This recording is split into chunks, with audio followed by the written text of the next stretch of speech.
Hello and welcome to yet another video. This is the 20th episode of the story in which Naruto almost dies at Final Valley, but fate still wants him to live. The Shinigami takes an interest in Naruto and makes him its first summoner. Watch Naruto as he shows the world what it's like to summon the Death God. This story comes from Kyubi. Make certain to support him, her. Please like and subscribe to show your support. Let's get the show started.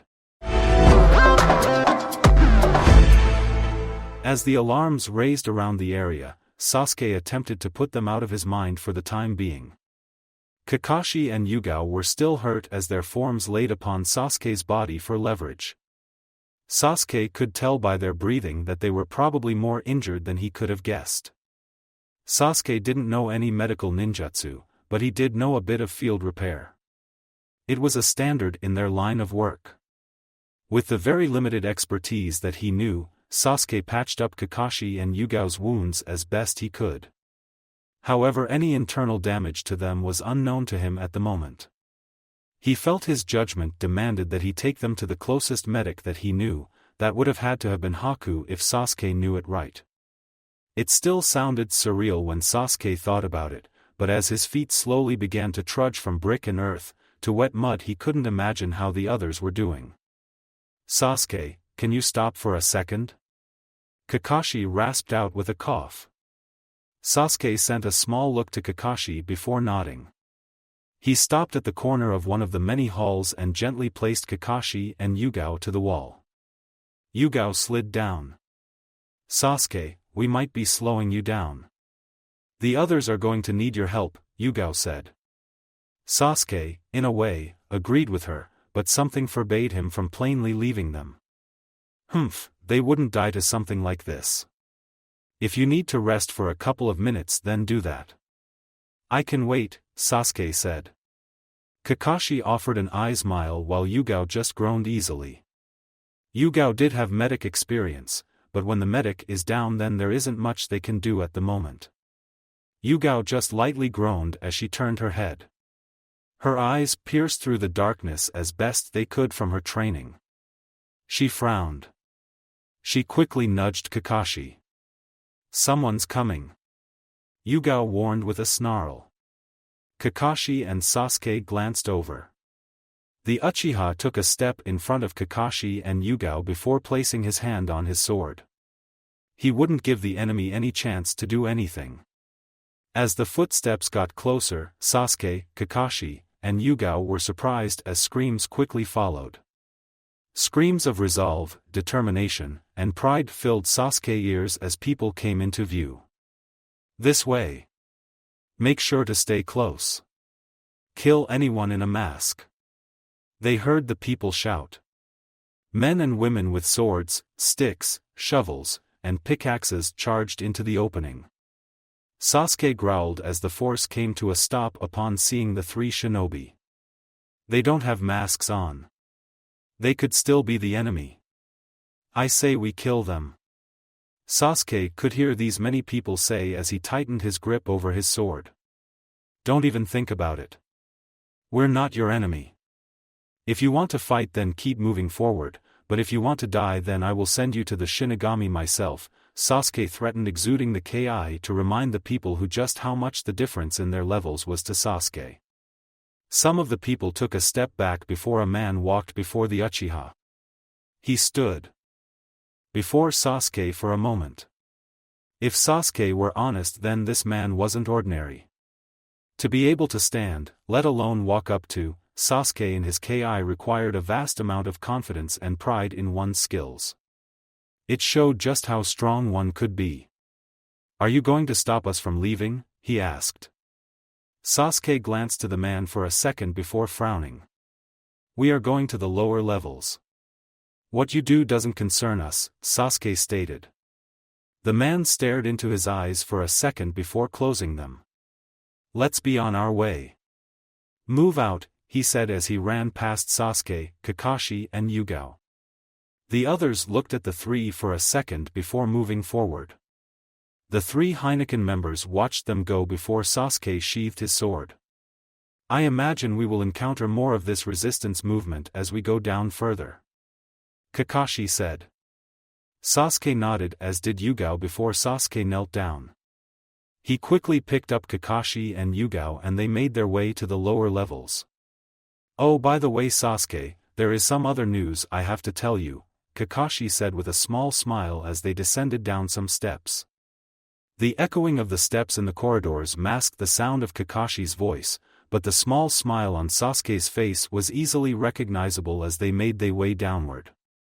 In the lowest levels of the caverns, Zabuza, Mikoto, Kamachi, and Shino quickly made their ways up the flights of stairs that were the exit to the compound. Hi, Konanzan and Karen-san should be in the same place in the trenches of the cavern, just a floor or two above this one. I still have the piece of paper that Konanzan gave me. It's moving slowly back to her. We have to hurry to their location. Kamachi said as she held Shino's arm. That would be optimal. We'll have to free anyone else we come across. They could be of use in staging our escape. Mikoto replied. Kamachi and Zabuza nodded as they came out the entrance of the staircase. The lights illuminating the cave gave off an ominous feeling, but the shaking made Zabuza fear for a potential Kavian. That was the last thing anyone in this maze would have wanted. Who knew how long it would be to get out of the place then? Don't move. You're all dead otherwise. A voice shouted as the four looked up in surprise. They quickly noticed people in masks staring at them with their swords drawn. Zabuza quickly picked up his shovel along with Mikoto. Shino honestly had to say that he was surprised those next few instances as he saw a dance of blades in the cavern. Blood spilled over the walls of the cavern without resistance. The screams of men and women assaulted his ears for about 5 minutes, but those 5 minutes felt like an eternity. He was actually in such a trance that he was surprised when the screaming stopped and Zabuza and Mikoto appeared unharmed. Kamachi, this way. Mikoto guided. Kamachi nodded. Zabuza glanced around the corner before giving the all clear. He ran down the hall with Mikoto close behind him. There was even more blood and death to be seen here. Actually, there was so much blood that the group could tell the prisoners from the wardens. That was just how bloody it was. I don't understand something. The way these people fight, they can't be professionals because some of them hold a sword like it's their first time doing it. How are people like this able to not only kidnap important political figures, but also raid entire villages? Kamachi asked. Zabuza and Mikoto did hear the question, but no one had the luxury of stopping for very long. Oh, not everyone in this organization leaves. Only the regent and his 5 or 6 disciples do that. The others stay and take charge of the prison cells. However, those 7 have an odd power. I imagine that at some point we will meet those who hold the power I am telling you about, Shino said to them. Kamachi just nodded while Zabuza and Mikoto stood behind a corner. There was a closed door in their way. Mikoto held up 3 fingers. Then 2. Then 1. Zabuza charged at the door before using his shovel to slam it open in one fell swoop. A room full of the masked people was obvious by their surprise. Zabuza's mercy was non-existent. Quickly Zabuza demonstrated that, in the hands of a master swordsman, anything can be used as a weapon. He quickly cleaved one person's head from their shoulders, letting their blood spray over his body. He then bashed his shovel into another person's face, batting it into a wall. One person tried to parry his attacks, but it was useless before the former demon of the mist as Zabuza flipped over the person's body and cleaved one of their arms from their body. The person screamed as they backed into a wall. Leave one alive, Zabuza, we'll need them, Mikoto said as she stepped into the room as well. Zabuza just nodded from his place. In time the room was barren with only one person remaining, shivering in the corner. Zabuza pointed his rusted shovel at them. Talk, he said. The person shivered in their place before Mikoto stepped forward. I'm not as kind as Zabuza-san is with killing. Though it does pain me, I can make a person suffer if need be. Do not try my patience. Tell us how to get out of here, Mikoto said. The person looked between them all before they pointed their finger. T that way, there will be a fork in the cavern. G go right 4 times then a left, they said. Mikoto nodded before she patted Zabuza's shoulder. She quickly relayed the information to Kamachi and the 4 walked out of the room. Swiftly the person felt at ease having survived the ordeal, however they gasped and they noticed a tag on the doorframe.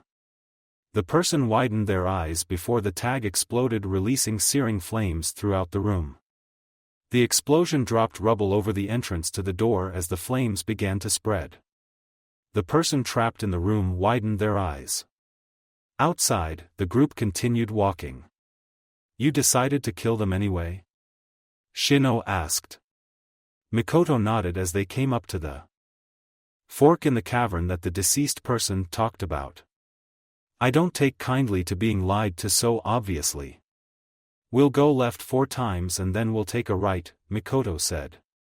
Zabuza and Kamachi quickly agreed and made their way after Mikoto along with Shino. Yuri, Sasami, and Amaru sat in their places as guards stood all around. The alarms were still blazing fast. Yuri looked at the people surrounding her before she took a deep breath. Sasami-san, Amaru-san, do either of you know any katan jutsu? Yuri asked softly. Simone and Amaru looked at her for a moment before they looked at each other. You have some kind of plan? Sasami asked. Yuri slowly nodded as she cracked her knuckles. Can you do it with these many people around? Amaru asked. Yuri swiftly nodded. So far everything had been going according to what Kushina had told her. She really didn't want to risk it now. I just need a shot at that door. Kushina-san wanted me to offer all those stuck her a chance at refuge in the land of eddies.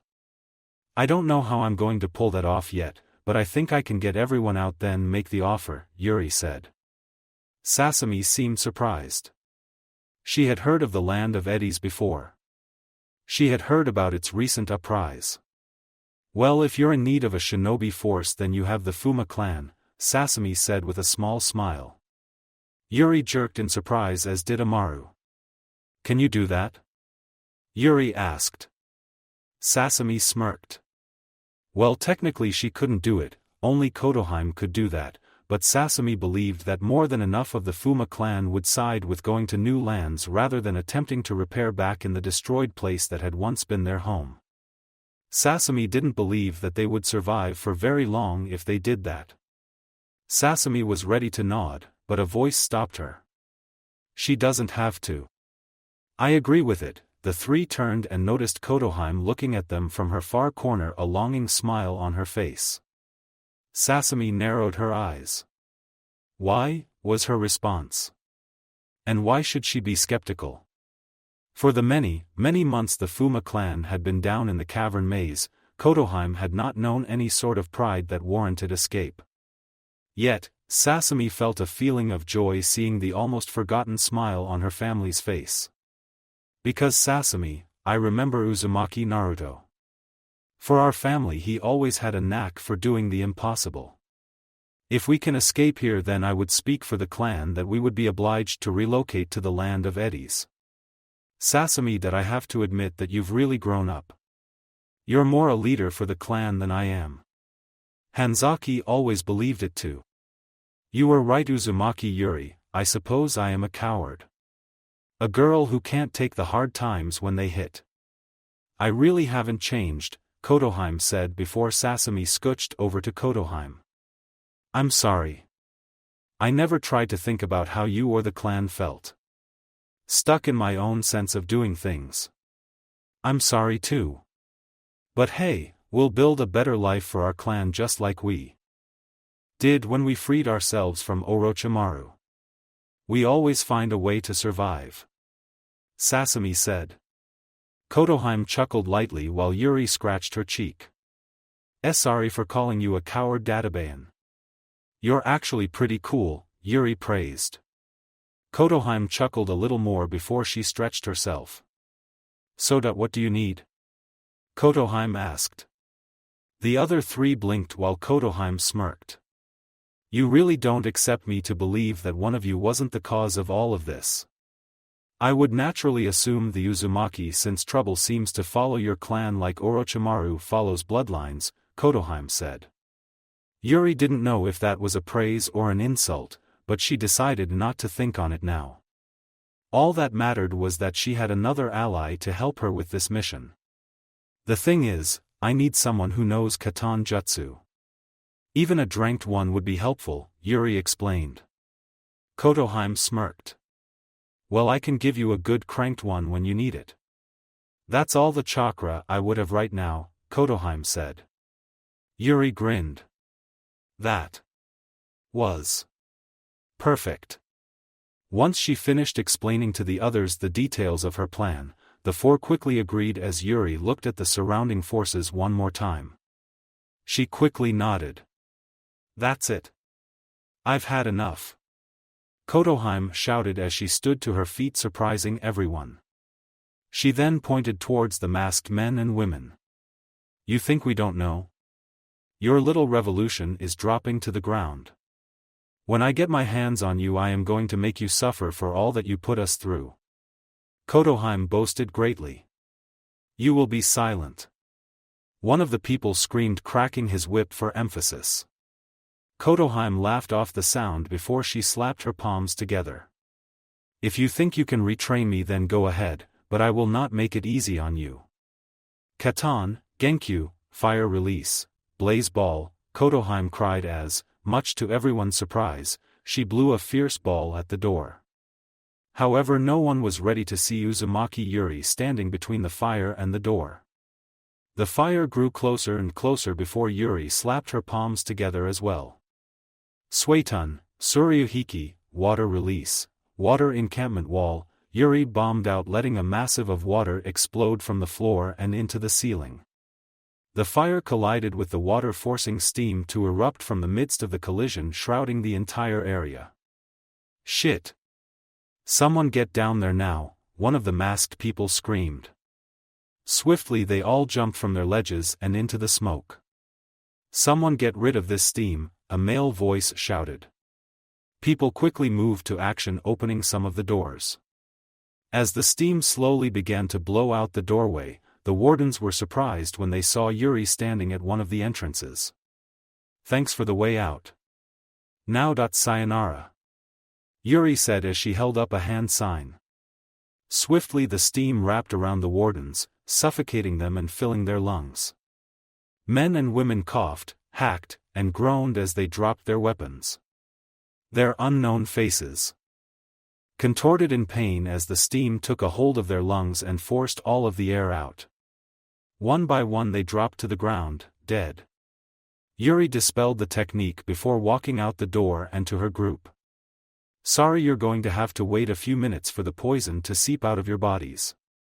It won't take long, I promise, Databayan. So long as I don't act upon it, then it will leave naturally every time you breathe, Yuri said to the freed people who panted on the ground. So what now? Amaru asked. Well, you guys can try and head to the surface.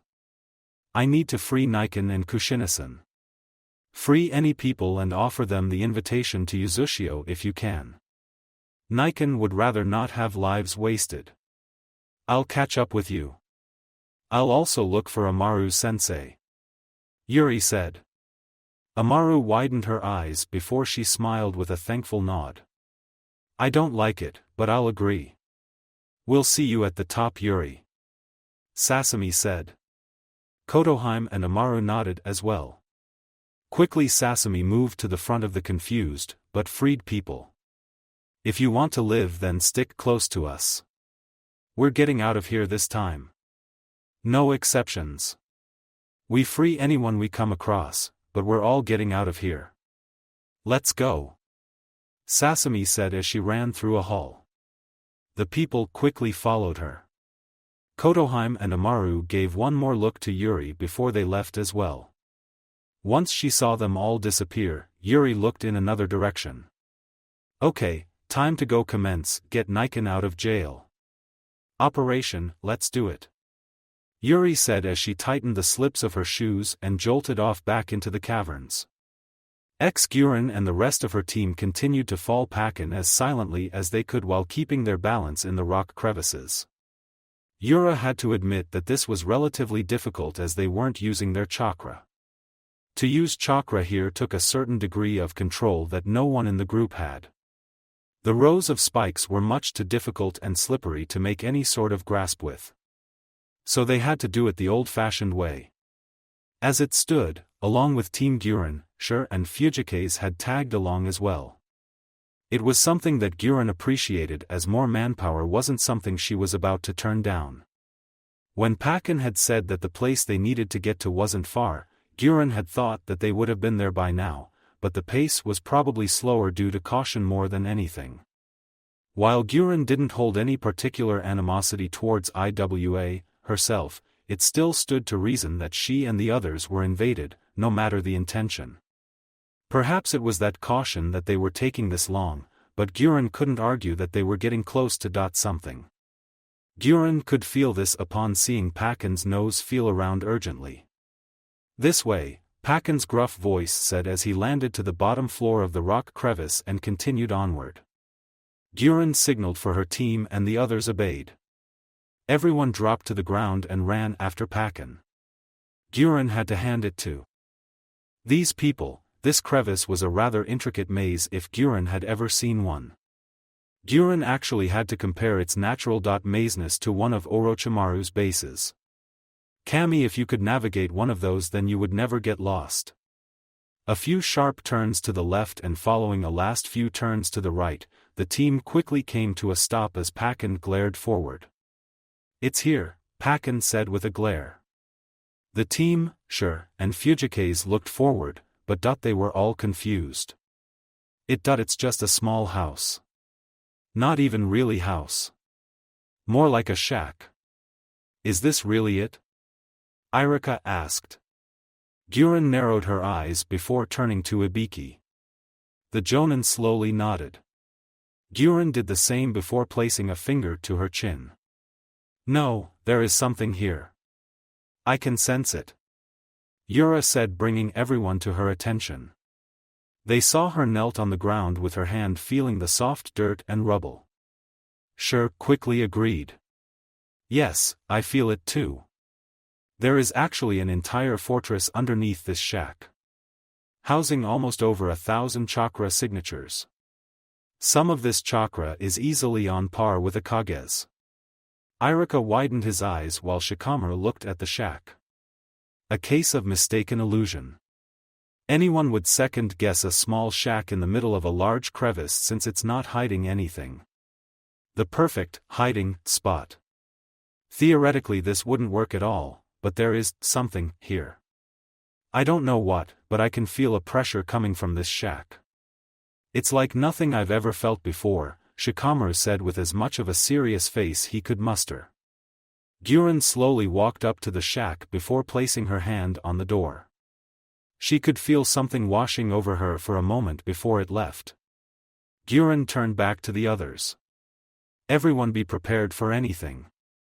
I'm going to open the door," Guren said. Upon having said those words, Guren watched as everyone pushed up to the door, kunai drawn from their holsters. Guren swiftly wasted no time opening the door. She pushed it open and scanned the room. "Empty, of course," she said. Everyone looked inside and saw it was indeed empty. Just a tatami mat, bookshelf, and kitchen in the corner. Everyone gently crept inside. Guren closed the door. "What are we supposed to be looking for?" Irika asked. Guren looked around for a second before turning back to her squad. "I remember Uchiha Sasuke talking about the sacred room for the Uchiha. It was hidden underneath a tatami mat under a row of tiles.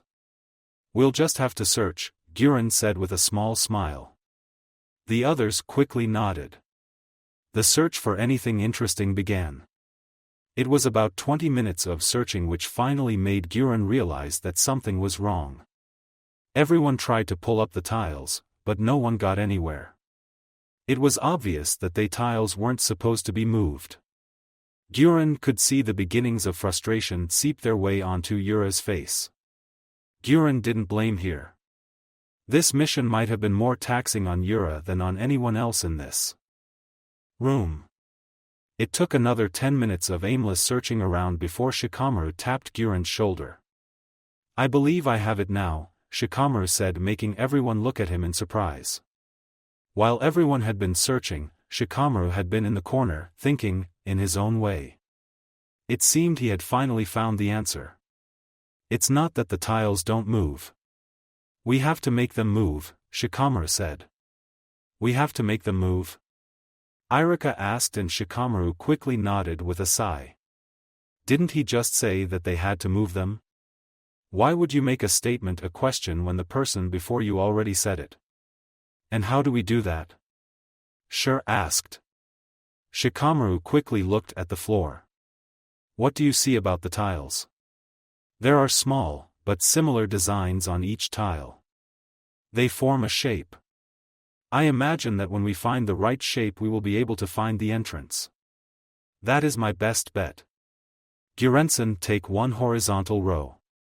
Yura-san, take the vertical row next to Gyuren-san. Iruka-sensei will take the second from the left wall, and I will the row to the south wall near the door. Shur-san, can you turn on the faucet please?" Shikamaru asked. Shur blinked but quickly moved over the floor and into the kitchen. "If my theory is right, then this kitchen serves a purpose." "Shur-san, when I tell you, please turn on the faucet," Shikamaru said. Shur just nodded as Ibiki and Fujikaze removed themselves. Shikamaru looked around the room for a moment before he pointed for Shur to turn on the faucet. Shur did so. To everyone's surprise, and Shikamaru's expectation, the faucet didn't drop water, but rather blood filled the sink before it spilled onto the floor. Shur widened his eyes and backed away. Everyone had to hold their rising disgust as the blood seeped onto the grooves of the tiles. "Gyuren-san, move forward now," Shikamaru commanded. Gyuren did so and widened her eyes as she heard something click, and the tiles shifted along with the coursing blood. Gyuren pushed the tiles forward and the blood followed the tiles. "Your turn, Iruka-sensei," Shikamaru said. Irika nodded and pushed his tiles upward. Everyone watched the blood suddenly zigzag in separate directions from the corner it had been heading to from Gyuren pushing it. It had been heading for Yura and Shikamaru. "Our turn, Yura-san. Push them forward," Shikamaru said. Yura swiftly nodded and the two simultaneously pushed up their tiles. Everyone watched as the blood suddenly flowed into 3 separate circles, one at the top center, one on the bottom left, and one on the bottom right. The image was completed. An incomplete stage mask. How ironic. However, no one was ready for the bookcase behind them to noisily move to the side, revealing a large corridor. Gyuren smirked, as did everyone else. "Nice work, Shikamaru," Gyuren said while Shikamaru just nodded with a tired sigh. "It might be a little too earlier for celebration, my comrades," Fujikaze said, stopping everyone's happy mood as he looked out the window, his sword partially drawn. "Is it the enemy returning?" Irika asked, but to everyone's confusion Fujikaze frowned.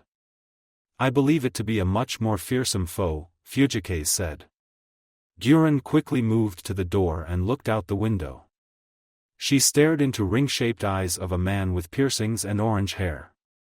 She quickly identified the black cloak with red cloak. Well, shit. Gyuren wanted to split the group up to have someone watch the exit. She still wanted that, but all members of Akatsuki were shrank targets. Granted, at this moment Gyuren couldn't tell what his purpose here was. She honestly doubted it was because Naruto was here. "Fujikaze, everyone stand down. Leave this to me," Gyuren said urgently. Fujikaze glanced back to her before he sheathed his sword. "Gyuren-san, what's going on?" Irika asked. Ibiki glared at the front door heatedly, but Gyuren had told everyone to not move, so he didn't do so. Everyone watched as the door opened. Irika, Shikamaru, Shur and Yura stilled their breath as Pain made his way into the room.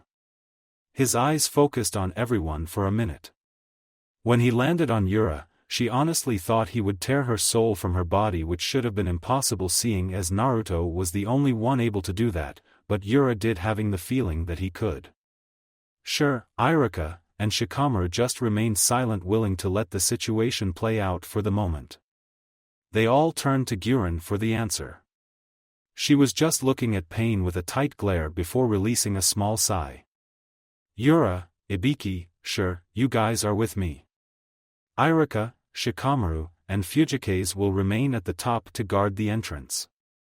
If you see anyone in trouble, then assist them if you can. If you see the enemy, attempt to defend this perimeter. We're going in, Guren ordered. Everyone glanced to her before they glanced to the Akatsuki member. Hi, Yura, as she and Shur followed her into the corridor.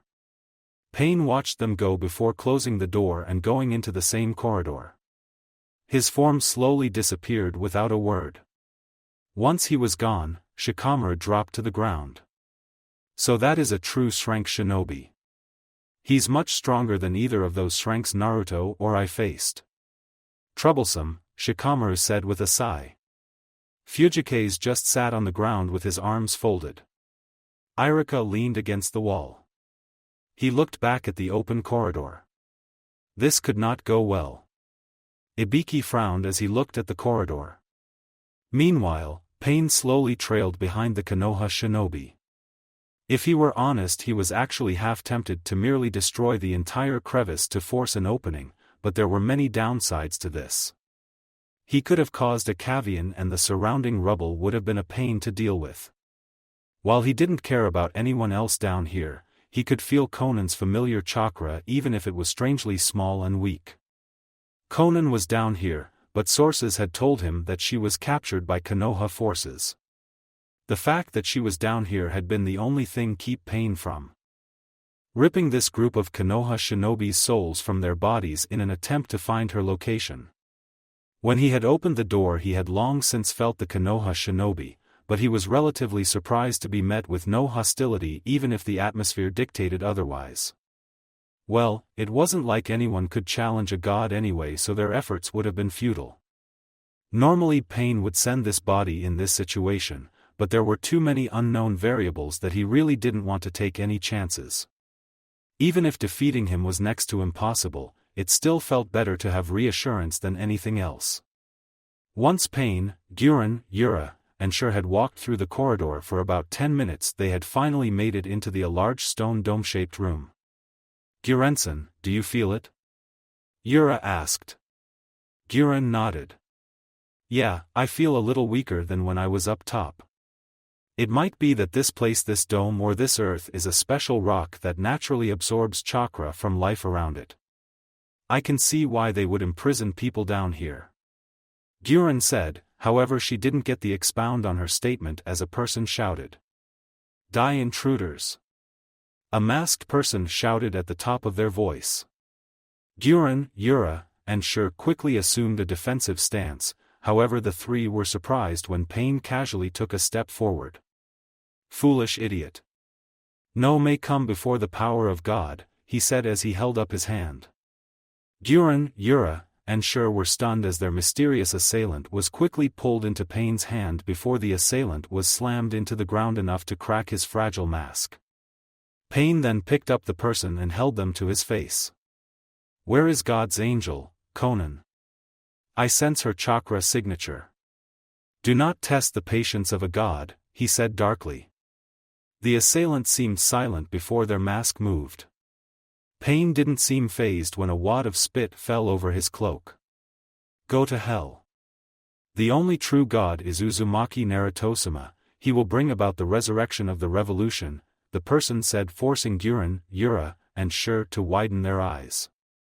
If Pain were surprised, then he didn't show it as Yura grabbed the assailant from his grasp and crushed them into the wall. Where is Nizan? Yura asked angrily, her chakra flaring sporadically enough to crack the ground underneath their feet.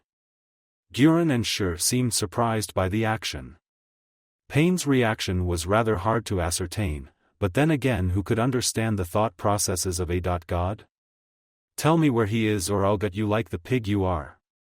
Yura snarled, her chakra-empowered grip crushing the person's mask as they tried their damnedest to get Yura to let go, but their screams were slowly becoming more and more strained. 5th floor up the largest flight of stairs. I don't know anyone named Conan, they shouted finally, but they didn't have the time to even think about anything else as Yura snapped their neck, leaving them for dead, and jumped down to the center of the room. Yura, hold up! Gurren shouted as she and Shur followed after her. Pain watched them go before turning a corner and walking off. He didn't have any more time to waste. The Regent and Aki ran through the corridors cutting down anyone in their way that wasn't wearing a mask. I swear I am going to kill those two. Aki growled out as the Regent maintained his calm. There is no need to be this worried, Aki. Our king and queen will fulfill their role. I have already sent someone to go on ahead and watch after them while we tend to things down here. I had them take your toys as well, the Regent said while Aki sighed. Well, I was getting bored with them anyway. Now how about we end this farce of a rebellion? Aki asked as a loud roar came over the confined corridor and the screams of many filled the halls of the caverns. It had only lasted for a moment before the Regent and Aki came from the darkness. Aki grinned as she wiped some blood from her lips while the Regent sheathed his sword. Did you truly have to eat them? He asked while Aki chuckled. The best human meal is bigotry, Regent-sama. Now if you don't mind I will go find out how Mu and Ranmaru are doing with our little problem, Aki said as she walked off in a separate direction. The Regent watched her leave before he shook his head and proceeded towards the lower staircase. It hadn't been a challenging task to reach the staircase as with the alarms going off, more than likely everyone would be trying to find their way around, too panicked to truly be of any use to anyone else. It was actually his predication that about a third of the people in this naturally made prison would die before ever finding their way, but he wasn't one of those people. He had traversed these corridors many times. Him getting lost was like him dying at random. It wouldn't happen so long as he had this revolutionized power. He descended the staircase effortlessly before he made his way to the 10th floor. The mud and dirt of the soil quickly began to spread over his shoes, but he didn't care about that. He just continued walking until he came to the very door that he had forced many nobles to painstakingly toil at, and after 30 years, just a final crack was opened. The Regent smiled to himself as he looked at the crack in the door. He nodded. Open yourself to me. Possess me that I may stay at Uzumaki-sama's side. Become my kindred, the Regent said as two sets of eyes glared at him. Dear Wolf, there is a power that calls to us. I believe it wants us to answer, one of the beings said in a soft, feminine tone. The Regent then heard a snarl come forward. No one has this power except us. I will make this one submit just like all the others, came a very angry male voice. As the spirit pushed past the door it walked onto the field. A small white bow was held in its hands. The masks of white and black appeared on their differentiating faces. They both stared at the Regent. Who are you? You are close to death yet so full of life. Is this a way to mock us? The feminine voice asked, holding the boy in its arms steady. Circling the female's slender frame was her partner, the attachment of herself, the other half of the whole. No, but I am not your enemy.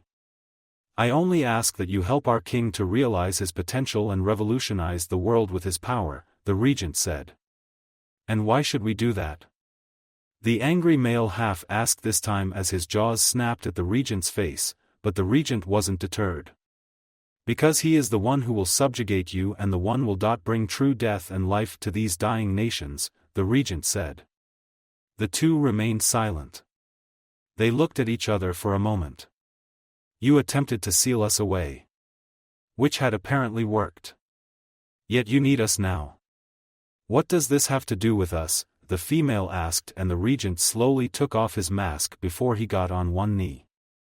Because for as long as the Shinigami has been present, you have also been present. In days of old you vowed to be the forever faithful servant to the Shinigami. You swore on your blood as the kindred to be there for the Shinigami.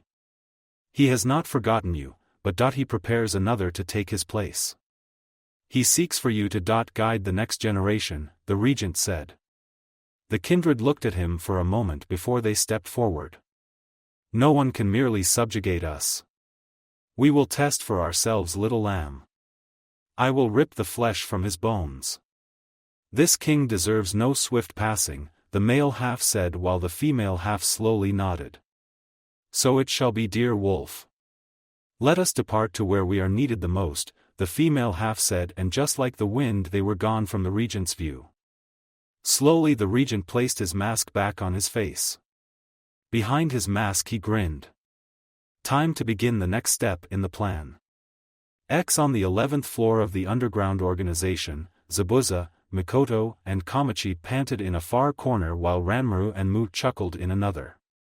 The shoves that Zabuza and Mikoto had been using had already been devastated from taking too much damage. It was fairly obvious that their shovels didn't even look like shovels anymore.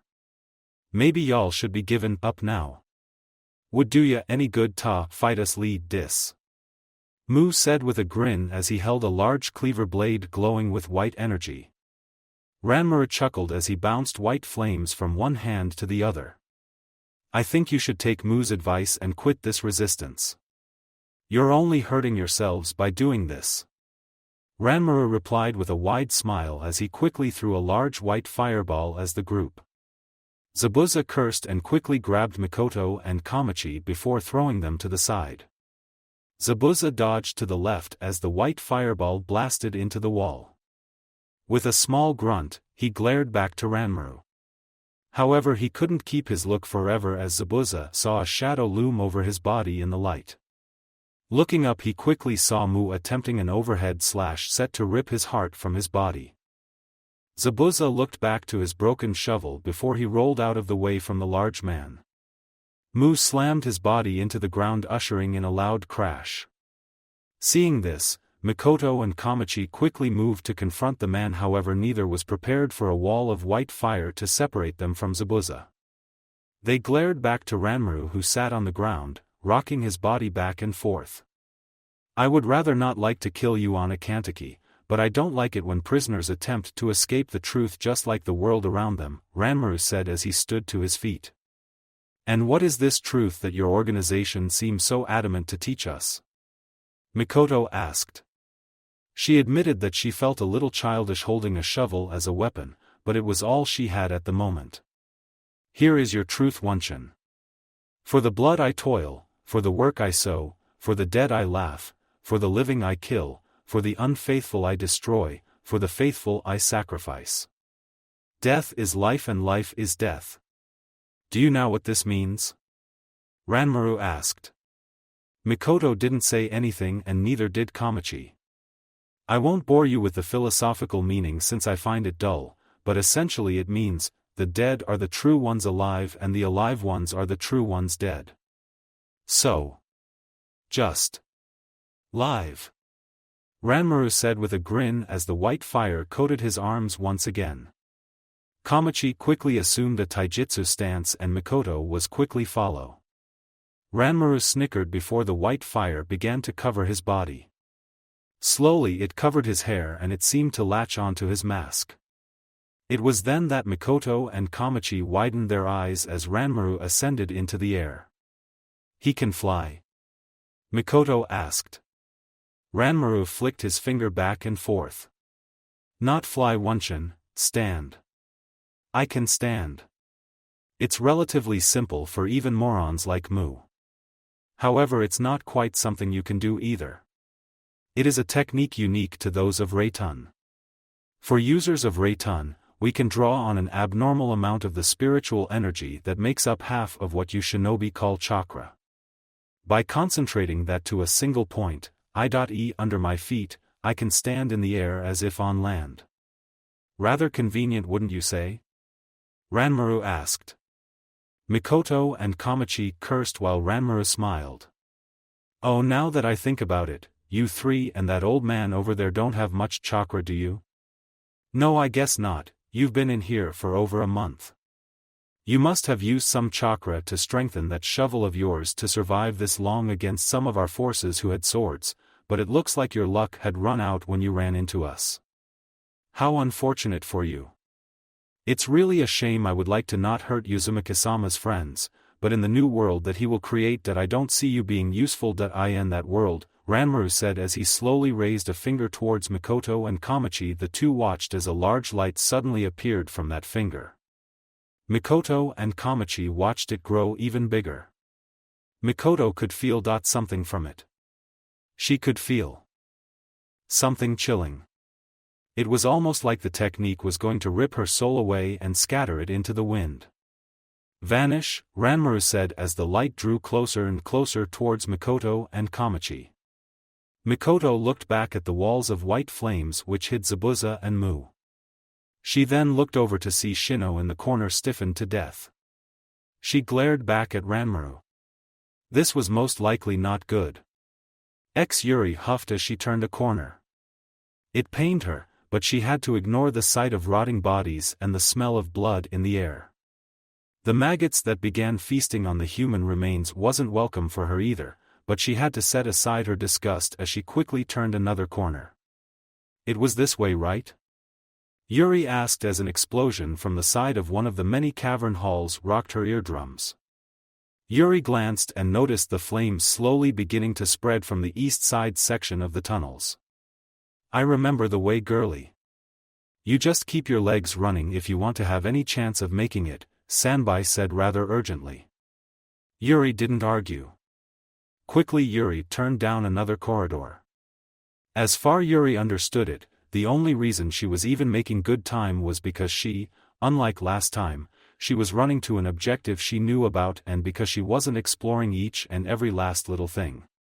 Right now this entire maze or caverns was about to go down in flames and Yuri really wanted everyone out before that time had come. Turn left now. Yuri heard Sanbai say and she quickly grabbed the ledge before moving to the left. She gasped as she nearly slipped in some mud, but quickly righted herself and kept moving. It had taken almost 5 more minutes of instruction, but Yuri finally sprinted out of the darkness and looked up to see the familiar lengthy staircase. With a sharp sigh, Yuri rubbed the back of her head. If I see stairs this long ever again, it will be too soon, Yuri said before she marched herself up the staircase as quickly as she could. Her legs burned, but Yuri didn't much care. The long grueling climb aside, Yuri huffed for a minute of rest before quickly walking towards the familiar door. As Yuri walked up to it she grabbed a hold of the bars. Niken, are you there? Yuri asked with a harsh whisper. The room was silent. Yuri blinked before she looked through it, she could see no trace of Naruto nor Kushina. The room was utterly empty. Niken, Yuri said before she quickly got to work on the door. Special door or not, the door was still a door. All it needed was a special touch. It just needed the Yuri touch. Yuri picked at the lock on the door before it finally opened. However, as soon as it opened, Yuri wasn't ready for a sharp kick to hit her in the face, chin bashing her into the wall. Yuri felt the air escape her lungs as she dropped to the ground. What? Yuri looked up before noticing a foot outstretched. A mask covered the person who kicked her. Yuri watched their stance, they dropped their arms and swayed them back and forth. The kanji 4-1 on their mask. After them came another one with a mask, the kanji 4-2 written on it. Ichi and Nenai looked at the girl before moving to the side. Yuri groaned as she looked up before anger overtook her when she noticed the woman in the familiar stage mask from before come from the door. You are a rowdy bunch, you know that? It is understandable for a child to rebel against their parent, but the only thing that awaits that child is a harsh reality of punishment. You might be Uzumaki-sama's family, but if you deter him from his mission then you are only an eyesore. The woman said as Yuri leaned up. Where is Niken? Yuri asked angrily. The woman looked at her for a moment before chuckling. Do not fret. Our king is in a secure location along with our queen. It's simple. We filled the room with a gas and knocked them out. They are fulfilling their purpose as we speak, she said. Yuri sucked her teeth before getting back to her feet. I am going to make you regret this. You and your little cronies. Yuri said as Ichi and Enai tilted their heads to the side. I would rather call them servants of the true purpose. That's a fitting name. They have been changed, reformed, and have found the light of our cause. Just the same as everyone else will in time. Perhaps even faster with Uzumaki-sama, she said. Yuri huffed before she stood to her feet. I'm going to stop you. Yuri claimed heatedly as she rubbed her face. I don't that highly. As a guidance I will parent you one last time. This final lesson will end up with you dead, she said, and Yuri didn't even have the chance to react the statement before she leaned over when she was punched in the stomach. Yuri dropped to her knees, but this proved to also be a mistake as the woman spun her leg and slammed it into Yuri's temple, the force expelling her from the hallway and into the staircase. Yuri groaned as her body fell down stair by stair. The pain intensifying each time as she fell. Yuri didn't know when she stopped falling, but God, she was thankful for it. However, she groaned once more as she stood to her feet. Yuri hated to admit it, but she was a little out of her league. In terms of her resources, Yuri literally had next to no chakra. That stunt back in the dome room had wasted what she had gathered. She was barely running on anything substantial. She did have a bijou, granted, but with how low her reserves were, she actually wondered just how badly she would need to draw on the Sanbai's power. You're going to need more than that, girlie, Isabu said, making Yuri's eyebrow twitch. Dodge! Sanbai shouted, and Yuri gasped as she rolled to the side, avoided an earth-breaking kick that would no doubt have sent her brains all over the walls. Yuri gasped as she watched Enai tilt their head to the side. You know, Isabu, yelling "dodge" is more distrustful than helpful. Yuri said as she backed away from a punch aimed for her face from Ichi. Yuri quickly gawked as Enai flipped over Ichi and coated their arm in chakra. Yuri gasped and jumped back as Enai swung at her, just barely missing the strands of her hair. Ichi and Enai looked at each other as the woman in the mask dropped to the ground-level floor. I'm surprised you lived, she said. Yuri cursed as she took a step back. Empty words, empty promises, made by empty souls. That is the world we have all grown up to believe in. Just as your empty words refuse to acknowledge the truth in mine. This is why you suffer like this, the woman said. Yuri seethed before the woman swiftly appeared in front of her. Now understand and admonish yourself. Repent for your sins, the woman said. Yuri dropped down and quickly formed a sweeping kick. Her legs flew through the air, but the woman jumped over it easily.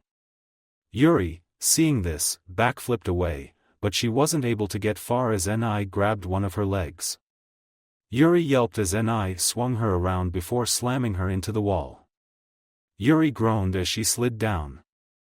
3-on-1, I really know how to pick Databayan, Yuri said as she leaned against the wall. She watched as the woman closed in on her. Yuri chuckled to herself. You think I need all my chakra to beat you? Yuri asked with a grin. The woman raised her fist before bringing it down. However, as she connected with Yuri's face, the redhead Uzumaki vanished in a cloud of smoke replaced with a stone. Hearing footsteps, the woman turned around and noticed Yuri running fast down a hall. She chuckled. So Destiny had chosen this path, had it? Kill her, the woman said as Ichi and Enai ran into the direction that Yuri had run in. The woman was quickly to follow. She looked up at the long staircase for a second. A small smile came to her face behind her mask. She grabbed the hilt of her sword. Meanwhile, Yuri panted as she ran further and further down wherever the hell she was going. It's getting hotter. No doubt you are nearing some form of heating chamber, Sanbai alerted. Yuri really wasn't in the mood for those kind of alerts, but she did admit that as she descended she was getting hotter. It was actually getting really, really hot. Yuri could feel the sweat drip down into her clothes as she neared an entrance. Yuri quickly ran through the entrance and stopped at where she was. On a scale of 1 to 10, how bad is this? Yuri asked. Sanbai shook his head as he watched lava bubble around the chamber. Only a Uzumaki, Sanbai said to himself as Yuri walked on the hot ground. She saw a large metal structure hovering over the lava along with a strange computer device. Yuri walked up to the computer and blinked at it. Some images flashed across the screen, and if Yuri was shocked before then, she was absolutely devastated now. They actually planned to. Yuri didn't get to finish her statement as a shadow loomed over her. She quickly turned around and noticed Ichi and Ni hovering over here.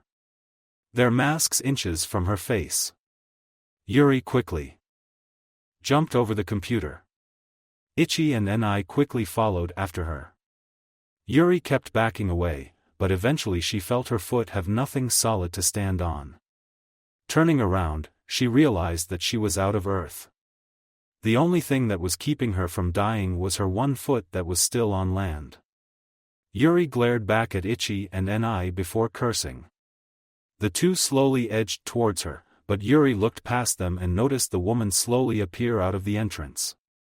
She looked around the lava chamber for a brief moment before turning back to Yuri. Something changed about the woman's aura because no Yuri could tell the woman wasn't pleased by something. Her stance told Yuri this. You have backed yourself into a corner with no escape. Such a stubborn child, she said. Yuri growled as the woman drew her sword. Yuri quickly readied herself, but she wasn't prepared for the woman to walk on the platform and then slice through the stone connecting the platform to the entrance of the chamber. The woman then placed her foot on the remaining path that connected the entrance.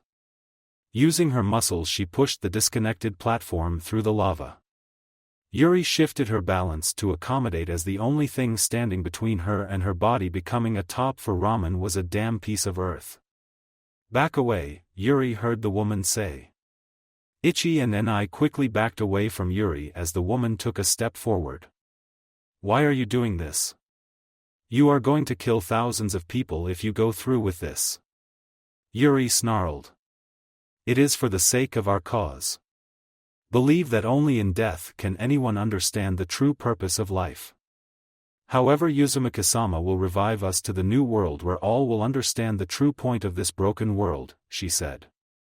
Yuri seethed, but it quickly turned to a suspicious glare when she heard something fall to her feet.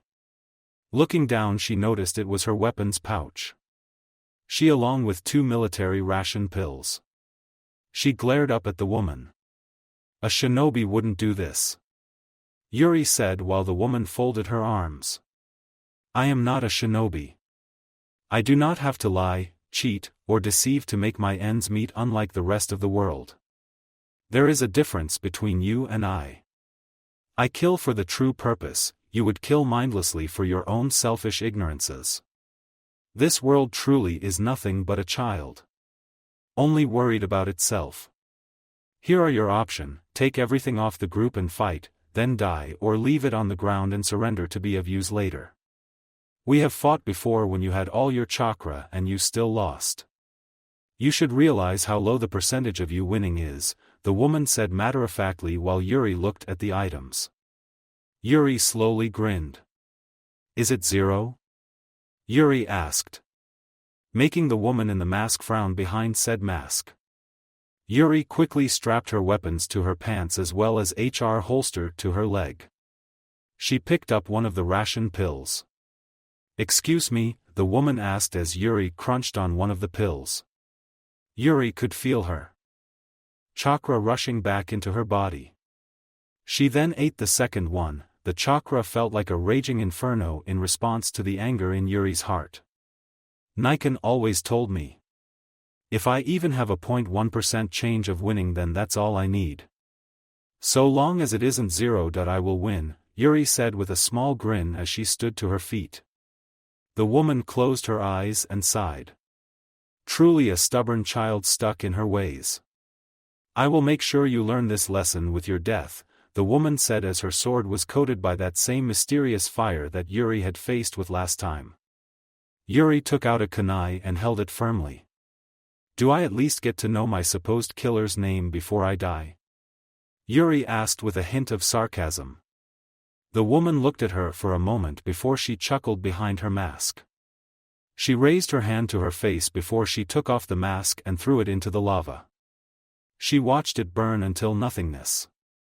Tokiwa, a name I had forsaken long ago after my disgrace. Now then you know my name, I will teach you the true meaning in our cause, Tokiwa said as her sword was steadied. Yuri glanced back to see Ichi and Enai form some sort of combat stance as well. Yuri tightened her grip over her kunai. As the lava bubbled around them, Yuri snorted with one thought. Niken, you are so fucking me when this is over, Yuri thought to herself. Naruto really didn't know where he was, it was cloudy, that was for sure. The weight of the dot whiteness seemed to weigh over his consciousness. Naruto and Kushina had been waiting to execute the plan as far as Naruto had known, but then somewhere along the line they had to have blanked out. Still, Naruto didn't know how he had gotten here or even how he could leave. He could actually feel the strands of his consciousness being pulled in this white space. He actually thought this place could have pulled him away into nothingness if it actually tried. How do I get out of here? Naruto asked at the white space. You idiot. I know you haven't been here in a while, but I don't think you would forget me so easily. How rude. Naruto heard a deep voice speak. He turned his head and noticed a white dragon with several heads looking down at him. Morio. Naruto called out quickly in surprise, making the dragon snort. That would be my name. As for why you're in here, well, you should have me to thank for that. The bastard Nine Tails and myself are the only ones keeping you connected to the physical realm right now, Morio said, making Naruto blink in surprise. What was happening to him? What do you mean? Am I being spirited away or something? Am I going to lose my legs and arms? What's gonna happen to me? Naruto asked as he ran circles around the once demon dragon. Morio watched his summoner run around him while he frantically scratched his blonde hair. At the moment Morio was truly wondering if he made the right choice in giving up his 1,000-year kingdom ambition for this. But then again, the human known as Uzumaki. Naruto was a surprising individual when he had to be. Quite you're squirming. It's unsightly. However, you're right to be concerned. I feel the presence of another Shinju coming soon. However, unlike me, I do believe that you should not attempt to tame this one, he said, making Naruto surprised. Another one?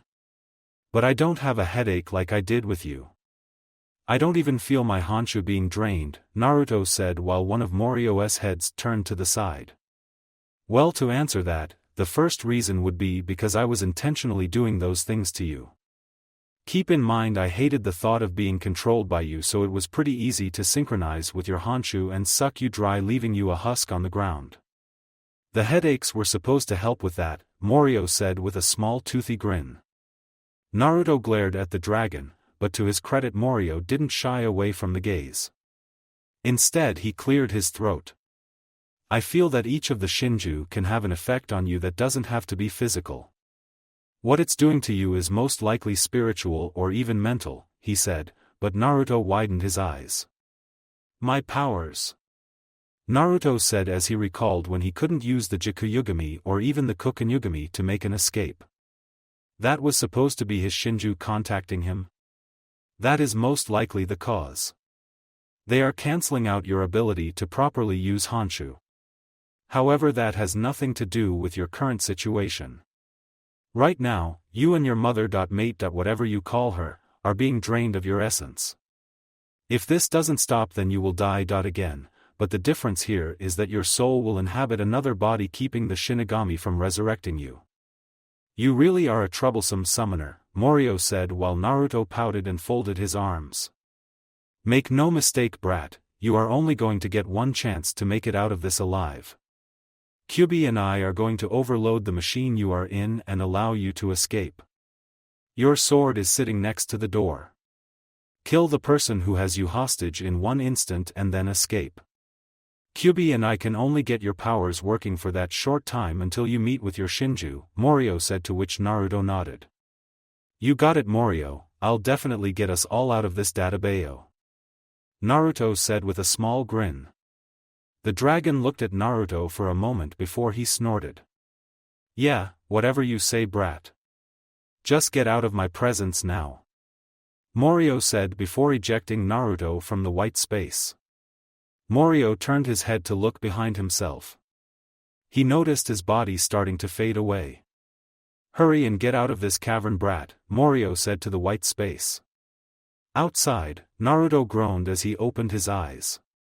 His vision was hazy, but he was on a table of some sort. He just a little longer, my king. Just a little longer before we reroute your power through the tubes and into the mountain. When the caverns erupt, your power will spill into its hot flames, destroying and resurrecting all life as we know it. This is a glorious day. Naruto heard someone speak through his muffled ears. The light that was in his eyes was a small headache to wake up to, but Naruto looked down to find himself strapped to a table. He quickly looked up and noticed a woman typing something furiously with a mad grin in her eyes. Naruto turned his head and gasped when he saw Kushina sleeping on a table next to him. Mountain? Hot flames? What the hell is she talking about? Naruto thought to himself before he tried to move his arms. He could feel the power being drained from his body. Naruto cursed. It felt like his entire existence was being sucked away. Oi Naruto, do it now while you have the time. You won't get a second shot. Naruto heard Kyubi say before nodding. With as much strength as Naruto could muster. He groaned, he strained, he panted, and he grunted as he forced the power from his body in exceeding bursts. Energy reserves increasing by 20%. This is amazing. How much power does our king have? W8.30%, 40%, 50%. What's going on here? The person said before they turned around and noticed Naruto straining his body as the Honshu bursted from his body and into the tubes. No, this is too fast. He'll break the tubes. Is it too much? The person asked themselves before they rushed over to Naruto's table. My king. You have to calm down. You're going to end us all before your purpose is recognized. The person shouted as Naruto strained even tighter. Alarms went off as the person turned back to see smoke coming from the tubes. They gasped as the tubes cracked and the lights flickered on and off.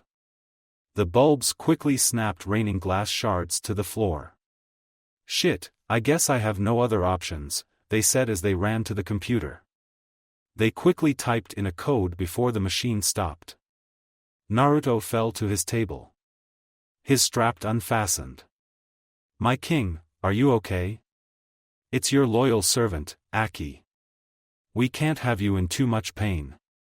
I'll have you rest for a bit, Aki said as she moved a hand through Naruto's hair. However, suddenly she stopped. She gasped as her hands started shaking. The reason they were shaking was because Naruto was looking at her, fury evident in his eyes. Hello my king. Are you okay? Aki asked as Naruto glared harshly at her. He grabbed her arm and leaned up. Kokunyugami no Jutsu, Naruto said as time, itself, froze in place. Naruto gently leaned himself from the table before moving slowly through the room. His body was a tad sluggish, but he would make do with a couple minutes of walking. Naruto moved to the door and grabbed his sword. He then turned back to the woman who was froze in place. It was suffice to say that Naruto was not in a great mood right now. His eyes glowed with the pure white flames of Honshu as he held his sword in the air. He vanished in a burst of speed before reappearing at his mother's table. Let's get you out of there, Kachin, Naruto said as he willed for time to resume. Aki glanced towards Naruto to see him undo the straps on his mother. My king! You can't do that. Our cause. We need you, Bo. Aki stopped when she noticed blood on her hand. She looked up and noticed Naruto glaring back at her. I will make sure Shin makes you suffer eternal torment, Naruto promised as Aki's head dropped from her shoulders and to the ground. Swiftly her fingers followed, then her hands, then her arms, then her shoulders, and then her legs. Her everything dropped to the ground in a pool of blood as Naruto picked up Kushina. The Red Death mumbled in his arms. Naruto gently leaned forward and placed a kiss to his mother's lips. Kushina let out a cough before resting. Turning around, Naruto made his way for the door. He grabbed his mother's sword before taking one last look to the machines that had strapped them down. Naruto grabbed his sword. Yuzu no Fukushu, Dai Uzumaki Ikari, Naruto shouted as he slammed his sword on the ground, releasing water that quickly formed into projectiles that crashed into the room, exploding and destroying it. Naruto watched the ensuing explosions before he closed the door and took off running through the halls. Naruto huffed and huffed as he carried his mother through the unknown halls. It had been probably over a month and he had only recently learned about some of the layout of the cavern maze thanks to the time that he and his mother had used Toka Senju to find Yuri. Naruto had gotten a good general layout, but right now it was a point that he couldn't afford to have at the moment. Turning a corner, Naruto noticed the piles of deceased. He then looked into the air, noticing the spirits quickly flying through the ceiling. Quickly Naruto stood before them. Any of you who know how to get out of here, tell me now. Naruto ordered. The spirits quickly stopped moving and glanced to him. Yes, Shiki-sama, they said without hesitation. Naruto watched as about 10 spirits flew off in a separate direction. Naruto quickly followed them as they turned a right corner. Naruto followed them as fast as he could. His eyes glanced to the left as he heard an explosion coming from one of the hallways. Naruto cursed to himself. Where is everyone else? Did they escape? Naruto asked aloud to none in particular. Suddenly Naruto heard a crack. Staring at the ceiling, he noticed thousands of rocks and stones beginning to fall to the ground. Naruto covered Kushina's body as he ran through the halls. The spirits then took a left. Naruto slid in the mud, but took a turn as well. This way, come on. We're almost out. Keep pace. Naruto looked forward and gasped as he saw a multitude of people rushing through the halls. The 3 girls leading them were actually a surprise too. Naruto stared at the woman in the middle. Her orange hair seemed so recognizable, but when Naruto and the woman stared into each other's eyes, it was almost instant recognition as the woman smiled. I figured we'd run into you at some point, Naruto-san. Naruto heard the woman say as the others looked up to see the blonde running for them. Yo, Sasami. How have you been? Naruto asked, skidding to a halt. Sasami grinned while Amaru blinked. So that was what Uzumaki Naruto looked like. Kotohime grinned as she waved before the multitude slowed to a stop. Been trying to escape. Yuri decided to go try and help other people, something about a plan or operation. Right now we're just trying to get to the surface, Sasami replied. Naruto quickly nodded before everyone felt the cavern shake. Not to be rude, but I would like to continue this conversation at a later time and place where we won't get flattened. Kotohime remarked, making Naruto and Sasami blush. But you guys are going this way? There is only a dead end this way, Naruto told them. Sasami and Amaru widened their eyes while Kotohime's face turned red as she suddenly found the cave wall interesting. Sasami and Amaru sent her a small glare. I guess we took a wrong turn somewhere, Amaru said while Sasami folded her arms. Come on and follow me, I know how to get out of here. Naruto said as he ran past the group before Sasami could even ask how he had this information. Many in the multitude glared at the young man, but right now they had to get out, so they were willing to leave him alone for now. Naruto, Sasami, Kotohime, and Amaru quickly took a right turn with the mob and continued on running through the maze-like halls. Sasami glanced at Naruto and noticed him looking at the ceiling multiple times, but she couldn't figure out why. As Naruto took a left turn, the others followed him. Sasami looked down and noticed the unconscious woman in Naruto's arms. She then looked back up at Naruto before chuckling. "You really haven't changed at all," Sasami thought to herself as they quickly heard more talking. "Guren-san, I think we should tread cautiously. This place is becoming unstable." A voice that filled Naruto with a touch of happiness and joy came out saying. Naruto couldn't resist the bright grin on his face as he shouted. "Uraken!" Naruto called out from the caverns. Yura, Guren and Shur looked at the three separate entrances. "Maybe the left one?" Shur asked. Guren placed a finger to her chin. "I think the middle one might be more viable for us than the two on the side." "What do you think, Yura?" Guren asked as Yura stood up from kneeling on the wet ground. "Guren-san, I think we should tread cautiously. This place is becoming unstable," Yura said before she turned and heard fast footsteps coming for her location. "Uraken!" Yura heard a familiar voice break through the noise of the cavern. Yura widened her eyes as did Guren and Shur. Yura would know that voice anywhere. That was Nizan. Yura called out to the leftmost tunnel. The thunderous footsteps grew even louder and the team of three watched as a mass of blonde hair exploded from the room with nearly hundreds of captives behind him. Guren widened her eyes as did Shur when the people stopped. Yura quickly ran up to Naruto before shocking most of the denizens as she claimed his lips. Naruto was even surprised by the amount of lust Yura actually placed into the kiss. Was that her tongue? Seriously? However, Naruto couldn't deny he found the friction and tenderness of Yura's lips inviting. Quickly Guren cleared her throat, ending the kiss between Yura and Naruto, which both felt a little flushed after the ordeal. Guren and Shur quickly moved up as Guren patted Naruto's shoulder. "Glad to see you're doing alright, Naruto, but we'll have to set aside the pleasantries for now. Run down the situation for me," Guren said, and Naruto quickly nodded. He told Guren as much as he could about the organization and its goals involving him and his mother. He also told her about what he had seen on the computer screen, and this wasn't filling Guren with the most optimum of confidence right now. "I see," Guren said, making Naruto nod one more time. Guren looked down and noticed Kushina in Naruto's arms, unconscious. "Looks like you guys had it rough. Well, you guys are safe now. Come with us," Guren said, but to everyone's surprise Naruto shook his head. "Sorry, Guren-san, but you're going to have to take Kacchan and the other captives out of here.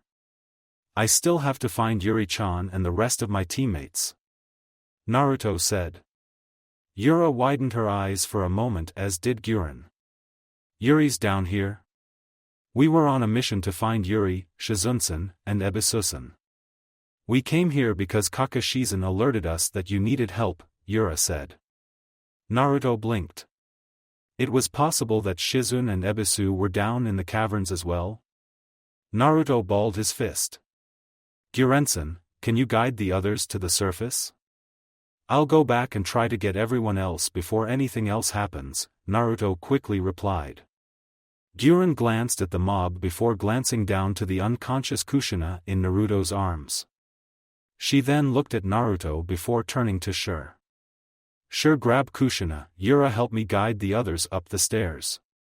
Naruto, continue searching for survivors. But you have 1 hour. If you can't find anyone, then we have to assume the worst. Get it done," Guren said. Naruto gave a quick salute before he dashed back into the cave halls. "Alright people, any of you want to see the light of the sun, then you'd better follow us," Guren said, and the people cheered as Yura watched Naruto vanish. Yura suddenly shivered. She had forgotten to mention that an Akatsuki member was roaming down in the caves. "Yura, come on. Gurren said. Yura glanced back to Gurren before looking back into the caves. Be careful Nizan, Yura said before turning around and helping guide the people up the stairs.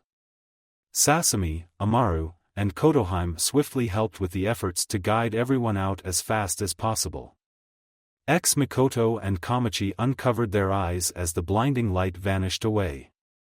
Opening them, they gasped as they saw a wall of paper, ice, and flame stood between them and the blast.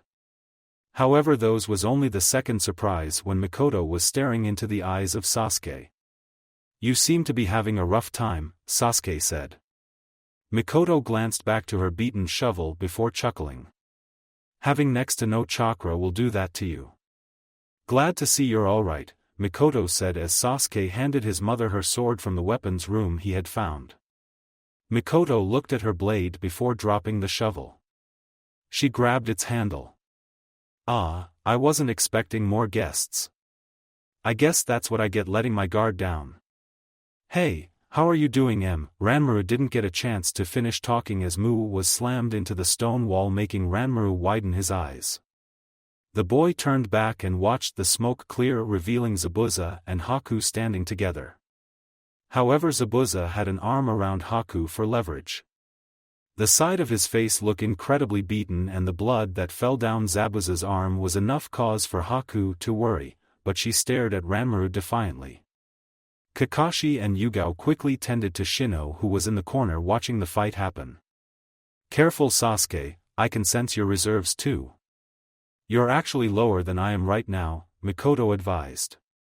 Sasuke turned back to Ranmaru and cracked his neck before snorting. If you know what's good for you, you will give up right now. I'll show you how much your little philosophy has changed me, Sasuke said pointing his blade at the face of Ranmaru. The small boy chuckled. You're funny Sasuke-san. A bluff like that won't work on me, I know you're so close to no chakra that you would pass out if given the chance. I have nothing to fear from you, Ranmaru said from his place in the air.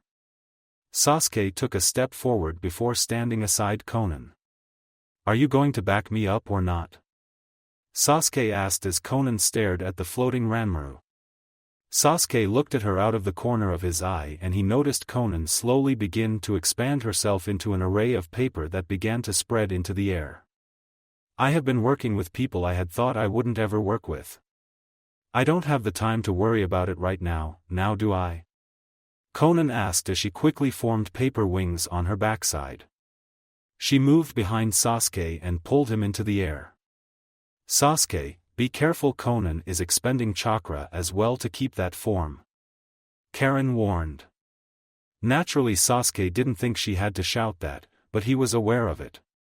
However Konan was a member of the Akatsuki and the Akatsuki were rank criminals, he had hoped that her chakra hadn't been drained too much. You won't slow me down will you? Sasuke asked as he held his sword. Just do what you can and I will do what I can. That is all, she said while Sasuke gave a nod of his own. However everyone was surprised when a shadow loomed over Sasuke and Konan's form. Naturavia is doing ing while I'm alive. Both looked up and noticed Mu over them with his large sword. Zabuza cursed for a second as he had been too distracted to notice. Haku, throw me. Zabuza said urgently. Haku looked in surprise. But Zabuza-sama, you're injured. Haku said. Zabuza growled before looking back up, but everyone was surprised as Mikoto slammed her foot into Mu's face sending him into the ground. Ranmaru widened his eyes as Mikoto landed to the ground. Her sword slowly began flowing with chakra. I didn't want to have to use this just yet, but I guess I have no other options, Mikoto said before pointing her sword towards Mu as the man rubbed his cheek angrily. From the very beginning of this sword's creation it was designed for chakra preservation. Over the many wielders who have used it, it has taken a portion of their chakra day by day. There is enough chakra in this blade for the next half an hour. I will teach you in the ways of the Uchiha, Muzan, Mikoto said with a glare as her Sharingan came alive. Hee I will enjoy making ya screech ya lil beach. Mu said as he held his sword at his side. Mikoto glared at him before moving back to the others. Zabuza, Haku, Karen, Kamachi, get everyone to safety. Kakashi and Yugao will back you up, but head to the surface and rescue any survivors that you come across. That's what you want, right Muzan? A true fight? Mikoto asked. Mu snickered as the white flames surrounded his body. The flames slowly began to spread around his body. Mikoto held her sword tightly. What about you, Sasuke-san and Konanzan, Mikoto-san? Yugao asked in alarm. Yugao knew firsthand just how powerful these individuals were, and to have her teammates face them without any type of support wasn't something that she wanted. Mikoto smirked as Mu stepped to her. She took a small step back, but tightened her defenses. Yugao, you and Kakashi are still injured. You're only liable to be targets.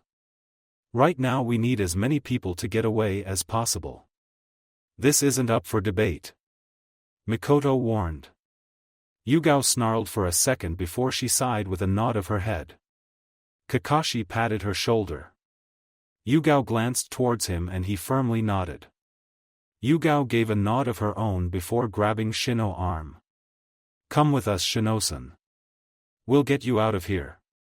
Yugao said. Shino hesitantly agreed before getting to his feet. Haku quickly moved to pick up Kakashi.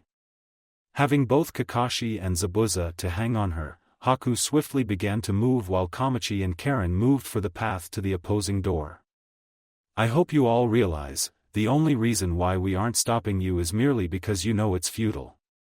Muzan and I will catch up with you in a little bit, and we promise to show you the heads of these three that dare defy our king and our cause. We will meet up with you soon, Ranmaru said, waving from his place in the air with a wide smile. Sasuke and Konan narrowed their eyes before everyone noticed Yugao suck her teeth and run up to Mikoto.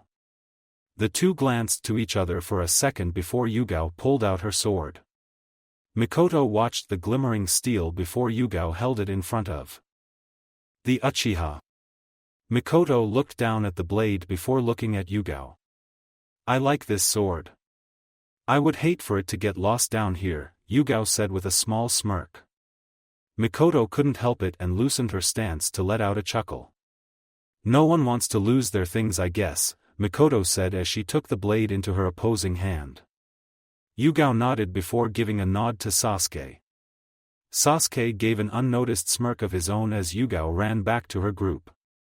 Haku, Zabuza, Kakashi, Shino, Kamachi, Karen, and Yugao vanished into the cavern hallways, leaving Mikoto, Sasuke, and Konan to deal with their two adversaries.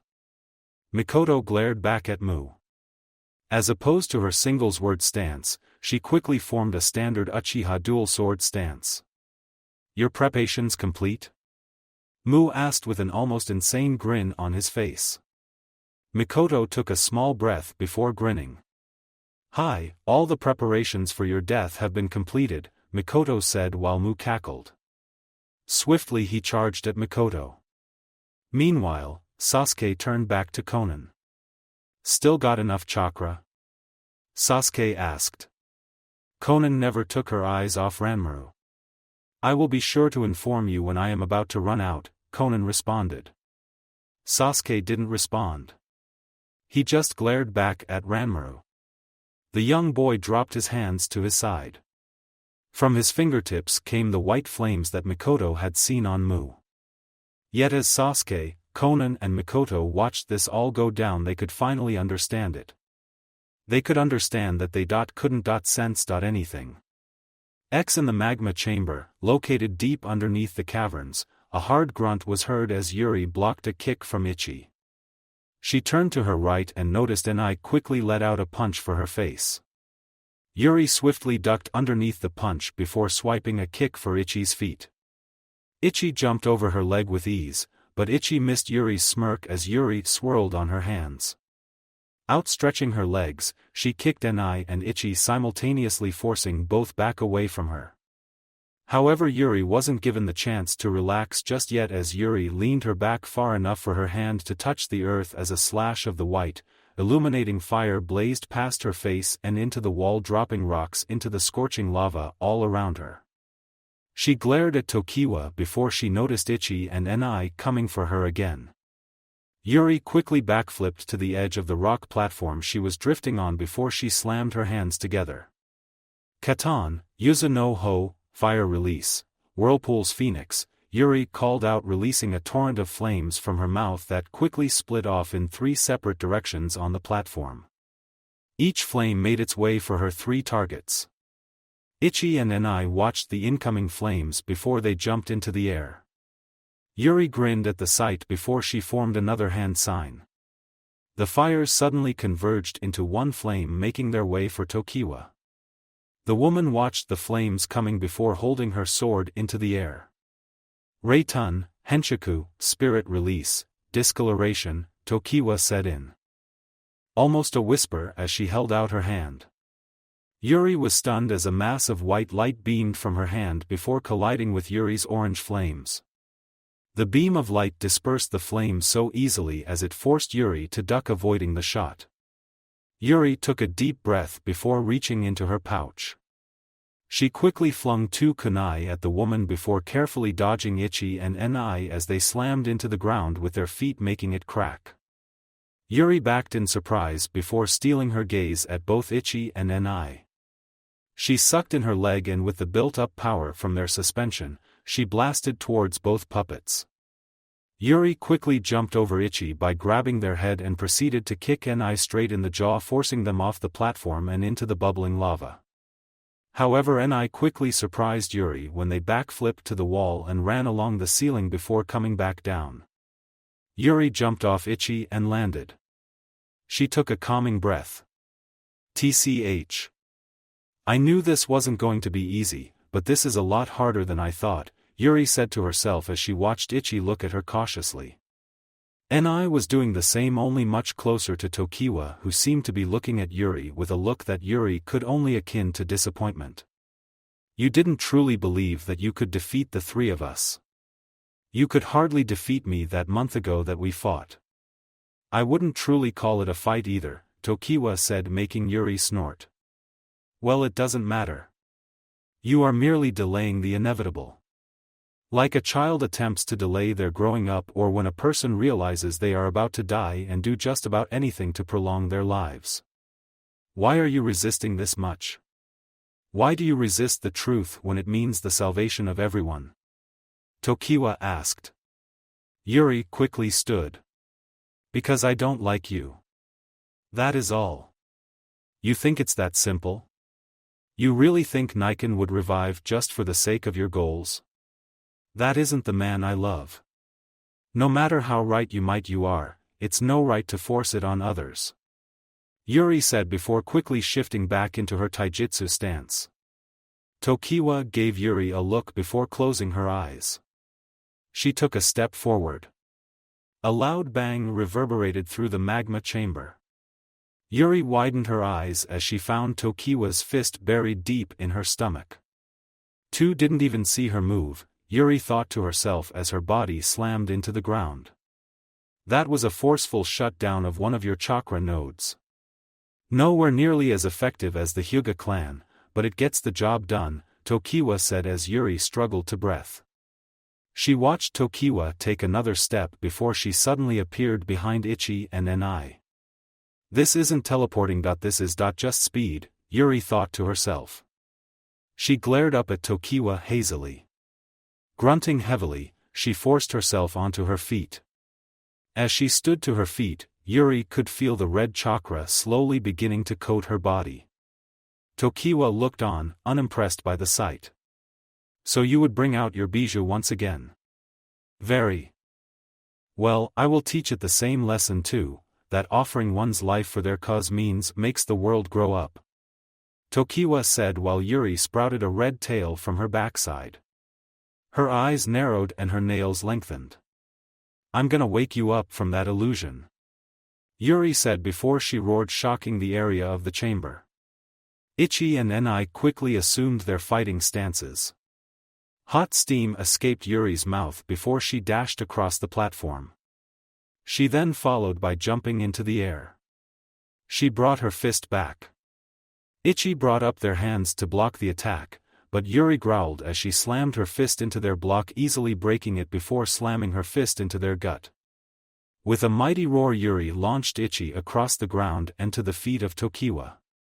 Ni turned back to her before Yuri glared at them as well. Ni flung a kunai, but Yuri's tail effortlessly blocked before she vanished in a burst of speed. She grabbed Ni's mask before she grinned Ni into the dirt of the platform.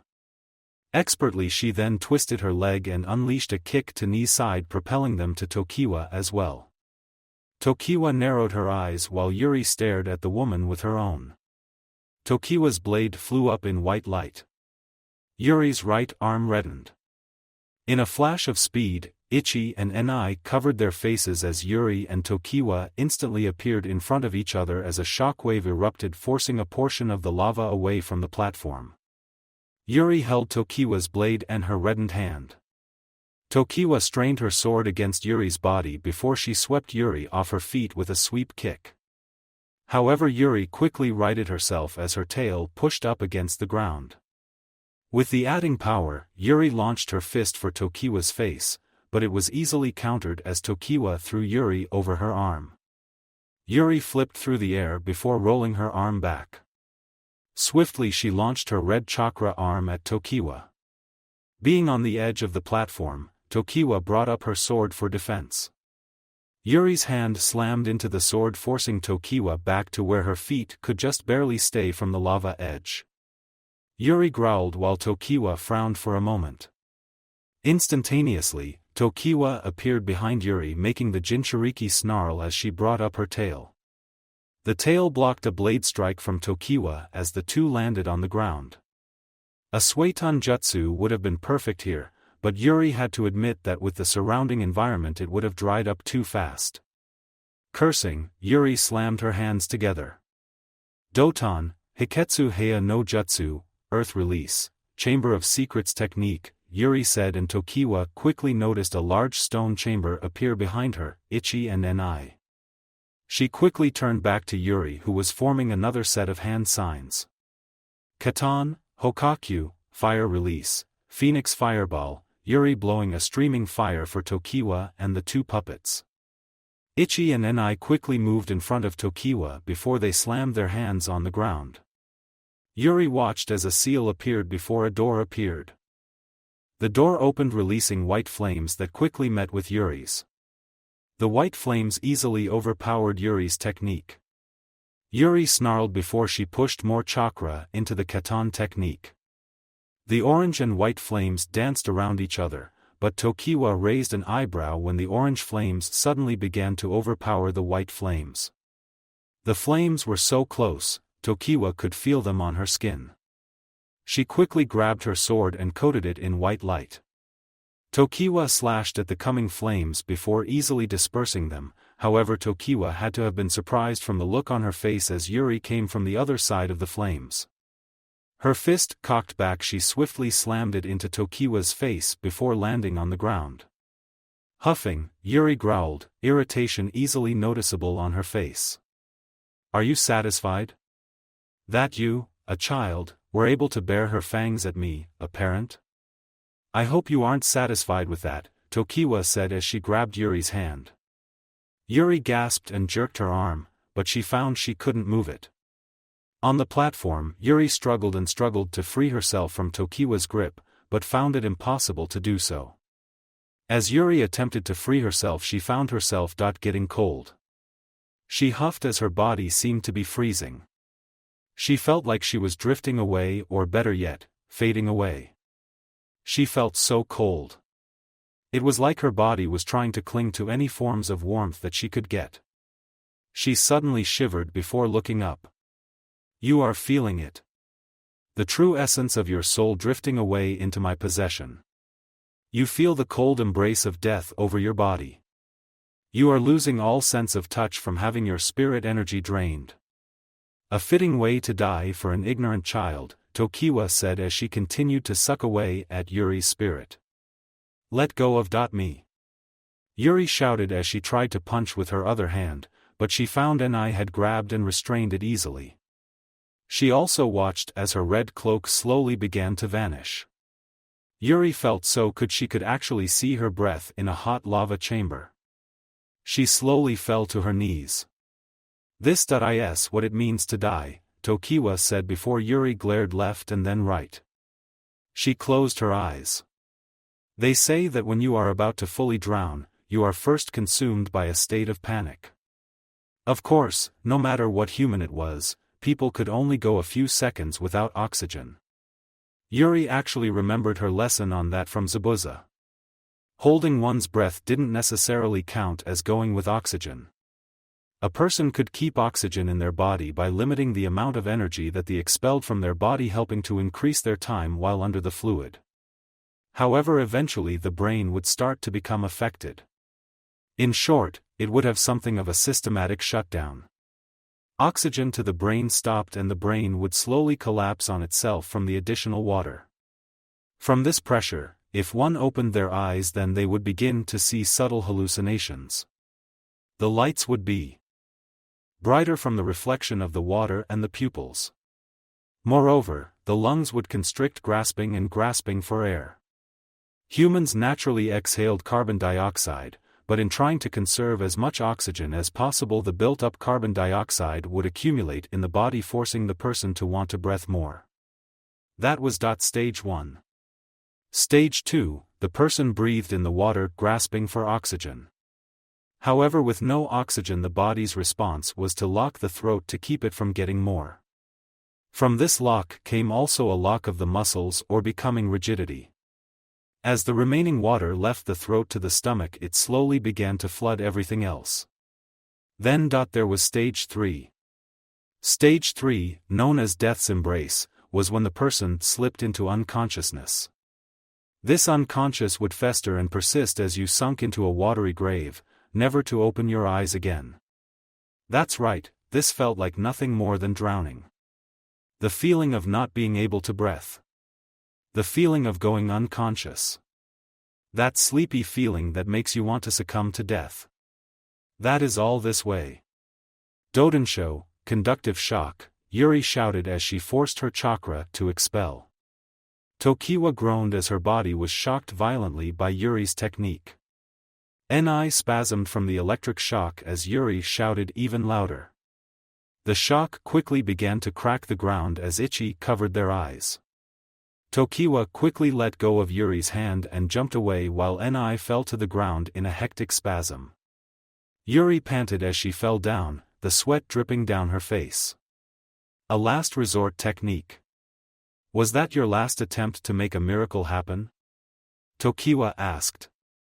However, she watched the familiar cloak slowly begin to surround Yuri's body once again. A second tail quickly formed. The only thing keep Yuri connected to her consciousness and not give in to the rage was her absolute knowledge that if she let this woman go, then all her family was dead. Yuri would keep this woman where she could see her. Before she could even register Tokiwa, Yuri glanced back and noticed Ni get back to their feet, though she could see the scar marks on their arm. Yuri turned back to Tokiwa. The only ones that are going to feel death are you and your organization. I will not let you use Niken as you like. Yuri said. Tokiwa's face was even for a moment before she appeared in front of Yuri. Yuri didn't move and stared at Tokiwa, the two glared at each other for a moment.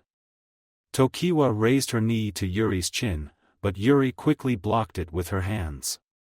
Yuri then spun in the air, sending her foot for Tokiwa's face. Tokiwa effortlessly blocked the kick, forcing Yuri to growl. Yuri flipped over Tokiwa and backflipped away. Her chakra flared. Tokiwa took her stance. With a loud roar, Yuri dashed hard enough to leave a dent in the platform before rushing for Tokiwa. She shouted as her rolled back her fist. Tokiwa swung her blade down. Yuri's cloak-covered fist slammed into the blade as Yuri snarled. You think you have the right to decide if someone lives and if someone dies? You claim you hate the rich and powerful for messing up the lives of regular people, but you're not making it any better. Yuri cried as her chakra hardened. Tokiwa slightly opened her eyes as she found herself pushed back. We are not messing people's lives. We are correcting human behavior. Human might the decision of they should die or live every day. Tokiwa raised her voice as the light from her sword glowed even brighter. Yuri growled as the ground beneath their feet quickly started to crack. Is that what you tell yourself to sleep at night? You say we all have the same blood. That no one is different from anyone else. Then you should correct everyone's behavior, not just the nobles. You're just a coward who used a terrorist tactic to get what her organization wanted, which is the slaughtering of millions under the guise of peace. The clash of Tokiwa's sword and Yuri's claws resounded through the cavern. Yuri swung and swung while Tokiwa parried each shot that she could. The ground at their feet cracked and rumbled. Tokiwa quickly flashed away from Yuri's onslaught. Tokiwa appeared on the other side of the platform while Yuri glared at her. Reitun, Sainton Issen, Shogiri, Spirit Release, Insane Edge Single Point, Palm Slash, Tokiwa said before she faded away and blinked in front of Yuri. She quickly let out a series of slashes over Yuri's form. Yuri jumped, dodged, and rolled across the ground as the heat of the cave warmed her body. The slashes were so fast she could barely even follow them correctly, but she could feel her body predicting where they would happen. She could see the flow of spiritual energy around Tokiwa's blade as she continued to dodge each strike. Tokiwa swung her sword and Yuri ducked underneath it, watched as the slash left a large indent on the walls of the lava chamber. Yuri quickly spun on her hands and let out her foot to a kick at Tokiwa's chin. Tokiwa effortlessly blocked and grabbed Yuri's leg. Yuri yelped as she was dragged across the ground. Yuri snarled once she was tossed into the air. She floated overhead before glaring downward. Humans make their own future. It's why we live each day as if it were our last. It's why I treasure Niken and the rest of my family, because even if I die, the moments I have shared with them all will never be taken away from me. Don't underestimate my will to believe in my family. Yuri shouted as she slammed her hands together. Tokiwa's blade swiftly glowed. Katan, Goryuka no Jutsu, Fire Release, Great Dragon Fire Technique, Yuri shouted as she fired 5 large flaming dragon heads to Ichi, Enai, and Tokiwa. The woman held up her sword as she glared at Yuri. A little girl's foolishness will never be able to change the world, Tokiwa said before she swung her blade. Yuri watched in surprise as the flames dispersed into nothingness as she landed to the ground. Tokiwa stared at Yuri before closing her eyes. Yuri snarled before her legs buckled. She fell to the ground and huffed. A reckless endeavor. You do remember that in conjunction with using chakra, this cave was also sapping you of your power source as well. I have never seen anyone run through their chakra as much as you have. Of course the backlash would hit you after a couple of jutsu and a near-death experience. You say that humans make their own future? Humans treasure each other's memories? Tokiwa asked as she stood over a gasping Yuri. Tokiwa glared down at Yuri before raising her foot and winding it backward. Yuri cried as Tokiwa kicked her in the stomach, sending her crashing into the opposite side of the platform. Yuri coughed before she cried again as Tokiwa kicked her in the side. Yuri could feel the pressure of Tokiwa's foot on her body as her muscles and skin groaned for release. You know nothing of future or memories.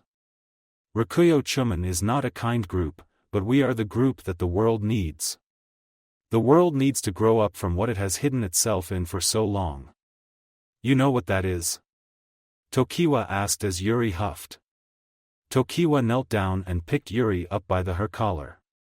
That is the false illusion of strengthened individuality. Tokiwa said as she slammed Yuri into the ground.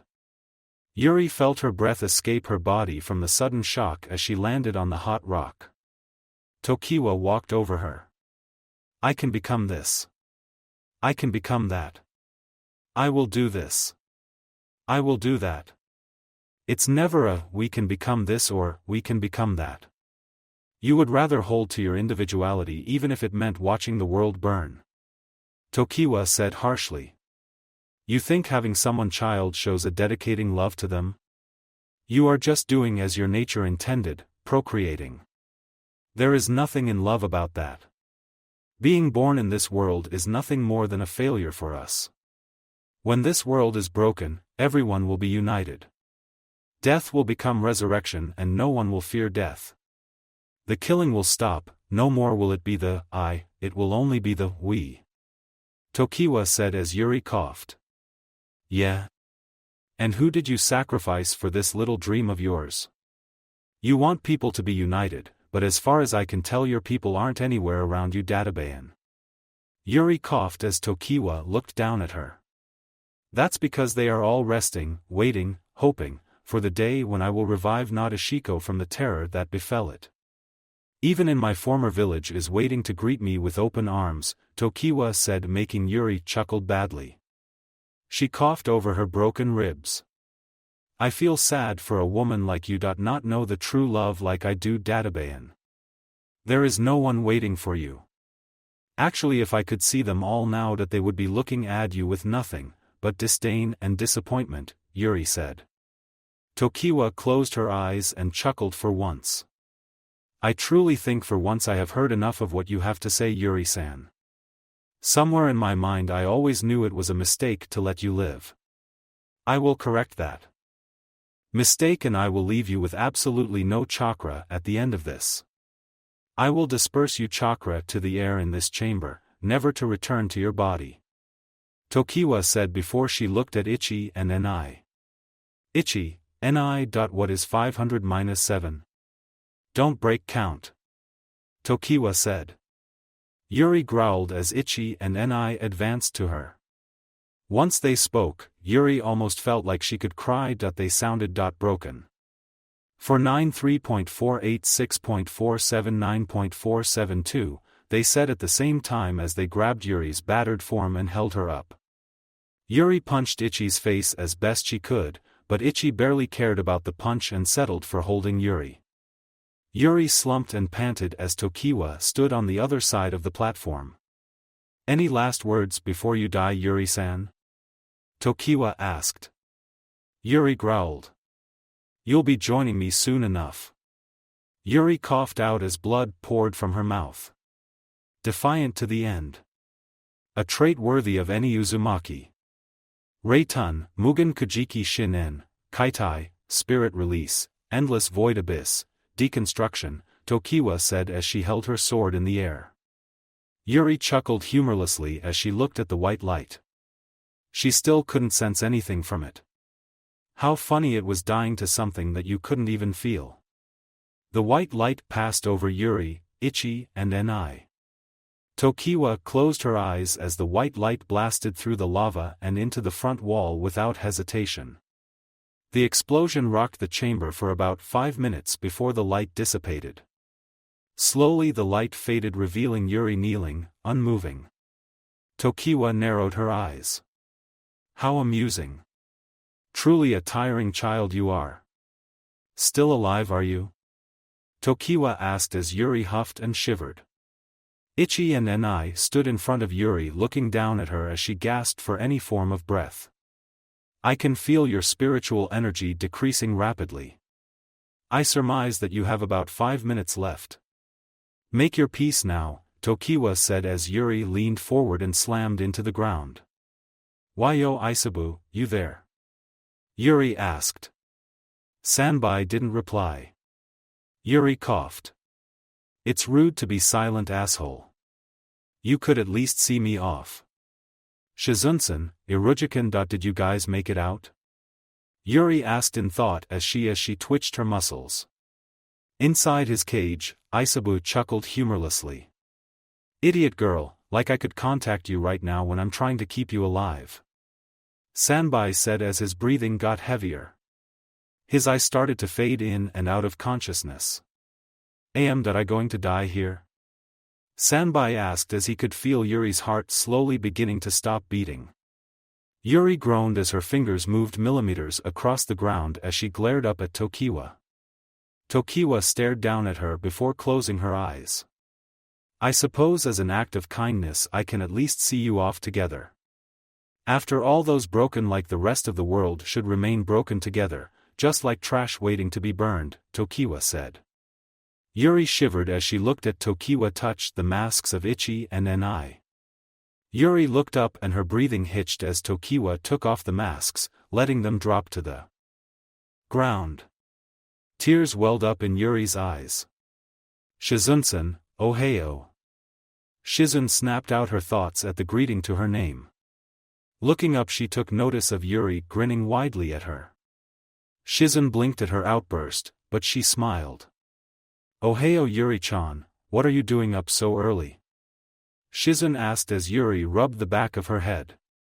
The grin on the young Uzumaki female's face was a refreshing sight for the assistant to the Godame. It too much reminded her of Naruto's smile when he was around that age. Yuri-chan, would you like to help me around the village for a bit? Shizun asked, much to Yuri's confusion. She didn't know the premise behind this question, but whatever. She wasn't in any rush, so it wasn't like it mattered when she completed her mission or not. Sure. Where are we going? Yuri asked, but Shizun didn't tell her as they walked off. Yuri pouted at the silence. She didn't like being ignored. Both were met with a male who stood at the door with his arms folded.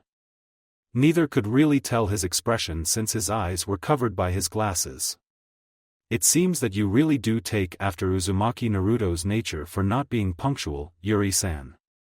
You're late, very late. Yuri blinked at the person for but a second before she gasped and pointed out her finger. Ah, you're the closet pervert that Niken talks about on occasion.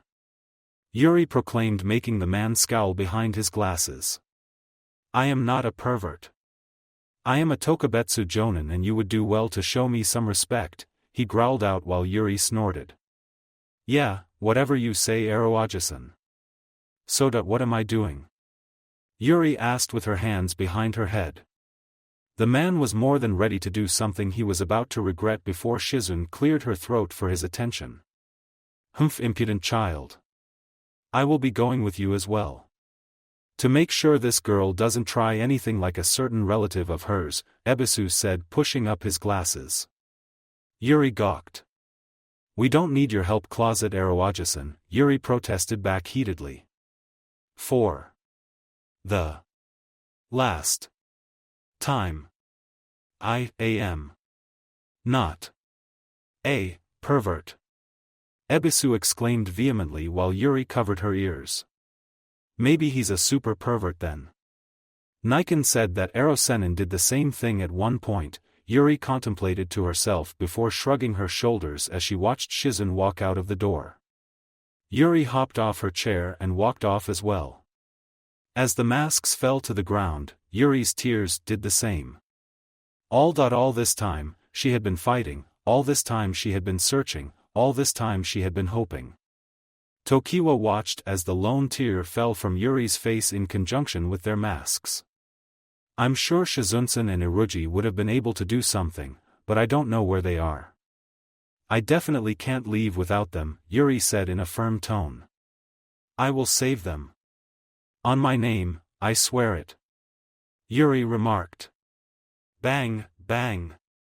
Tokiwa looked over and watched Yuri bash her head into the platform repeatedly before she looked up. Shiz-un-san. Ero-aji-san. Yuri thought as she saw the blank faces of Shizun and Ebisu staring down at her. She could see no life in their eyes. They truly looked no better than puppets. Their arms at their side, their faces unemotional, Yuri wasn't even sure if her voice reached them.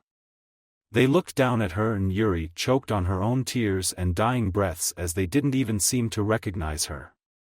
388, 381.374.367, Shizun and Ebisu continued on and on as Yuri's tears stained the ground. This is your reality.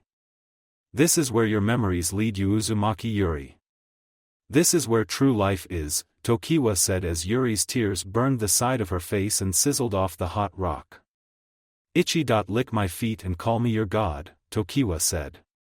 Yuri widened her eyes and looked up as Shizun stopped counting. She walked over to Tokiwa, and make sure her eyes don't close, Tokiwa said as Ebisu stopped counting and moved over to Yuri. He grabbed her eyes and forced them open. Yuri shivered as Shizun fell to her knees. Shizun, please don't. Shizun. Yuri cried as Tokiwa took off her shoe. Without a word, hesitation, or protest, Shizun sucked on Tokiwa's toes obediently. You are my god, Tokiwazama, Shizun said as her tongue trailed Tokiwa's toes. Tokiwa glared down on Yuri while felt the bile begin to rise in her stomach. Tokiwa stared at the nearly dead Jinchuriki. It was of no consequence to Tokiwa. This was merely the true reality. Tell me when the Konoha Night Guard shifts. Tokiwa commanded.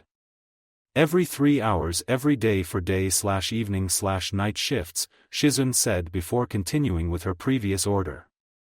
Tokiwa nodded before Yuri clenched her teeth in anger as Tokiwa kicked Shizun to the ground. Now get up. Tokiwa ordered. Shizun was instantly on her feet without another word. Tokiwa nodded as Yuri turned away, but Ebisu grabbed her head and held her down, only to watch as Shizun remained still. Very good. I hate to break Aki's toys to prove a point, but she will always get new ones. This is our fallen order, Tokiwa said as she unsheathed her blade. Yuri stilled. The chamber was silent except for Yuri's screams as Tokiwa pierced Shizun through the heart. Blood poured from Shizun's mouth as she fell to the ground. She fell to her knees before her face slammed against the floor. Yuri looked down before Tokiwa grabbed Ebisu. It was swift, it was quick, and it pained Yuri as she watched Tokiwa behead Ebisu. His lifeless body dropped to the ground as Yuri watched. Tokiwa watched as Yuri crawled along the ground. Yuri grabbed Shizun's arm and tightly closed her eyes. Shizun-san, Irujikan. You guys were supposed to watch me do the Chunin exams. You weren't supposed to die down here. Yuri thought as she struggled. With her remaining strength she pulled Shizun and Ebisu's bodies closer to her. I couldn't save you. I couldn't save anything. I couldn't do anything. Yuri thought as her tears fell to Shizun's body and Ebisu's body. Her tears stained their clothes, wishing against wish that they would wake up and just hug her. Yuri sniffled. Slowly 2 hands touched her shoulders. Yuri gasped and turned around only to see the ethereal forms of Ebisu and Shizun smiling down on her. She looked at them before her eyes become watery. Gomen. Gomen. Gomen. I couldn't save you. I couldn't save anyone. I couldn't. Couldn't, Yuri slowly gasped as Shizun gently wrapped her arms around Yuri. Ebisu placed his hand on top of her head. Yuri held her head to the sky as Shizun and Ebisu smiled. So are you ready for the Chunin exams? Shizun asked, making Yuri shrug her shoulders. I guess.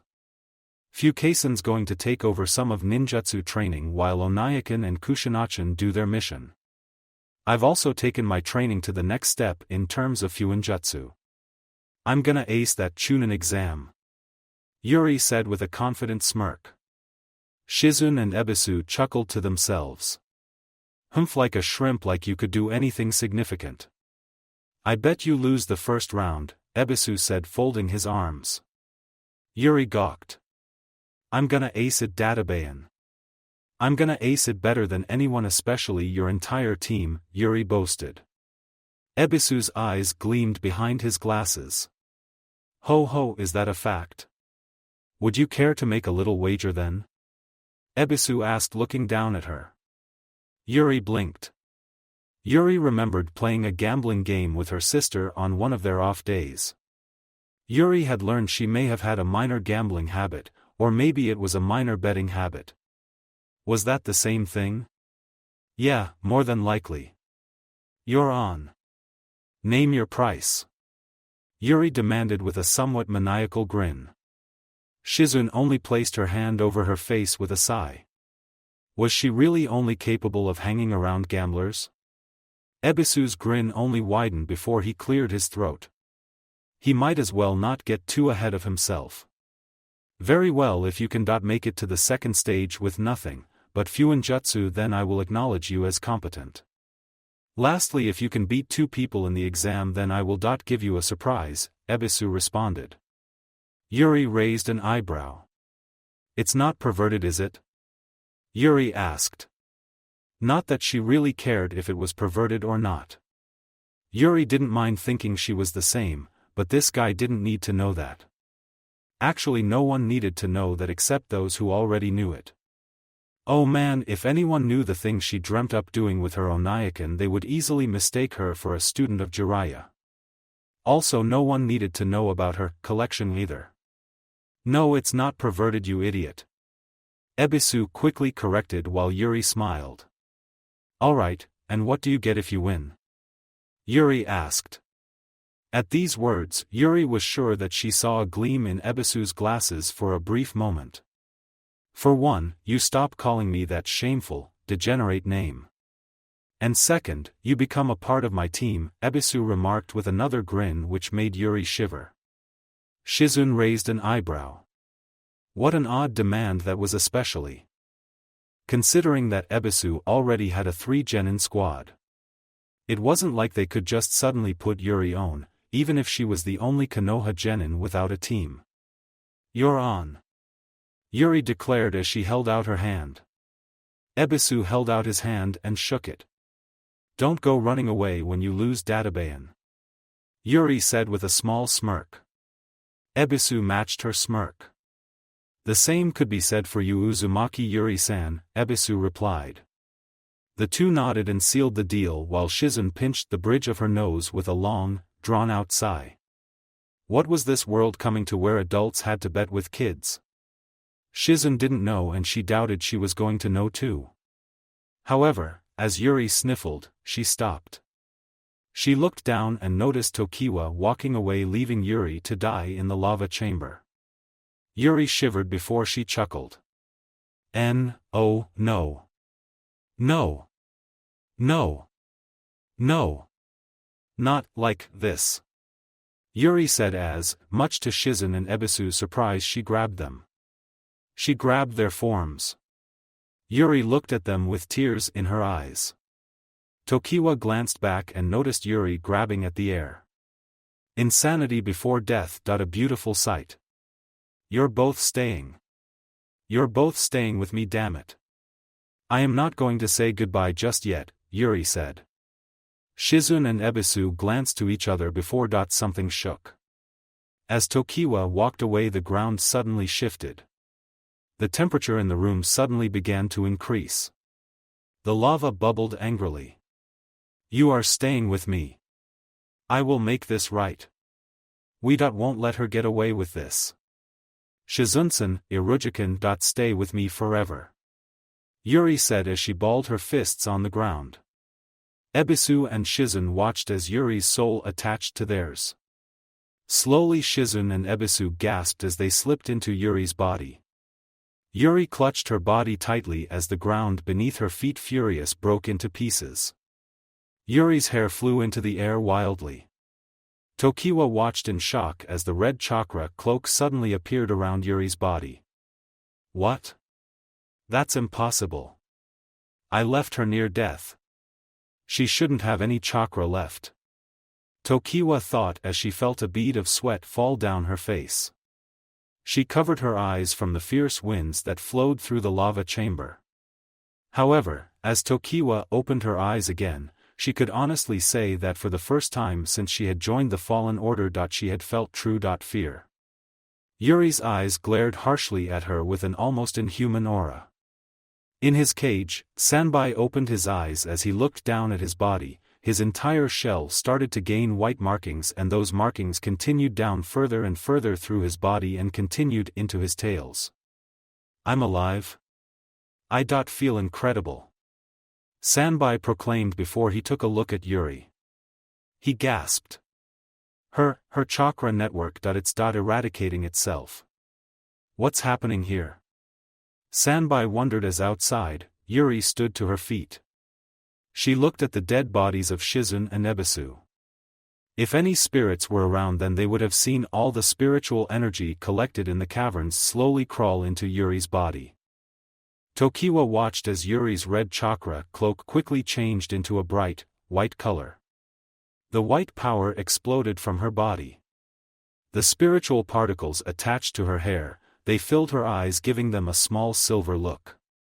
"You have crossed the line for the last time," Yuri said, and Tokiwa wasn't sure, but she thought she heard at least two other voices talking besides Yuri's.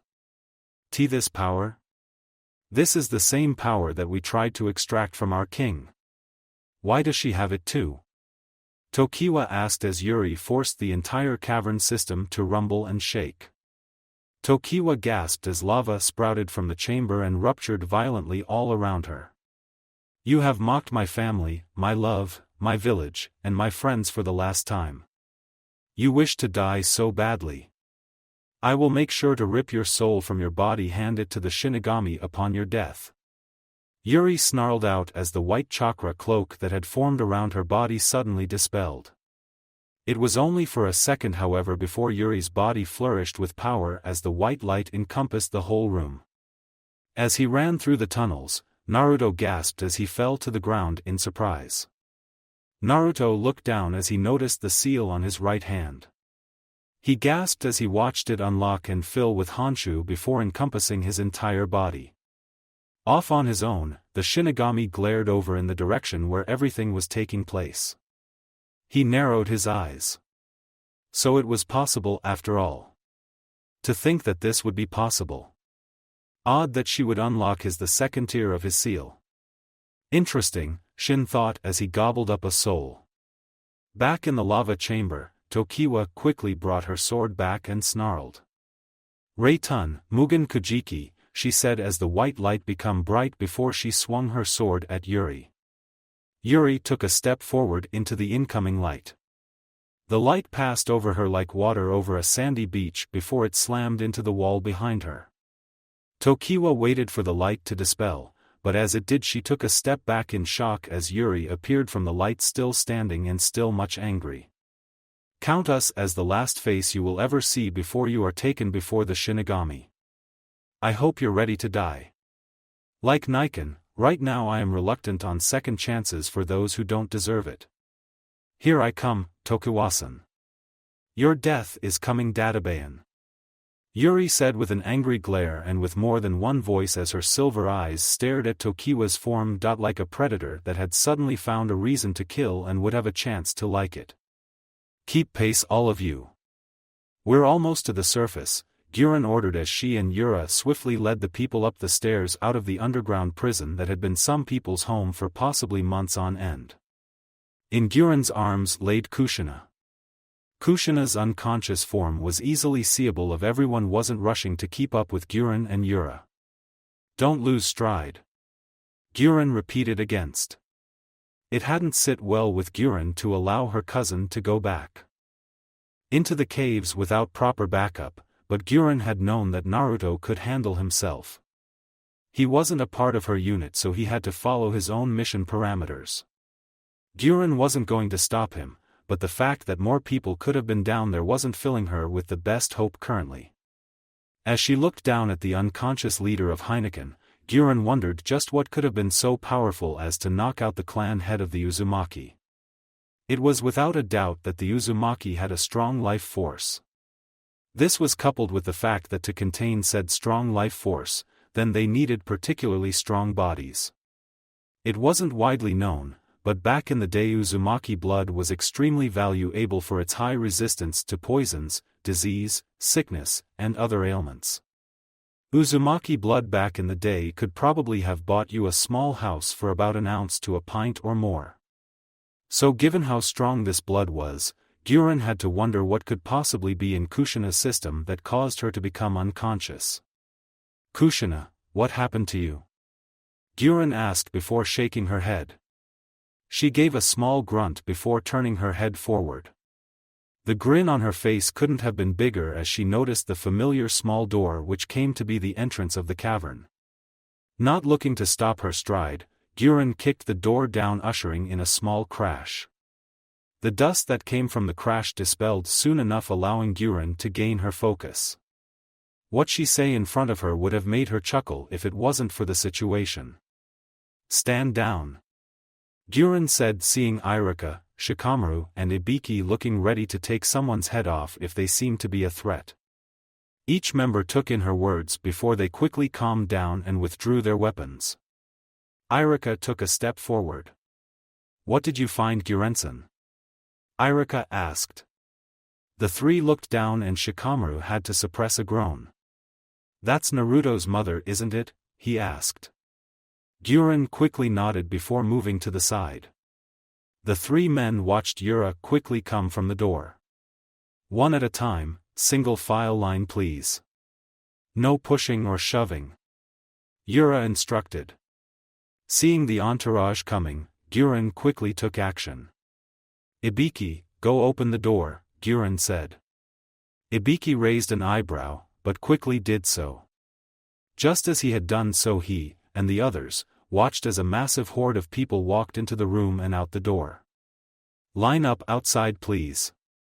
We'll try to get everyone organized before we let you go," Yura said as people slowly began to show their emotions of seeing the outside for so long. However, those emotions suddenly turned sour as people looked at the sky. Sasami and Amaru looked up in the sky and gawked. Kotohime was the next to follow as she turned back to the cabin. Yura-san, I believe we have a problem," Kotohime said. Guren and Yura blinked before they sent a glance to each other. Guren moved over to Iruka while Yura calmly ordered for the escapees to halt their progress. Guren laid Kushina next to Iruka. "Please look after her for me," Guren said. Iruka nodded before he began pulling out a standard med kit. Iruka was no medic nin, but standard field medicine he could accomplish. He quickly nodded while Guren and Yura moved outside. Both looked into the sky. "What the hell?" Guren muttered. The once clear skies that showed it should still be early in the morning were covered in dark clouds. Lightning flashed through the sky. Thunder roared over the horizon. Guren, Yura, and the group of prisoners gasped as lightning flared down and struck the ground nearly the cavern. The struck earth quickly exploded, forcing a series of shouts from people as boulders fell to the ground. People screamed in shock as the jagged cavern rocks suddenly seemed to resemble the jaws of an angry demon ready to devour them whole. As the lightning struck the ground, Guren quickly moved in front of the freed prisoners. She effortlessly slapped her hands together before she slammed them on the ground. "Shoten, Shokujin Hiki, crystal release, crystal encampment wall," Guren shouted, forcing a wall of crystals to cover the mouth of the cavern. People gasped as the large rocks bashed against the crystal, breaking it into pieces, but they were more amazed that the crystal quickly began to repair itself. However, Guren and the rest of the freed prisoners didn't have the time to relax as the earth beneath their feet suddenly started to rock. "An earthquake? Right now?" Guren thought to herself as many people fell to ground. Sasami quickly grabbed Amaru as they fell forward. Kotohime gasped as the earth violently rumbled. Even Ibiki, Shikamaru, and Iruka clutched the walls of the small house that became the entrance of the underground maze. Iruka quickly covered Kushina's body. Outside, Guren cursed as the shaking seemed to get even heavier. The earthquake and the thunderstorm rocked in Guren's ears. Guren looked left and right in surprise. She quickly glanced to her left and to the right. As the earth rumbled, Guren watched as crack appeared to the very far left of the crowd of people. Something was coming. This aura. It was an otherworldly aura. Guren didn't know where it was coming from, but the crack suddenly got bigger and bigger and bigger. "Move to the side," Guren shouted, and people quickly gasped as a large light exploded from the ground and into the sky, effortlessly piercing Guren's crystal wall. Guren could barely hold her surprise. "What the hell is going on?" Kotohime shouted. However, no one was able to answer her question as another swell of light came from the top of the walls of the cavern. A third light erupted from the side. The lightning struck down ferociously, slammed into the ground. Yura gawked at the scene in front of her. Never had she known the earth to be so terrifying that right now. This supernatural phenomenon that was going on was beyond her understanding. The ground was shaking so hard she couldn't even write a seal for a protective barrier to help anyone. Also these swells of light that kept appearing from the ground, it was like in a response to someone's anger. The way they stood in the sky and pierced the clouds. Just now a seventh one appeared. It flared in the sky just the same as the other six. Yura wasn't sure what to make of the sight. Gurensen, we have a problem. Yura heard Irika's voice come from behind them. She glanced back and gawked. Can't it wait? Guren asked angrily, but she didn't receive an affirmative or a negative. With a flick of her tongue over her teeth she glared back and widened her eyes. Kushina was glowing. Her once red hair gave way to silver-white hair. Strange seals slowly began to etch themselves into her skin. From her neck down to her thighs, the seals crossed her face. The freed prisoners turned and noticed what was happening to Uzumaki Kushina. The look of surprise on their faces couldn't have been more accurate to Guren's own face. No one could comprehend what was happening to her. The same as no one could, or would ever comprehend what was happening in the near lowest parts of the cavern. Yuri stared at Shizun and Ebisu's dead bodies. The startling revelation of who she had been fighting, what had been done to them, and who they were killed by was all taking its toll over Yuri's mind. Was this the true destiny? Was this all that awaited humanity? Was it all how it should have been? She vowed, she promised. She had broken a promise. How could she save them? How could she? She couldn't. She could feel the remainder of her chakra slipping away as she laid on the ground gasping for air to breathe. With a heavy gasp, she reached out her hand and touched their bodies. They were still warm. Yuri's tears stained the hot slab of earth protecting her from falling into the lava. She looked forward and noticed Tokiwa walking away. Yuri wasn't sure, but she could feel her anger rising. She could feel herself breaking. Yuri balled her fists. Shizunsen, Irujiken. You guys were supposed to watch me do the Chunin exams. You weren't supposed to die down here. Yuri thought as she struggled. With her remaining strength she pulled Shizun and Ebisu's bodies closer to her. I couldn't save you. I couldn't save anything. I couldn't do anything. Yuri thought as her tears fell to Shizun's body and Ebisu's body. Her tears stained their clothes, wishing against wish that they would wake up and just hug her. Yuri sniffled. Slowly 2 hands touched her shoulders. Yuri gasped and turned around only to see the ethereal forms of Ebisu and Shizun smiling down on her. She looked at them before her eyes become watery. Gomen. Gomen. Gomen. I couldn't save you. I couldn't save anyone. I couldn't couldn't, Yuri slowly gasped as Shizun gently wrapped her arms around Shizun. Ebisu placed his hand on top of her head. Yuri held her head to the sky as Shizun and Ebisu smiled. She didn't deserve those smiles. She had failed. Her anger kept rising, rising, and rising. Suddenly she felt the presence leave her body. Looking back she noticed Shizun and Ebisu beginning to fade away into the spiritual plane. No.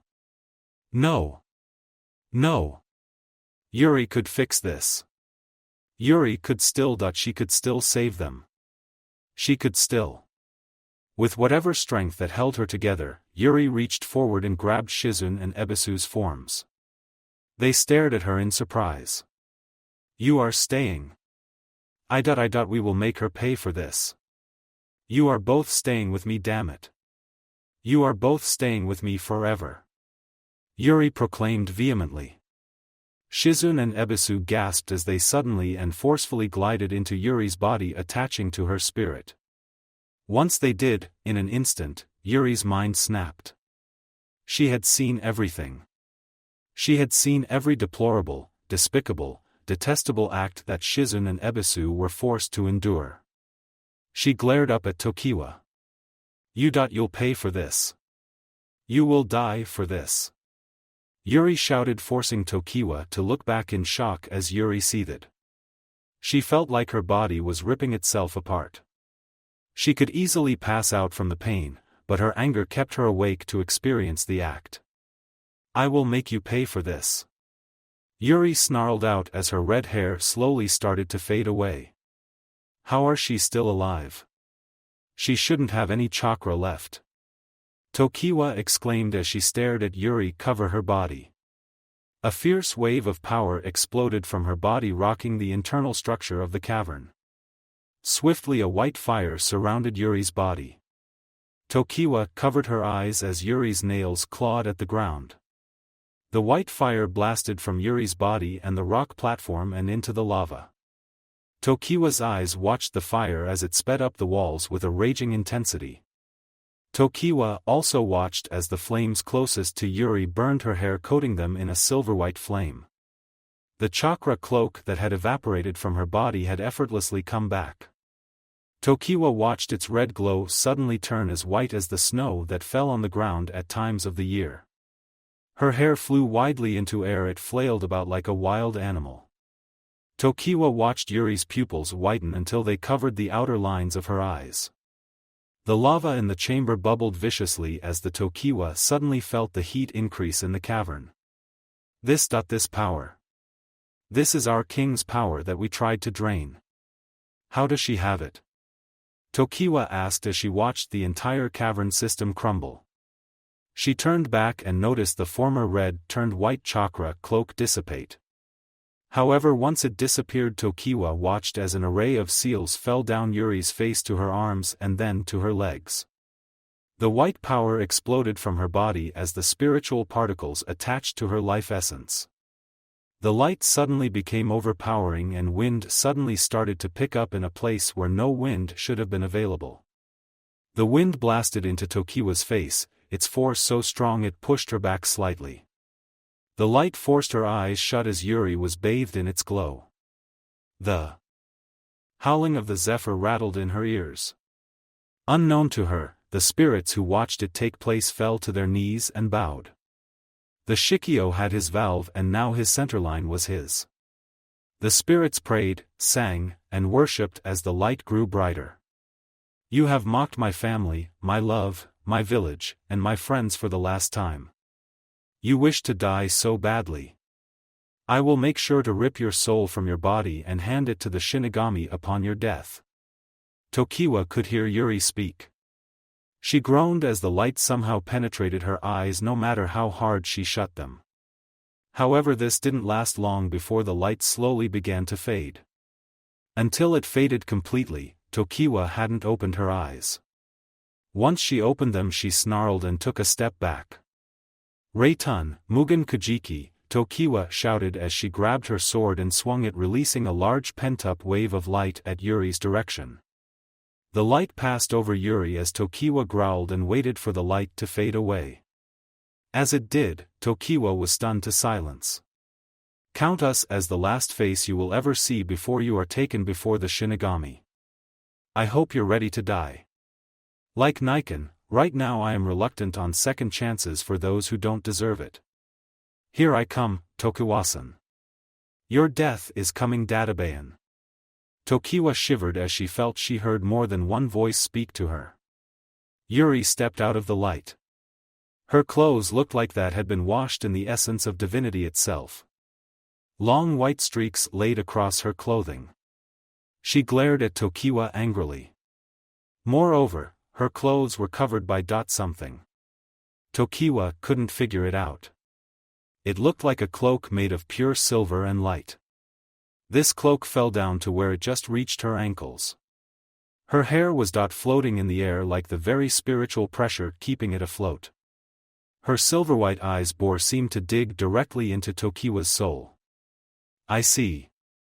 So that's how you used that move of yours, Yuri said, once again creeping Tokiwa out with how there seemed to be three voices talking at once. However, she steadied herself. You are harder to kill than I had assumed before. What do you mean you have figured out my technique? Tokiwa asked with narrowed eyes. Yuri didn't answer immediately. Instead, she glanced off to the side. She could see the bubbling lava with her sparkling, silver eyes. Yuri honestly found it funny how she didn't see it. Her brother was essentially the avatar for all things spirit-related in the Shinobi nations. She glared back at Tokiwa before she took a step forward. From that step, a wide circle of white fire began to slowly spread along the floating rock platform on the lava. Calling it Reitan is actually pretty accurate. You truly do not have chakra. You and the others like you trained your bodies to live without chakra. Chakra is the combination of physical and spiritual energy. Your techniques have no physical side. You have turned your spiritual energy into a weapon on its own. It's like Nikon's Honshu. Only to a lesser, almost irrelevant extent. Want to know how I know? Yuri asked as Tokiwa frowned, however Tokiwa couldn't stop the bead of sweat that fell from her head. Whether from the pressure Yuri was exuding of the heat radiating in the chamber, Tokiwa wasn't sure. It's easy. With these eyes, I can effortlessly stare into your soul and see your spirit. Your spiritual power diminished slightly from that last attack. You focused your spiritual power into your blade and you made that into an attack. I now also understand why my chakra always faded after that attack. In its form, you merely merged the spiritual half of my chakra with your own spiritual energy before dissipating it. Essentially, you stole half of the requirement for me to make chakra. In other words, you overpowered a portion of my spiritual energy with your own, Yuri explained with a small nod to herself. Meanwhile, Tokiwa could feel the fear and angst staring to rise within her.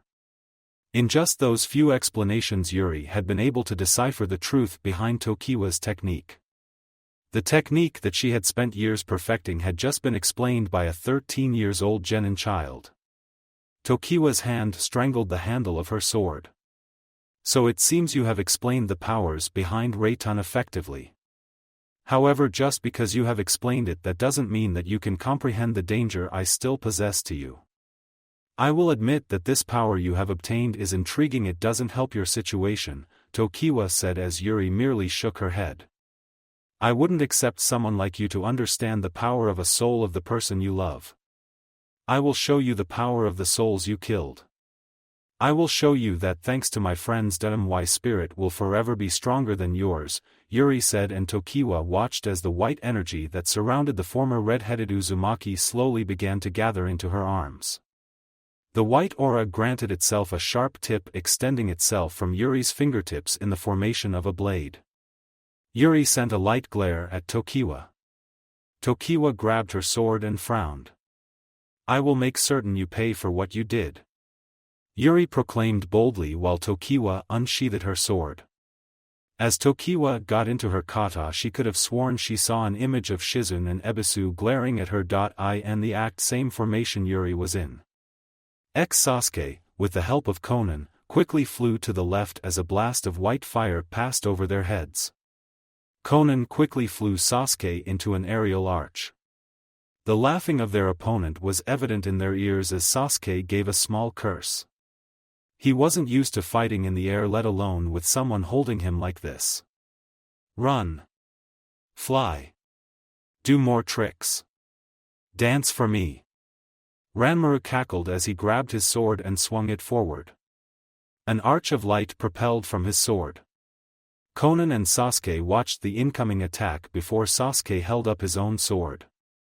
Katan, Enko, fire release, arch, Sasuke called before he swung his sword, releasing an arch of fire that quickly blasted into the light arch. Both quickly collided before dispelling in an array of fire and light. Sasuke and Konan glared at Ranmaru while the young boy laughed. Nice one, Yuki-Hazen. This is the most fun I've had in a while, Ranmaru said with a childish grin. Sasuke snorted. Obviously the kid needed something better to do with his time. Though judging from you and your friend, I don't think you have enough chakra to continue for long. You were in this cavern for nearly a month. You can't have a lot of chakra remaining. The same would go for you, Torai-san. Ranmaru said, making Conan's underlip twitch, but she didn't reply. Her only reply was to grip Sasuke's shoulders and charge him forward. With a shout, Sasuke held his sword back before the sound of clashing metal rang in the middle cavern room. Besides, I don't think your friends are going to have a much better time with Muzan than you are having with me. You'd like to help them, wouldn't you? Ranmaru asked. Sasuke gave him a small glare, but as if fate were suddenly against him, he heard a cry of pain and turned around. Kahahaha, you ain't a matc fair meh. Just die ya cunties. Mu shouted as his fist slammed into Mikoto's blade with enough force to rock her body, sending her crashing into the wall. Mikoto gave a small snarl to Mu while Kamachi quickly rushed to Mikoto's aid. However, Kamachi wasn't sure, but the shadow looming over her form didn't inspire the best confidence in her as she turned and noticed Mu right behind her, his fist prepared to dislocate her head from her shoulders. Kahahaha. Mu cackled as his fist came rushing down on Kamachi's form. However, his fist never made the connection as Zabuza's blade came between the two. The former demon of the mist's battered form was easily noticed in Mu's eyes, only seeming to inspire even more thrill from the crazed cult member. Zabuza-sama. Haku said, nursing her wound. Zabuza panted as blood dripped from the side of his face. "Ya got big balls. I is gonna have ta applaud ya." Mu said as Zabuza kept just enough strength to keep from passing out in front of the enemy. Such a thing was unsightly for a shinobi of his caliber. However, it didn't help that he could feel the aching in his broken bones and the strain on his chakra coils. He doubted he could have held this for long. "Quit gawking and get her to the red-haired brat," Zabuza said to a surprised Kamachi. The blonde-haired Uzumaki quickly nodded and grabbed the dazed Uchiha matriarch before moving her over to Karen. Karen quickly knelt to her and furled up her arm. "Mikoto-san, hurry and bite my arm," Karen said urgently. Mikoto squirmed as she opened one of her eyes. She leaned forward and quickly bit into Karen's arm, which let out a small squeal from the redhead. Mikoto could feel her body's injuries healing, and while she felt better, she couldn't say the same for her chakra reserves. Seeing this, Mu couldn't help but grin. "So you're TE healer, oh, TE group. Yo. Ranmaru, in RPGs ain't it right to go fair TE healers?"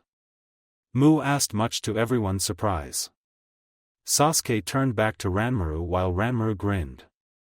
"That's right, Muzan. But this is real life. This isn't an what in Kami's name is an RPG?" Ranmaru asked, but he didn't really care. He wanted this group to die. As much fun as he was having, even fun could become tedious after a short time. "Saul, I needs ta know," Mu said as the white fire in his eyes suddenly got bigger. Zabuza shivered beneath his gaze before he felt something crack. Looking down, Zabuza was stunned into silence as Mu's fist broke through the Kubikuribocho before it rocketed into Zabuza's stomach. Blood splattered over Zabuza's mouth through his bandages as Mu forced Zabuza through the air and into the opposing wall with a mighty crazy. Everyone gawked before Mu turned to face Karen. "De big baddie wolf is comin', fair ya sheep," Mu said before he tucked in his legs and blasted for Karen's position. Mikoto gasped as she watched Mu charge for them like an angry bull. The dirt picked up around his feet like a fierce storm of anger.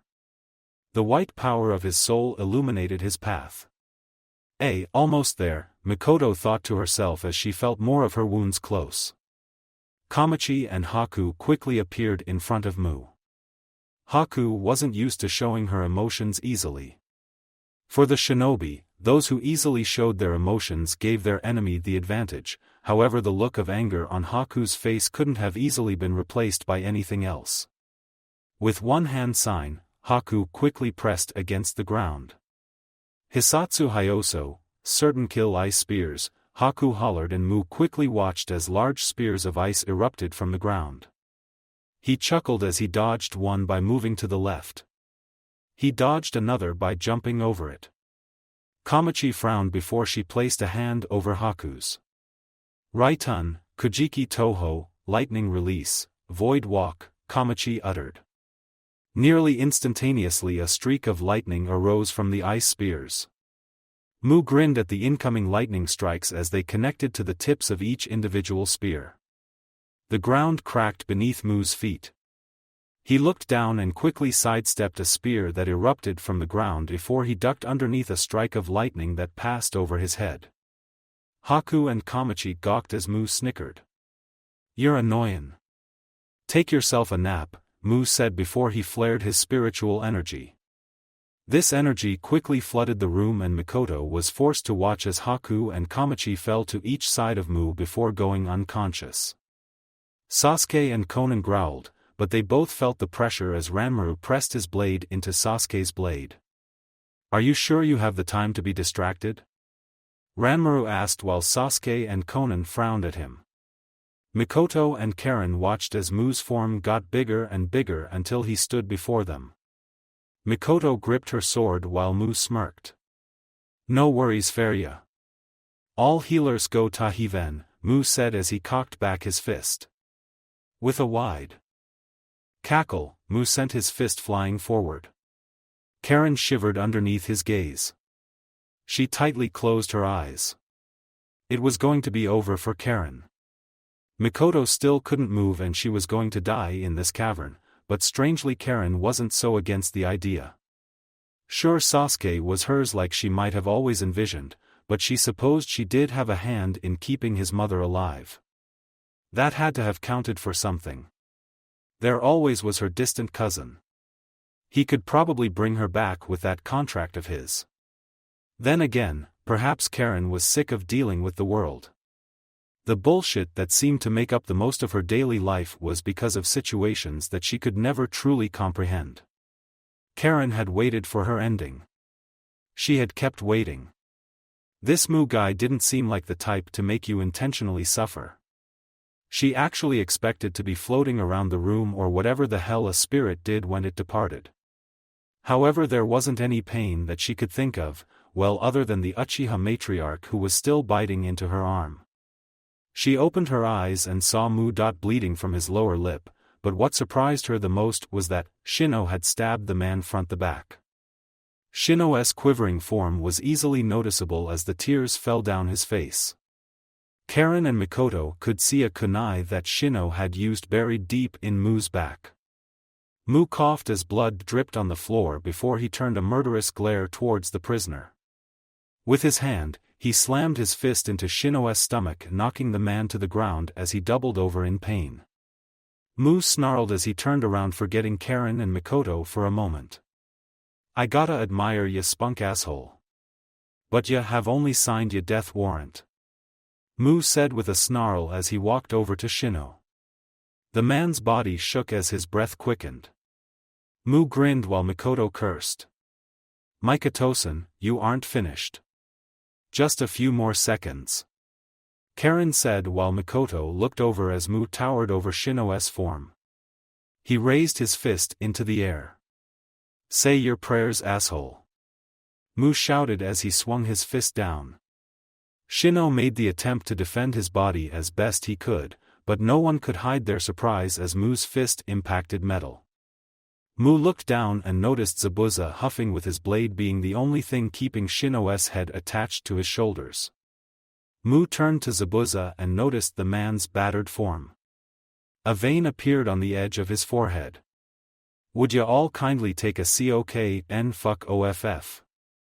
Mu shouted as he grabbed Zabuza by the face before slamming him into the ground. The light slowly began to fade from Zabuza's eyes before Mu turned to Shino and kicked him into an opposing wall with the sheer force needed to bury the man through a hole. Shino coughed as he slid to the ground. Mu gave a small grin before he turned back to Karen and Mikoto. He looked up for a second and noticed Ranmaru effectively blocking both Sasuke and Konan. He gave a small nod. He turned back to Karen and Mikoto. I'm comin', fair ya sluts. Mu cackled as the spiritual pressure of his energy cracked the ground beneath his feet. He quickly charged for the two downed women. Mikoto didn't remember anything hurting this much. As she laid on the ground, she shivered. She was sure that her bones were broken in some areas. She was also sure that she had some internal bleeding. Whatever healing Karen had done had nearly been destroyed in that single moment. The ringing in her ears wasn't going away, but not even that could mask the snark laughing of Mu. Mikoto could hazily see Karen's body edged into the wall. Her life force sprayed over the wall like a disgusting art painting. How Karen's body twitched unnerved Mikoto. She turned over and noticed Haku and Kamachi still unconscious. Kakashi and Yugao were still passed out from their earlier injuries. Her eyes trailed up as she noticed Sasuke's eyes looking at her in shock, surprise, and horror. Mikoto frowned. No, she couldn't let it happen again. She couldn't let Sun watch her die again. Countless times Mikoto, at night, had seen Sasuke cry, more than likely from a dream about her and Fugaku dying. Even right now, she could remember hearing Itachi's blade shake and his whimpers. She imagined his tears as they fell to the ground. In the name of the village. Mikoto chuckled even though it hurt to do so. Her right hand twitched. She could feel her blade in her hands. Yeah, that's right. She still had her blade. And her Uchiha heritage. Do it, Mikoto shivered as she heard someone speak. Mikoto wasn't sure if she was going crazy or not, but she could have sworn she could see Shisui looking at her. I'm tired, Mikoto answered with a smile as she noticed Mu turn to her. The glee in his eyes was enough for her to tense. If you don't do it, then everyone in this cavern is going to die and the end of days will come, Shisui told her. Mikoto frowned. Naruto could just revive us again.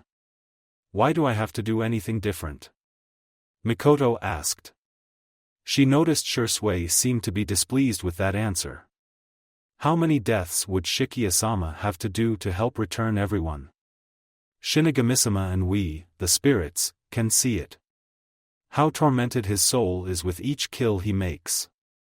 Despite being the summoner to the very essence of death, he has yet to learn the true meaning in death. Until he does, his soul will forever be tormented by his kills. Do you want your son to die down here? Shisui asked. Mikoto snorted painfully. That was a low blow. Mikoto remembered Shisui being much nicer. No time for pleasantries. Either you do it or the world will fall right here. None of us are going to blame you for it, Shisui said. Mikoto looked up and noticed Mu directly behind Shisui. The maddening look in his eyes didn't particularly faze Mikoto. If you don't, who will? Shisui asked and then disappeared as Mikoto closed her eyes while Mu grabbed her face. Mikoto sighed and with the last bit of her chakra she turned on her Sharingan. Good night, sweet princess. Mu said with a grin, however so enthralled in his actions that he never noticed the light in Mikoto's left eye go out. Mu crushed Mikoto's head into nothingness. Mu cackled as Mikoto's body fell to the ground. He laughed as loudly as he could, shaking the caverns as he looked down at her body. Take that, you dumb bitch. Take it. Take it. Take it. Mu shouted as he slammed his foot into Mikoto's body. However, the glee didn't last long as Mu watched Mikoto's body fade away into a void of emptiness. He stared at the ground. Mikoto-san. Mu heard someone shout. He turned over to the direction of the sound and his breath stilled. Hell, even Sasuke, Konan and Ranmaru were amazed. Zabuza, Mikoto, Shino, Karen, Haku and Kamachi were all standing uninjured along with Mu. However, Kakashi and Yugao were not. What happened? I thought we were dead. Haku said as everyone watched Mikoto drop to the ground, covering her left eye. Mikoto-san. Karen said as Mikoto panted. Karen and Haku quickly went to attend to Mikoto as the woman gasped for breath. You! What did you do? I killed you all. Why aren't you dead? Mu shouted angrily. Ranmaru was intrigued to know this answer as well. Even Sasuke would like to have known. Even through his anger over the transpiring events, Sasuke could feel something burning within him. He had nearly been about to lose his mother. For a second time, and he was being held up by a child 6 damn years behind him. It nearly annoyed Sasuke to no end. Sasuke trembled enough for Konan to notice. She looked down and could see the lightning current run through his blade. Drop me, Sasuke replied. Konan frowned at him. Your opponent is in the air, Konan said before Sasuke turned back to her and gave her a solid look. Konan frowned, but then closed her eyes. Try as she might, she couldn't find it in herself to argue with the Uchiha member. She essentially had no chakra left to keep him in the air. She could only nod, and everyone watched as Konan dropped Sasuke. Sasuke slammed into the ground, making the attempt to ignore the tingling in his legs. Sasuke stared at Mu, however it was for just a moment as Ranmaru dropped to the ground next to his accomplice as well. I can see it, Mikoto-san, your chakra dropped drastically from whatever you did. Whatever you did, it won't be happening again. I can assure you of that, Mu said while Mikoto huffed. However, she quickly noticed Sasuke stand in front of her, his sword at the ready. Everyone could feel the anger rolling of Uchiha Sasuke's shoulders. He didn't know what happened to his mother, but he was angry. He was very angry. Konan fell behind him as Sasuke raised his sword at Ranmaru. Sasuke I have a, Mikoto could barely breathe before she fell over and leaned into Sasuke's back. Sasuke moved to accommodate her. He gave her a small look and Mikoto had just enough time to stare into his eyes in surprise before offering a small smile. Since when did her son grow into such a reliable young man? Mikoto gently slipped into unconsciousness.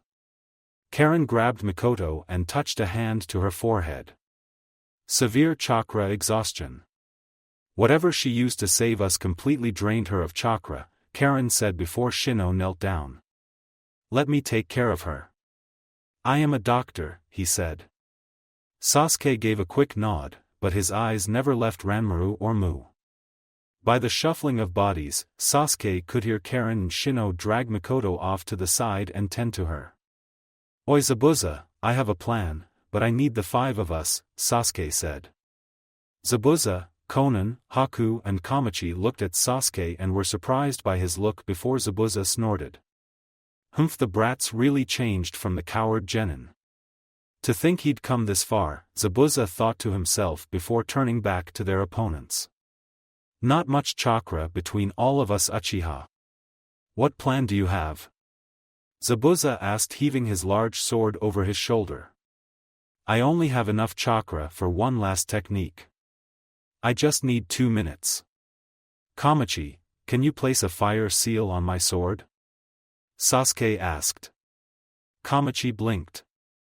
She wasn't the best sealing person in the world, much less by Uzumaki standards, but she could at least do that much. Whatever you're doing, it won't save ya. Mu shouted as he charged forward. Sasuke quickly threw his sword to Kamachi as she pulled out her ink brush from her pouch. You won't get the chance. Mu shouted as he slammed his fist forward only to hit something solid. He looked up and noticed a mirror of ice blocking his path. He snarled. He sent a glare at Haku before he turned to see Ranmaru charging forward. Sasuke-san. Kamachi shouted, bringing everyone's attention forward. Kamachi threw Sasuke's sword into the air. Sasuke quickly grabbed Zabuza's shoulder before being hurled into the air. Sasuke quickly grabbed his blade. I don't know what you're planning, but it won't work. I suggest you give up. Ranmaru said before he brought back his sword. Everyone watched as the light quickly began to cover the area. Ranmaru grinned as he noticed Sasuke on the ceiling. Sasuke grabbed his blade before he glared at Ranmaru. I told you before I would have Naruto send your souls to the Shinigami. I intend to make him do just that, Sasuke growled as he released the fire seal. The flames quickly ignited the blade before Sasuke forced his own lightning chakra through the blade. I will make you regret for what you did to everyone. I will make sure that you regret ever doing this, Sasuke spoke as the fire and lightning flared from his sword. Ranmaru chuckled while Mu gave a small grin. Both turned down and the smiles left their faces as they noticed Konan and Zabuza Toegther. Kirigakure no Jutsu, hiding in the mist technique, Konan and Zabuza said before a thick fog fell over the area. Mu and Ranmaru jumped out of the mist. Ranmaru smirked. Nice try. With that water you would magnify the power of Sasuke's lightning. The heat from his sword would condense the mist, making the lightning even stronger. We wouldn't fall for something so childish. Ranmaru said before they gasped as the mist began to rise into the air. Ranmaru heard something spark. He glanced to the left and then to the right. Another spark snapped in his ears. He looked forward for a moment. He shivered. Sasuke was gone. Where did Sasuke go? Ranmaru asked. Mu widened his eyes and looked up, but he didn't see Sasuke either. Both couldn't feel his spiritual energy either. Ranmaru growled as he looked around the area, but he couldn't see Sasuke. You'd better focus on what's in front of you. Zabuza snarled as he charged at them. Mu held up his fist before heard something spark. He looked around the room as did Ranmaru. They both gasped as a streak of lightning flashed around the cavern room. Zabuza continued charging at them both. He swung his blade at Mu, but the large man effortlessly grabbed the blade with one hand. "Ha, Don, get ahead of yourself," Mu said with a smirk as he slammed his fist into Zabuza's stomach. Zabuza coughed as he was propelled away and to the feet of Kamachi, Haku and Konan. Mu grabbed his blade and chuckled. "Nice toy you got here," Mu said before he heard Zabuza smirk. "It's for you, dumbass," Zabuza said. Mu and Ranmaru watched as the blade dispersed into paper and the paper into paper bombs. Ranmaru widened his eyes as he jumped away. "Mu, run!" Ranmaru warned, however it was too late as Ranmaru and Mu heard shouting. They looked up. When did the mist turn into thunderclouds? That wasn't possible. How was this much chakra still available despite the caverns? This couldn't be possible. A massive roar was heard from the clouds. The clouds suddenly turned a bright hue of orange and red. Ranmaru and Mu shivered. The amount of chakra in this technique shouldn't have been possible for this group. The lightning raced through the clouds. Before there was the Kirin. Now there is only the Chinna. You all die by my hand. Understand your place as you fall before the beast of thunder. Ration, Chinna, lightning release, Chinna, Sasuke roared and the clouds roared in response. Sasuke dashed from the clouds and charged at Ranmaru and Mu. I won't be fooled by your tricks. You die today, boy. Mu shouted as he jumped into the air. Reitun, Shiro Hoyo, spirit release, embracing white, Mu hollered as his fist encased itself in a white light and fire. Sasuke and Mu charged at each other before Mu bashed his fist into Sasuke's blade. Ranmaru didn't even have the chance to react as Mu was effectively split in half. Ranmaru quickly tried to jump away, but he saw his legs stuck. He gasped as he looked forward to see Haku with a panting hand sign. Ranmaru stopped struggling. Very well, Sasuke-san. I will use this on you. The most powerful technique in our arsenal that I know. Ranmaru said as he brought his blade back. Sasuke watched as Ranmaru bit his thumb and trailed his blood over his sword. Reitun, Sodai Mugen Kujiki. Spirit release, grand endless void, Ranmaru shouted as he swung his blade at Sasuke. His sword scrapped the ground, igniting his steel before he fired it forward. Zabuza, Haku, Karen, Kamachi, and Shino were all forced to close their eyes as the light came over the area. The only thing they could hear had been Sasuke's scream. Swiftly the lights faded. Everyone opened their eyes and gasped as Sasuke was on the ground. The light seemed to be pierced by his blade as the lightning current sped through his sword. Ranmaru gasped as he turned to Sasuke, utterly stunned. That was, Ranmaru thought as he saw his sword snap in two. Ranmaru closed his eyes. So that's it.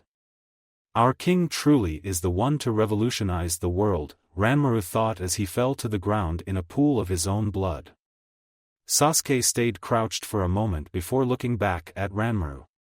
He then stood up before he swung his sword and placed it back in his sheath. Sasuke quickly walked back to the group. "How is Kazan?" Sasuke asked with narrowed eyes. Shino looked up at him and sighed. "Bad. The Sharingan in her left eye is completely unusable. I dare say she's blind in her left eye. She will not be able to see out of it again. But right now she's just heavily exhausted. I believe it would be best if we got out of here," the doctor said. Sasuke gave a still breath. It probably had to do with that technique from last time. However, he quickly nodded. "Kakashi and Yugao?" Kamachi asked. Shino frowned as he moved over the two other shinobi. "Bad as well. I can give them some medication to get them moving, but they will be hurting later on," Shino said. Sasuke frowned for a moment before nodding, allowing the doctor to go ahead. Shino quickly injected Kakashi and Yugao with a purple liquid, forcing the two awake. "What happened?" Yugao asked. Kamachi shook her head. "No time to explain that, Yugao-san. Can you move?" Kamachi asked, helping Yugao her feet. Yugao grimaced as she stood while Shino helped Kakashi to his feet as well. "Let's get out of here." No, Sasuke didn't get the chance to speak as the cave system suddenly crumbled and crashed. The ground beneath them shook angrily and Sasuke turned back to see the stairs to the lower levels give way before collapsing. "Shit! Move!"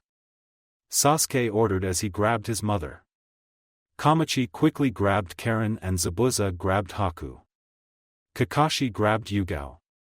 Shino helped Konan to her feet as well, and quickly the 10 individuals made their way out of the caverns and through the upper staircases, leaving behind the corpses of Mu and Ranmaru to be buried forever. Yuri gave another step forward while Tokiwa frowned. Tokiwa didn't move before Yuri was about an arm's length away from her. Without prompt, warning, or even a word, Yuri swung her leg at Tokiwa's arm. Tokiwa quickly blocked it, but gasped at the spiritual pressure that expelled from Yuri's body. Tokiwa was sure she could spiritual energy exit Yuri's body by the bundles from that one kick.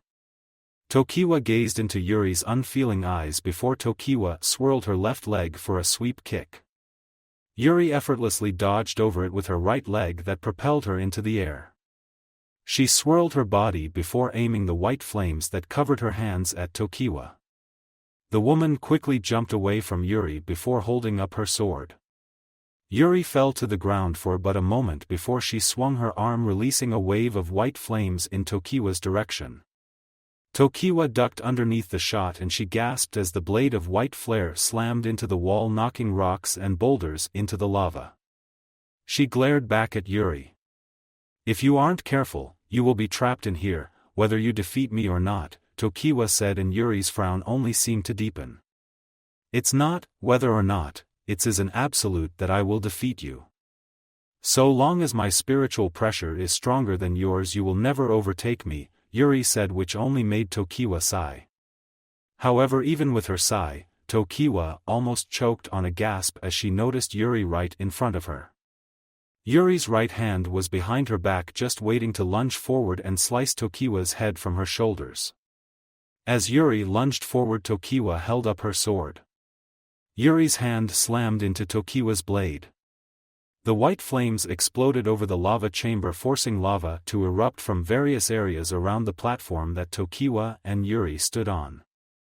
This pressure was more than Tokiwa felt like she was capable of handling, as she felt like her very presence was fading away into nothingness with each swipe and strike of Yuri's body. This pressure, Tokiwa thought to herself, but as she looked into Yuri's eyes she noticed something wrong. From her peripheral, she noticed Yuri at the far end of the platform with her arms folded. "Are you done fighting with ghosts?" Yuri asked. Tokiwa turned back, but noticed that the Yuri who was closest to her had disappeared. Tokiwa turned back to before standing. "How do you know how to do this?" "Not even as a chunin you should be able to do this," Tokiwa asked. Yuri frowned. She didn't answer Tokiwa's question, and Tokiwa felt like Yuri wasn't going to try to answer it. Tokiwa merely closed her eyes. "Well, it doesn't matter how strong you are. Not even as powerful as you have become, not even you can stop this chamber from erupting," Tokiwa said as she readied herself into her sword stance. Yuri merely turned to look at the wall to the left. She then turned to look at the wall to the right. Tokiwa noticed Yuri's body twitch. Tokiwa brought up her sword to cover her face from the fist she had known was coming. "Gah!" Tokiwa coughed as Yuri's fist buried itself deep into Tokiwa's stomach. Tokiwa looked down in shock. How did Tokiwa misread that shot? It was lined up to go to her face. She didn't have the balance to aim for her stomach. That shouldn't have been happening. Yuri watched Tokiwa's face contort in pain. She turned her and hooked Tokiwa on the curve of her leg, sending the woman crashing across the platform. Tokiwa quickly regained herself and managed to parry Yuri's white-flamed blade with her own sword. A white light exploded from Tokiwa's body as the white flames formed. Yuri responded just as heavily. Yuri launched a flurry of punches and Tokiwa did her best to block them, attacked her with a vigor that Tokiwa hadn't seen in a lot of people. A left and a right, a sweep kick and a side kick. Tokiwa wasn't sure, but she thought for sure that she was looking at phantom shots. Each kick and punch seemed to be a ghost of the next one, nearly making it impossible to find a way to accurate dodge. With a grunt, Yuri swirled her body before she ducked beneath a sword strike for Tokiwa. Yuri quickly performed a sweep kick as the sweat dripped from her face before evaporating from the heat. Tokiwa jumped over the kick, but she quickly noticed that this was what Yuri wanted. Tokiwa bounced from the ceiling and back to the platform. She huffed as Yuri blinked. Yuri looked at Tokiwa, unamused. Tokiwa could feel the dregs of frustration seeping into her body as she held her sword back. "Reitun, Katakuchi, spirit release, retribution," Tokiwa shouted as her sword pierced the light of the cavern. Yuri raised an eyebrow. Tokiwa had just gathered a large sum of her spiritual energy for this attack. Tokiwa took a breath before she suddenly appeared in front of Yuri. Yuri managed to hold back her mild surprise as Tokiwa's blade inched for her throat. Tokiwa was ready to lop Yuri's head from her shoulders just like she had done to Ebisu. This technique was the fastest technique in the organization's arsenal. A technique where even the Sharingan with its capabilities would have trouble keeping up with the blade of the wielder. Its attack was flawless. "Is this all you can do?" Yuri asked as she held up her hand and stopped Tokiwa's blade an inch from her throat. Tokiwa shivered as she saw Yuri hold her blade effortlessly. The white light that exploded from Tokiwa's blade was easily dispersed by the white flames that surrounded Yuri's body. Tokiwa was stunned to silence. How could you see that?" Tokiwa asked. Yuri decided to humor the woman. "Without a doubt I would have been dead if I was myself. I almost missed that, but in my body is the trained experience of 2 elite Jonin of Konoha. I calculated it easily," Yuri said, making Tokiwa gawk. She calculated it? That was impossible. This technique couldn't be calculated. It couldn't be foreseen. It also couldn't be blocked with one hand. With a growl, Tokiwa swung her leg at Yuri, but Yuri quickly ducked underneath it. She backflipped away before she reached into her pouch. Yuri quickly pulled out 3 kunai before scattering them across the platform. Tokiwa watched them quickly form a triangle. Fuin, Kazur, seal, flame shift, Yuri boldly proclaimed, and Tokiwa watched as flames escaped from the outreaches of the kunai in the very same triangle pattern. Tokiwa snorted. Childish, Tokiwa said, and in one smooth motion she jumped into the air over the triangle with each. Yuri gazed up at her for a moment. Her eyes narrowed before she sucked in her legs. Her right fist tightened before as the white fire exploded in her palm. Shiratama, Jishi-Rei, White Soul, Spiritual Embodiment, Yuri shouted as she thrusted her right fist forward at Tokiwa's body in midair. Tokiwa gasped before she swiftly dodged to the left. However, she was further surprised by the fact that Yuri held up another hand sign. Ninpo, Dokujiri, Yuri shouted. Tokiwa had heard this jutsu before. She had seen that one, Shizun, use it before the woman was ultimately captured. However, instead of the dark purple poison Tokiwa was expecting, she gawked as a pure white haze escaped Yuri's mouth and began to flood towards her location. You would do well to not let your guard down, Yuri warned. Tokiwa had just enough time to not only hear the warning, but have her ears assaulted by noises from above. She looked up, noticed the white fire hadn't vanished. It was floating in the air. She shouldn't be able to do this. No fire jutsu can be controlled like this, Tokiwa thought to herself. However, she didn't have the time to be amazed as the flame quickly shot around the room before heading for her location. Tokiwa noticed the poison mist continuing to do the same. That's right, she didn't have her mask this time. Tokiwa quickly held her sword to the air. Reitun, Bunsen Hijiki, Spirit Release, Dispersing of Tragedy, Tokiwa said as the white haze and white flames slammed into her. Yuri squinted her eyes from the light, but she wasn't really surprised when she felt Tokiwa's spiritual energy raise a significant amount before a sharp pillar of light slammed into the ceiling, dispersing the flames and the haze into nothingness. The anger in Yuri's eyes didn't diminish. She took a step forward. Tokiwa wasn't sure it was possible. She thought she almost died. A pack of blood erupted from her mouth as she looked down to see Yuri's fist embedded in her stomach. You will suffer for what you have done to my friends, Yuri cried as she swung her left fist for Tokiwa's face. Tokiwa held her sword up defensively. The only thing Yuri would be hitting would be her blade, and her hand would be mush against the ground. The ground beneath Tokiwa's feet was only a part of her surprise as Yuri's fist slammed against her sword, releasing the pent-up spiritual energy she had stored in her body. Tokiwa felt the pressure against her blade. She could feel the platform cracking beneath their feet. How was Uzumaki Yuri doing this? How was she doing things that defied common sense? Tokiwa wasn't even able to think before Yuri vanished in a burst of speed. She didn't even have the time to react as Yuri came from behind and swung her fist into Tokiwa's face, launching the woman over the platform.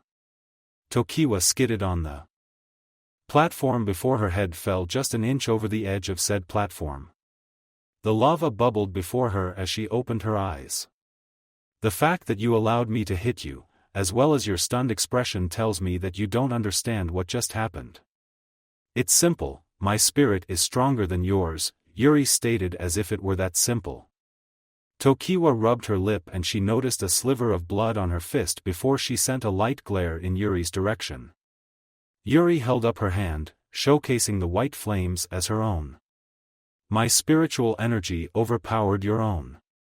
So much so that the only thing you blade was hitting was my immense spiritual energy that I exuded from my body.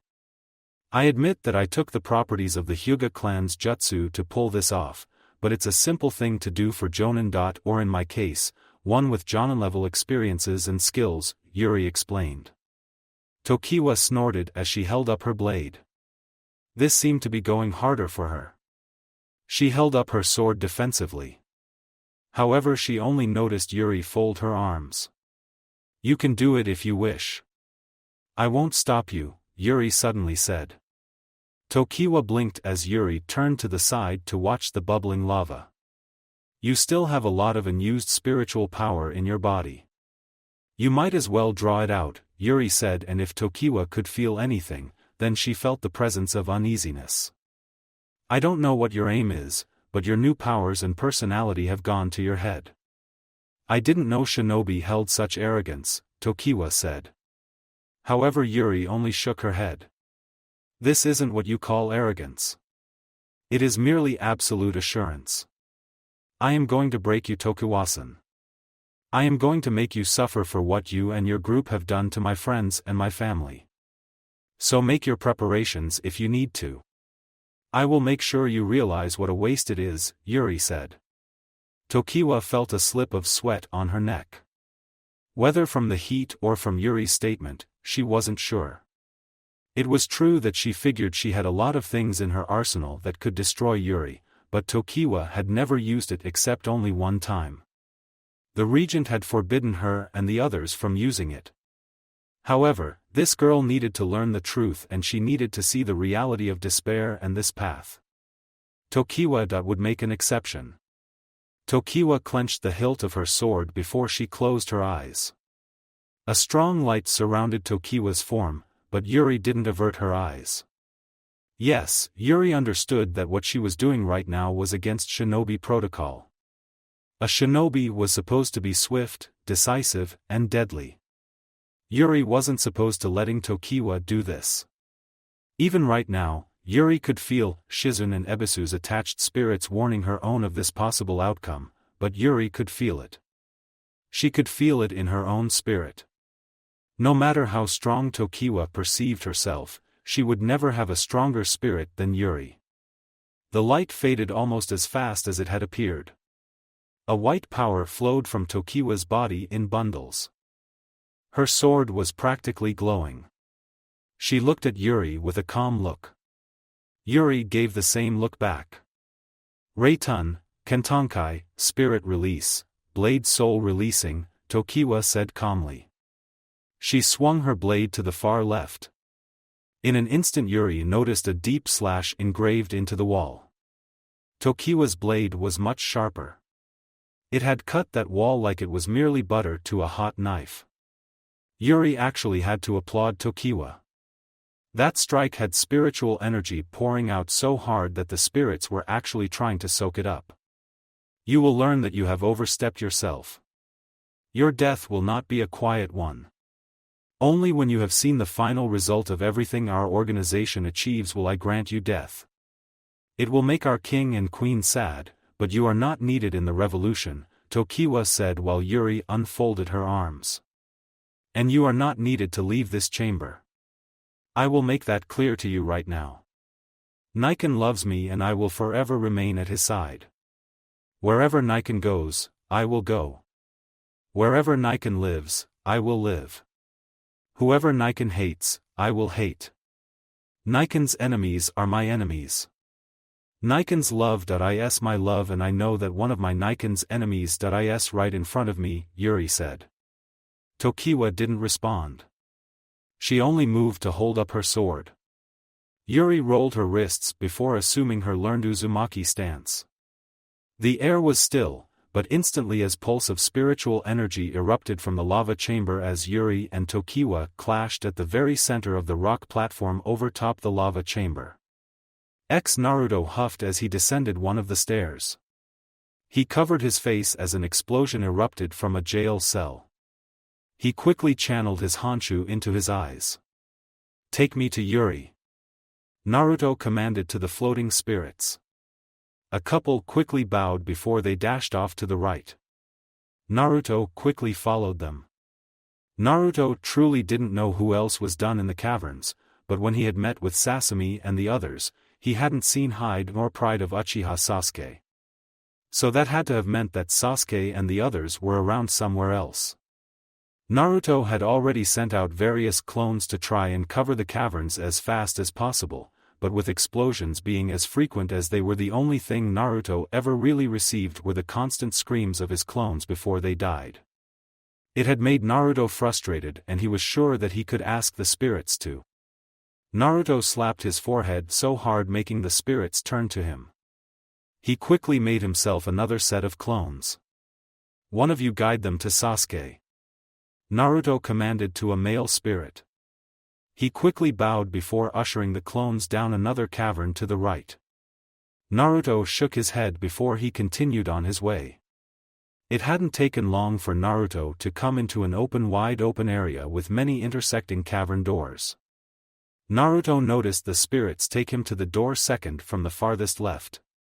He began to make his way to the darkness within before he felt his senses kick in. His ears picked up on the whistling of wind. Naruto turned his head to the right as his vision caught a glimmer of a white arrow barely scratching his cheek before it embedded itself into the floor. Naruto barely even had the time to react from that as a hail of arrows swiftly came down upon him. Naruto grabbed his sword with both hands and held it behind his head. Yuzu no Fukushu, Dai Uzumaki Ikari, Whirlpool Revenge, Great Maelstrom Rage, Naruto called out as he swung his sword releasing a wave of water from his body which quickly shaped itself into a large amount of water missiles. Each shots blasted into the hail of arrows knocking them to the ground.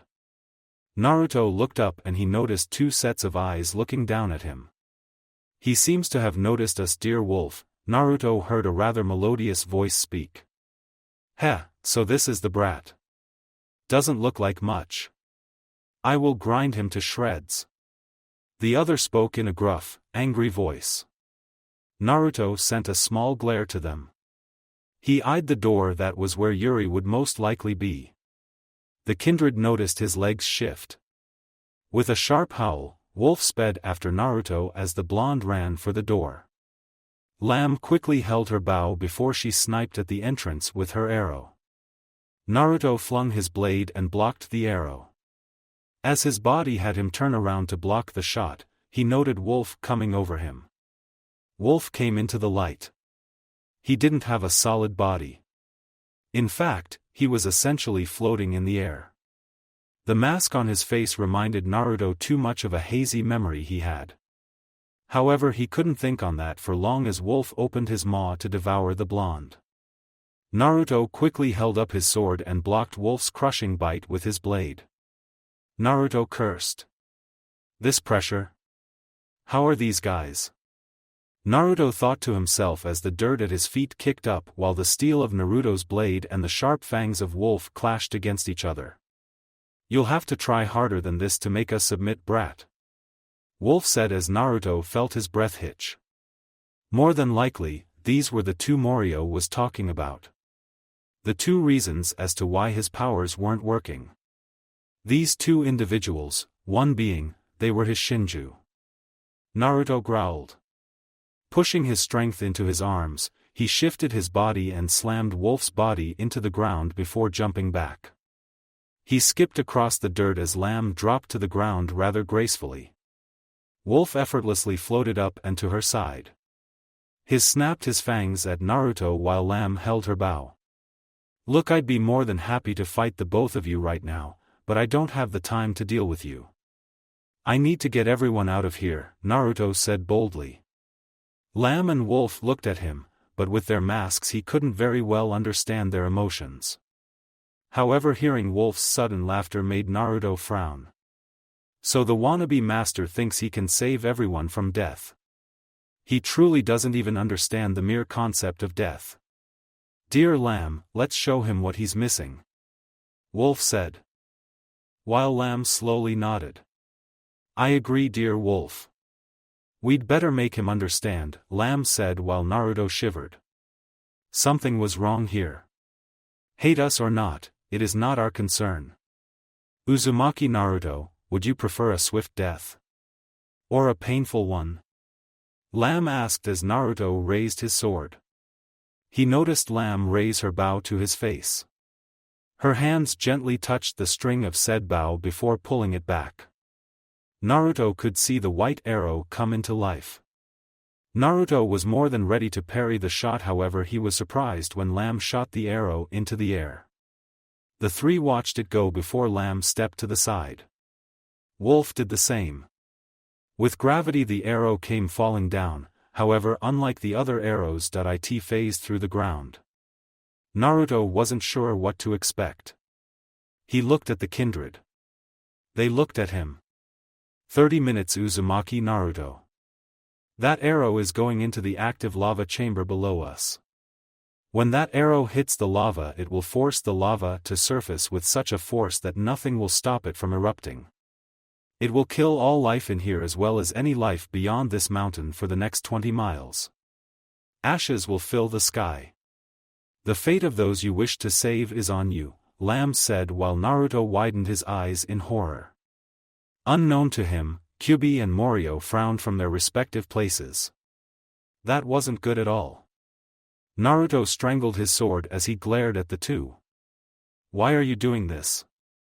You would kill everyone here just to prove a point? Naruto asked. Not to prove a point. To merely provide a lesson, both said at the same time. Naruto raised his sword. Lamb raised her bow and Wolf snarled. Right now, Naruto did not like these two. However, the worry quickly etched itself onto his face as the ground at his feet shook violently. No, perhaps even more violently than before. It actually made him wonder how the caverns weren't collapsing on him, this crazy Shinju, and anyone else in these caves. A crack of the ground came between his crack quickly began to spread itself from one entrance of the entrance to the cavern to the next. Naruto could even see the cracks beginning to shift against the walls. He turned back to his opponents. Your time starts now Uzumaki Naruto. Defeat us. Or kill about 20, maybe even 30 men, women or children, in the hopes of reviving your loved ones. Not even Uzumaki Naruto could find 30 not so innocent people to do so. Your option is clear here, Lamb said as she pointed her bow at him. Naruto tightened his grip on his sword. Wolf licked his teeth with a sharp grin over his face. Sasuke and the others quickly moved themselves up the flight of stairs coming to another hallway. Sasuke grumbled to himself, but he pressed forward. The others quickly moved behind him. What floor are we on? Karen asked as they ran as fast as they could. This would probably be floor 8 or 7. The paper trail is still leading us. We should be coming up to floor 5 soon, Kakashi said. Sasuke and the others quickly nodded, however the sudden crack of the earth at their feet caught their attention. The crack seemed like a giant line that ran through the hallway. It kept going and going. What's happening? Haku asked as Zabuza cursed to himself.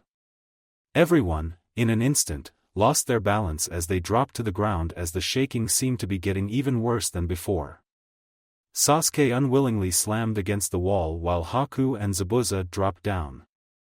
Yugao and Kakashi held fast as best they could despite their injuries. Karen held Shino while Kamachi and Konan leaned against the walls. This place is coming down hard, Karen said while everyone looked around. Sasuke looked up and cursed. Move! Sasuke all but shouted and everyone followed his vision to see the entrance slowly beginning to collapse underneath the rubble while the very floor they were standing on was beginning to break apart at the seams. Sasuke and the group charged for the entrance. With his blade he swung his arm breaking through the barricade as best he could before they all kept running. The flight of stairs that they ran up was actually beginning to break behind them. I hate my life. Karen shouted as she panted, her feet just barely managing to get off the rocky steps she stepped on before they descended. At least you'll live to hate your life. Zabuza growled out as they continued forward. Oi Sasuke! Everyone perked up as they heard a voice. Sasuke looked up and if he wasn't him, then he would have no doubt have hugged and married Naruto right now as the blonde appeared in front of him. Aniki? Kamachi asked and Karen was never happy to see her cousin right then and there. Haku and Zabuza smirked. Right in the nick of time, loser. Sasuke said with a smirk as Naruto quickly waved to them. Naruto quickly summoned a group of clones that took hold of the others as they came face to face with him. Glad to see you made it. But we don't have time. Boss is busy fighting a Shinju. He wanted me to get you out of here, the clone said as the others breathed easily. So make the portal and get us out, Karen said quickly as the cavern seemed to shake even faster. The clone cursed. That I can't do right now. The Shinju is locking Boss's abilities right now. I can only lead you guys to the exit outside. I warn you. We're going to pass by Boss's fight, so don't interfere with it. The clone warned. Everyone would have liked to argue, especially Sasuke, but the Uchiha knew that they were all in no condition to go anywhere currently. He just gave a snort for acknowledgement for nodding. The clone nodded as well before they all ran back the opposite way. Sasuke, did you see Yuri? The clone asked. Sasuke turned to Naruto. She didn't exit the cavern. Last I saw her she was going to rally the prisoners, Sasuke said. They glanced back to the entrance in shock. She wasn't with the group. Naruto claimed. Karen and Kamachi quickly gasped while Haku and Zabuza and Sasuke gazed back. Konan and Shino were the exact same, however Konan was the only one to give a complete stop. Oi Konanzan, we can't stop. Karen said as Konan gave a short gasp of breath. Yuki-Hazen, hand me a soldier pill, Konan said. Sasuke gave her a small glare. Konan effectively matched her glare. I can fly. None of you can. I have the best chance of finding and extracting Yuri before this place entirely collapses, Konan said almost urgently. You don't know that. Shino said, but Konan effectively deleted his statement from her mind. Naruto-san wouldn't be able to get there without dispelling, and the clone has told us that he's already being held up by another matter. He wouldn't reach her in time. I can do it. Konan boldly claimed. Naruto and Sasuke turned to each other before turning back to her. Naruto gave a small sigh.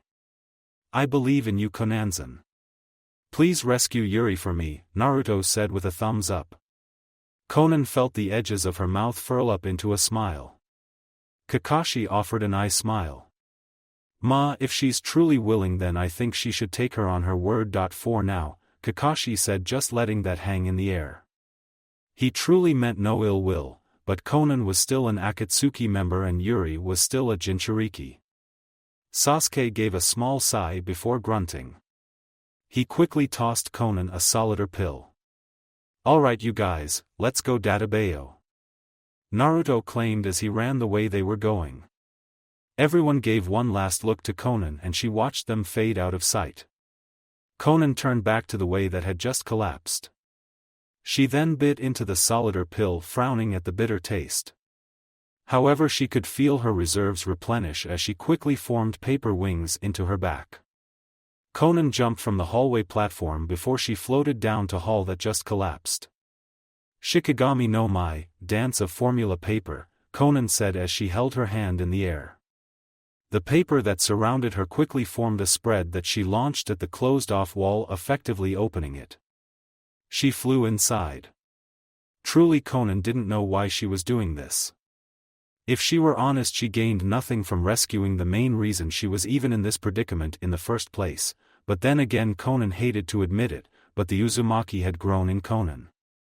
The fact that she saw Yahiko had indeed helped, but Konan felt it was a lot more than that. She was sure if she lived through this then she only had Yuri to blame, and she was strangely happy with that. Tokiwa and Yuri glared at each other as a flash of white snapped through the chamber. Yuri picked up her foot while Tokiwa spun her body. Yuri's foot slammed against Tokiwa's leg, but Tokiwa blocked the attack well as she aimed her sword for Yuri's throat. Yuri quickly grabbed the blade, blocking the pent-up energy from releasing before she weaved her head out of the way. The blade slashed against the wall across from her as Tokiwa backflipped away. The insides of Yuri's knees quickly buckled as Yuri dashed for Tokiwa's position. Tokiwa watched the girl come before she threw her back out, letting her barely dodge Yuri's fist from hitting her chin. Yuri landed from the platform to the wall. However, she effortlessly ran up the wall to ceiling. Tokiwa sharpened her blade before she slashed at the ceiling. Yuri blurred in a burst of speed, leaving Tokiwa's attack to hit the ceiling, and only the ceiling. Yuri appeared back at the platform as she noticed Tokiwa's blade slash across the ceiling. However, once Yuri turned back to find Tokiwa, she didn't find anything. Yuri, with the help of the cumulative years upon years of shinobi experience possessing her by Shizun and Ebisu, she didn't have to feel the killer intent coming from Tokiwa as the woman appeared behind her. Tokiwa let loose a kick for Yuri's midsection, however Tokiwa only gave a low growl as Yuri raised her hand and caught the kick in its full force. Yuri had to admit that it was a massive amount of pressure in that kick as Yuri felt herself forced back a couple of inches. Obviously Tokiwa's spirit was in full bloom in front of Yuri. Not that Yuri minded. She would crush Tokiwa's spirit and then her body along with it. Yuri answered Tokiwa's kick with a kick of her own. She spun her left hand on the ground, sending her right leg at Tokiwa's face. Tokiwa swiftly jumped away from the kick as Yuri leaned. She saw Tokiwa grab a hold of her blade. Reitun, Shinrei Teki Bunsan, Spirit Release, Divine Spirit Dispersion, Tokiwa called as a fierce white light enveloped her sword. Yuri quickly slapped her hands together. Tokiwa buried her sword into the lava before unleashing her technique, sending both fierce light and lava in Yuri's direction. Yuri watched the incoming attacks before she opened her mouth, showing a seal on her tongue. Uzumaki Fuin, Azora Daikan, Divine Sky Great Bomb, Yuri called out, and without pause a mixture of fire, water, lightning, and wind erupted from her mouth, colliding with the lava and the fierce light of Tokiwa's technique. The explosion that quickly followed didn't even force Yuri to flinch as she noticed through the piercing light and the explosion, Tokiwa came bursting out with her sword pointed directly in Yuri's face. Yuri looked at the weapon before snorting. "Is this really all I get? You talked high and mighty. You killed tortured my family. Killed my friends, abused Niken, and this is all I get from you?" Yuri thought angrily as she grabbed Tokiwa's blade and followed with the motion of flinging the woman over her shoulder. Tokiwa coughed as she slammed into the platform with a heavy cough. She coughed as she groaned. This shouldn't be happening. My energy is pushed to its very limits. How is she still stronger than me? Tokiwa thought as she rolled over and shakingly stood to her feet. She backed away from Yuri while the white-haired Uzumaki cracked her neck. Tokiwa gave a small frown before a blinding light came through the chamber. Yuri looked up, showing surprise for the first time since having this transformation. It was a pure white arrow. This energy, this isn't from Tokiwa-san. It holds the same energy that Nikon has. It's heading for the lava? Yuri thought to herself as she and Tokiwa watched the arrow fall into the lava without a sound. Tokiwa shivered. We're commencing the plan already? But our king hasn't been recovered yet. What's going on here? Are we executing it without him? That wasn't a part of the plan. Tokiwa thought to herself. Not even a second passed before the lava skyrocketed into the ceiling. Yuri and Tokiwa covered their faces as the lava quickly began to bubble. They watched as it suddenly began to get hotter and hotter, even melting the rock they were standing on. It would see that your time has run out. Either our king has been recovered and the plan has commenced, or we have enough of his power that he can begin without him. You will die down here along with me. However, the only difference is that I will be reborn back to this realm to finish our work. You have wasted your time, Tokiwa said. Truth be told, this was a rather bold lie. She couldn't even believe half the things that she was saying. The ceiling was cracking and the room was getting even hotter. Tokiwa figured she might as well pressure Yuri for anything right now. However, Tokiwa was surprised that the only thing she got from Yuri was a hard glare. Yuri wasn't sure how much of what Tokiwa said was true or not. It was hard to trust in the word of your enemies. If she truly believed she was going to be reborn, then she would have sacrificed herself and Yuri into the lava a long time ago into this fight. Still, with Shizun and Ebisu's advanced intellect, Yuri could see this becoming a problem. The arrow had done something to the chemical properties of the lava, causing it to pressurize. The molecules in the lava were being forced to expand and then explode. This much force was going to burst the lava through the ceiling and into the air. With this much heat, the Azi clouds would destroy all life in the region. Iowa would investigate this cause and, if their shinobi were truly competent, then they would pinpoint Konoha to the problem. Yuri glanced back to the lava. Right now, there was no time for a strategy and no time for a plan. All Yuri had right now was that the Uzumaki were as lucky as legends foretold.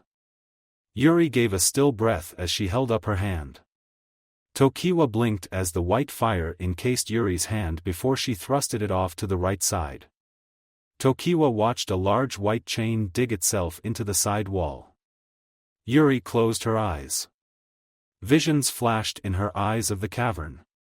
No, not there, not that one, not there either. One after the other visions passed Yuri's mind. Tokiwa looked down and gasped. The lava was beginning to rise to where the platform was actually beginning to sink and melt at the same time. She turned back to Yuri to see her eyes still closed. No. Come on, Databayan. Come on. Yuri prayed as she could feel the heat just beneath her feet. The images raced through Yuri's mind before she gasped. Never doubt Uzumaki luck. Found it. Yuri thought to herself as she opened her eyes. I suppose I should have thanked you for not interrupting me from stopping your plan for the both of us. I won't let you have your way. As a Uzumaki, as a Konoha shinobi, and as family of Niken, I am not going to let you kill anyone anymore. Yuri said as Tokiwa gasped. She quickly grabbed her sword and lunged for Yuri's position. However, Tokiwa was far too late as Yuri suddenly shouted as she pulled on the chains with all her strength. The hardened walls of the lava chamber began to crack.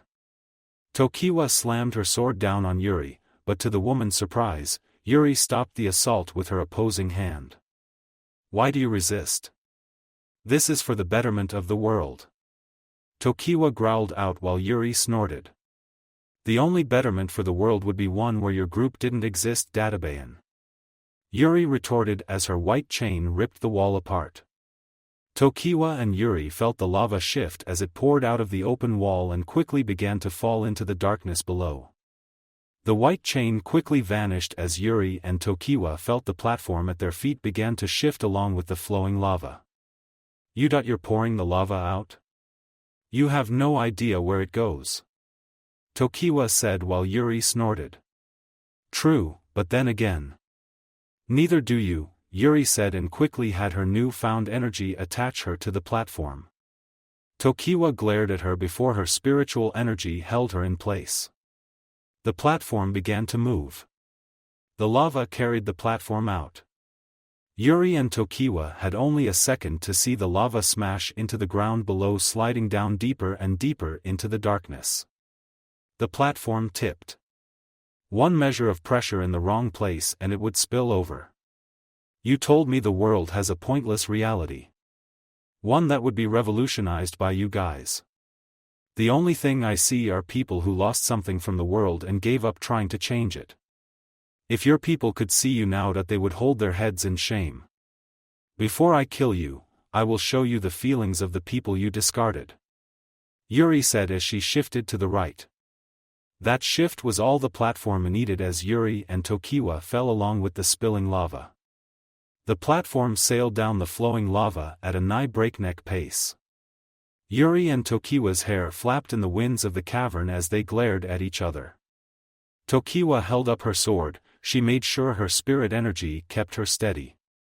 Yuri cracked her knuckles as she used her left and right hands to form blades made entirely of white fire.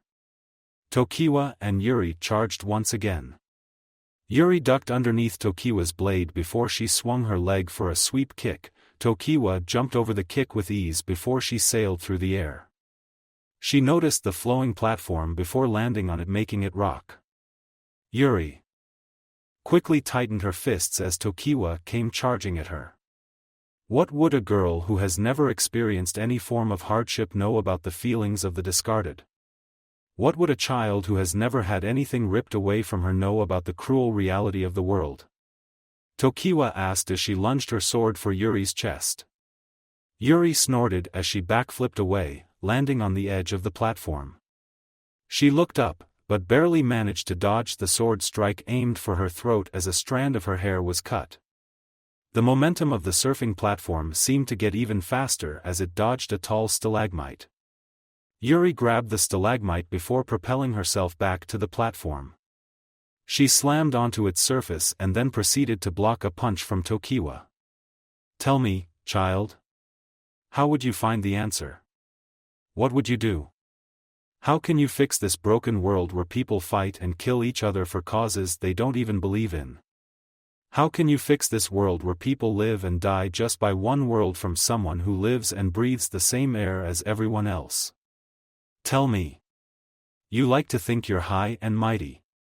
Tell me, Uzumaki Yuri.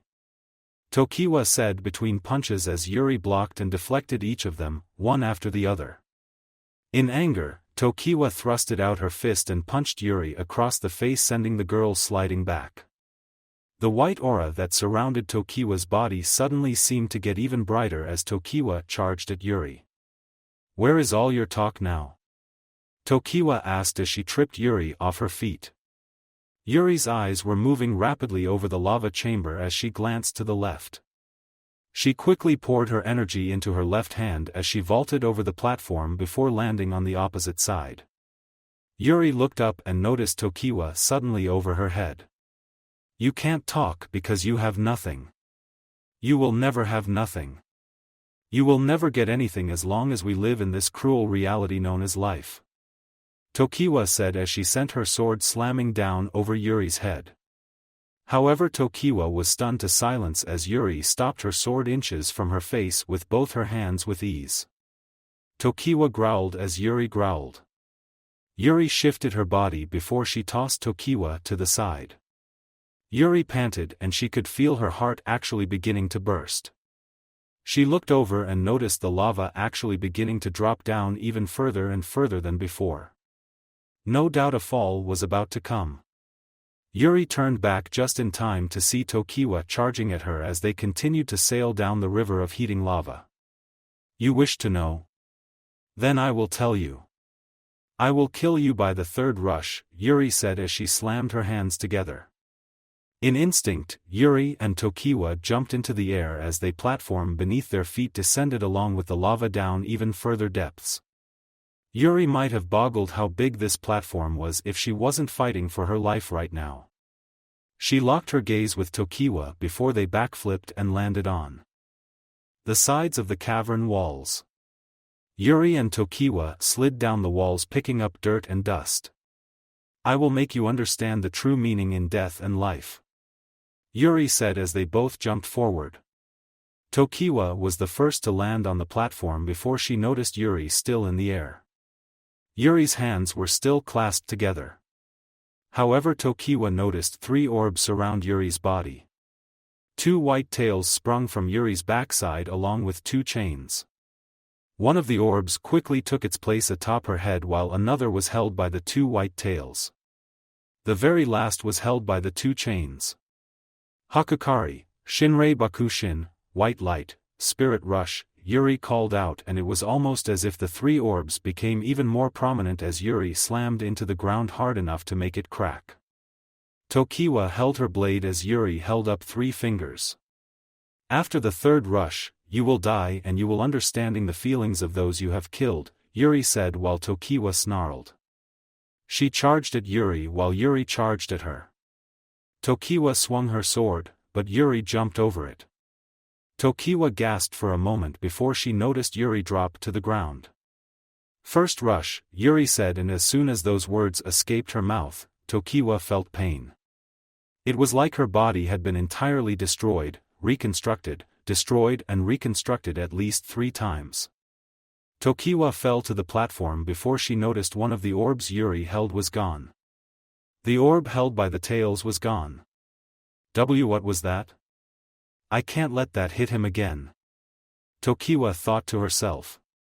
Yuri frowned before she narrowed her eyes. It's pointless, you will understand, and you won't escape. I won't let you escape this pain. The pain of everyone you have killed. Yuri snarled as she dashed at Tokiwa.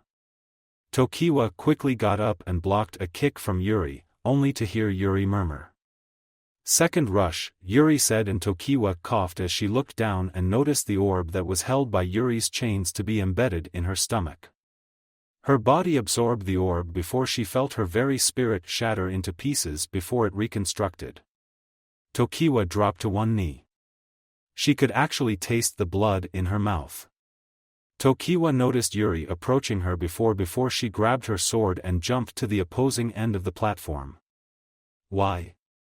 What makes your spiritual energy so strong? What are you aiming for in life? What is it that you hold so damn dear to you that you would attempt all of this? What do you stand for?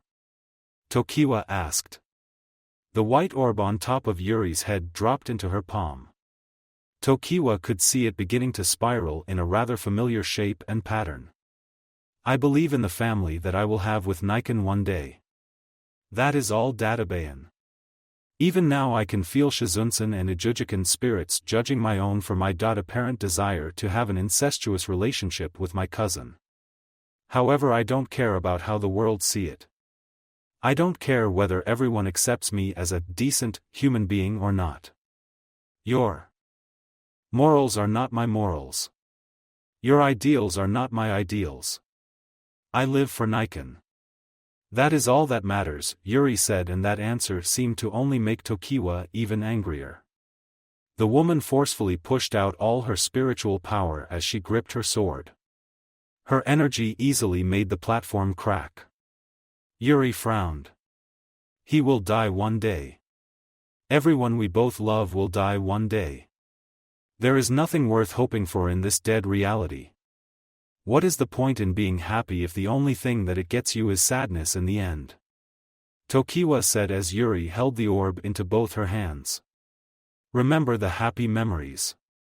Death comes to everyone. That is why you live your life with who you love. Never have time for regrets. Never give up and never back down. If Niken passes away before I do, then I will remember how much he loved me, what he has given me, and where I would be without him. Just because you gave up doesn't mean that I will. Yuri suddenly shouted as she held her hands back. The surfing platform suddenly cracked into pieces over a large lava fall as Tokiwa and Yuri jumped into the air. Tokiwa's pupils faded out as white fire escaped her eyes. Yuri brought her hand back. You will learn one day. One day there is nothing to be gained from such thoughts. You will learn that as long as this status quo stays, there will never be a place for humanity to improve. I will forever be a child feeding on the bosom of its mother. It will forever be coddled until it is broken from its harsh realities. You can never face such a thing. Tokiwa said as she drew her sword back. If my family is with me, then we will face anything you assholes can throw at us. Never quit, and never back down. Most of all, never, and we mean never, go back on your word. That is the Uzumaki way. Someone like you could never understand those words, Yuri hollered as Tokiwa suddenly shouted. Reitun, Daidenchuka, spirit release, great heavenly order fall, Tokiwa shouted as she pushed herself off a wall and dashed at Yuri. Yuri watched her come before sighing. She bent her head down. Do it, Yuri heard Sanbai speak as she felt his power overwhelm her orb. Third rush, Yuri vanished out of sight. Tokiwa and Yuri hollered as they slammed into each other. A fierce light bathed the very reaches of the cavern in power as Yuri and Tokiwa growled. Yuri's orb clashed against Tokiwa's blade as the two snarled at each other. The white spiritual power was actually so heavy that the walls, lava, and earth cracked beneath the sheer force. The entire cavern system rocked and shook with unearthly force of will. Tokiwa gazed into Yuri's eyes. For the first time, tears fell down Tokiwa's white fire-filled eyes. Tokiwa, do you think there will ever come a time that those stupid village laws will ever be changed? A young dark-haired girl asked. Tokiwa smiled as she leaned against a tree overlooking the village with a serene smile on her face. If there was anyone who could change their minds, then it would be you, Shizuka-sama. However, I do believe that certain things are put into place for the betterment of the village, Tokiwa said with a small smile. Yuri and Tokiwa shouted at the top of their lungs. Tokiwa could feel the sweat on her sword beginning to slip her grip. Tell me, Tokiwa, if I were to die, would you mourn me? Shizuka asked with a small smile, earning Tokiwa's surprise. What are you talking about, Shizuka? Don't talk like that. Tokiwa said while Shizuka shook her head. Don't misunderstand me. When I look at Nadeshiko village, I think, if a man died, then no one would cry over his death. If I died, would anyone feel different? What makes a man different from me? Shizuka asked. Tokiwa looked at the ground for a second before smiling. That would be love, Shizuka-sama. Not only does everyone respect you, but they also love you as a sister. It helps that most have seen you grow up. They know you much better than they know a random male. The same applies to me, Shizuka-sama. I would mourn you. Because I love you, Tokiwa said as Shizuka smiled. You know, I don't think I'd like to see you mourning me. It would make me feel bad if I was watching over you. Promise me that no matter what happens, you will never stop moving forward, Shizuka said. Tokiwa blinked before chuckling. If you say so, Shizuka-sama. I'll keep moving forward, but I'm pretty sure you're going to be around longer than me, Tokiwa said while Shizuka laughed. Then I guess I'd better hurt you if I see you still alive while I'm gone, Shizuka laughed. Tokiwa, despite her facade, couldn't keep the smile from her face as she chuckled lightly as they looked down at their village. Down at Nadeshiko village. Shizuka-sama, Tokiwa thought as she gasped when her sword shattered in two before Yuri crashed the orb into her chest. Yuri cried as the orb shattered Tokiwa's very soul. Tokiwa could feel like she was beginning stabbed over and over by a million sticks of fire from inside her body. She could actually feel her spiritual energy being severed from her body as Yuri pushed her forward before both slammed into the ground. The explosion rocked the base of the mountain. Konan gasped as she dodged a couple of stray rocks before seeing a narrow entrance. Naruto, Lamb and Wolf jumped out of the way of falling debris. Sasuke, Shino, Kamachi, Karen, Haku, and Zabuza fell to the ground as they tried to make it up the stairs. At the very top, Irika and Ibiki safely carried Kushina's body out of the house as people watched it crumble to the ground, revealing the way into the cavern. Guren had kept the shield as steady as she could while Yura and Shikamaru ordered before to wait for the shocks to be over. Meanwhile, the exhaustion finally caught up with Yuri as she marched forward. Her white hair slowly began to fade away back to its natural red color. Her eyes lost their white fire and her cape slowly vanished away. Yuri coughed and moved towards the crater. She looked inside. I lost my parents. Growing up, Uranikan was the only family I ever had or ever knew. She became a shinobi for me. I wanted to, but Urani, being the overprotective baka that I love, she wouldn't even discuss that with me. One day, we were kidnapped. I shudder sometimes when I hear what they were planning to do with her and me. I had never been so helpless before in my life, but in the dead of night, we were saved. We were saved by a kind man named Uzumaki Naruto. We didn't know he was Niken at the time, but we were amazed we had more family. Niken is the only reason I probably haven't ended up like you, Yuri said, laughing only to stop short at pain. It hurt to laugh. Please, Yuri could feel her consciousness fading. They wouldn't want to see you like this. Your friends and family wouldn't want to see you turn into a monster, Yuri said as she dropped to her knees. Reality sucks, but it sucks when nothing is real, Yuri said with a chuckle before she fell forward and bashed her face into the ground, unconscious. From the crater, Tokiwa couldn't move. She wasn't fooling herself. She was dying and she knew it. However, she closed her eyes. It sucks when nothing is real. Uzumaki Yuri, you are an odd one, Tokiwa said to herself before she held up her blade. Its broken form etched into her mind. Now Tokiwa must have been crazy as she saw various spirits form around her, but only one seemed to really smile at her. Shizuka-sama, forgive me for the things I have done, Tokiwa said. Shizuka merely smiled before she took Tokiwa's spirit from her body as Tokiwa's arm, holding the blade, fell limp to the ground never to move again. Tokiwa's head gently fell against the dirt as Shizuka and the women of Nadeshiko lifted her up. Tokiwa smiled, uttering thousands upon thousands of apologies to her friends and family.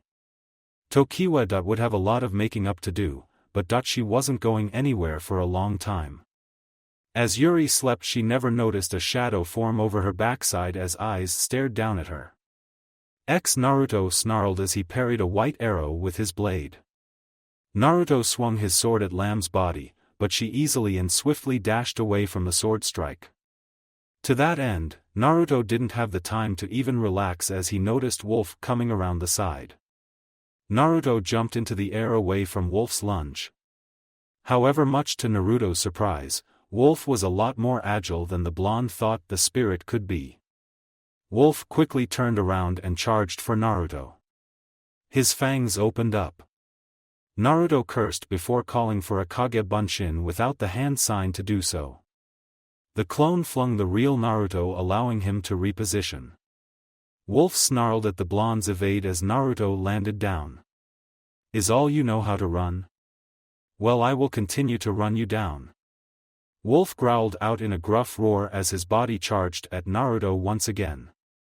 Naruto quickly picked himself up off the ground. Shit, Naruto thought before he saw another 3 arrows coming for him. Naruto sucked in his legs and pushed his body back, watching as the arrows sailed across his face, just barely missing the tip of his nose. Just a strand of his hair had been taken from his head as the arrows splintered into the opposing wall. Naruto glared up to notice Lam with her bow ready to take him out. Naruto quickly reached into his pouch and flung a kunai at her. The kunai sailed through the air with deadly precision just as Lam released another white arrow. The arrow and the kunai flew past each other and headed for their intended targets. Naruto quickly slashed the arrow in 2 while Wolf knocked the kunai away from Lam. Naruto looked at them both before he chuckled. If I wasn't fighting for mine, and everyone else's lives, this would actually be fun, you know, Naruto remarked as the kindred gave a glance to each other. You find this bout entertaining? Lam was the one to ask while Wolf looked at Naruto in curiosity. Don't get it wrong. I still intend to kick both your asses for going along with this stupid plan, but I really wish it didn't have to come to this, Naruto said. Naruto wasn't sure if the kindred were capable of emotions. By their masks, he couldn't make out any real facial expressions. Their silence, admittedly, was a little unnerving, but Naruto had been used to such things from many people. Death is an unavoidable part of the existence of all beings minus those with divine powers. It is our job to merely guide those people to their final resting place. Your wish that this didn't have to come to pass is merely you wishing that no one had to die. It is impossible, Lam said. Wolf gave a glance to her before turning back to Naruto. Both could see that the smile on his face didn't lessen.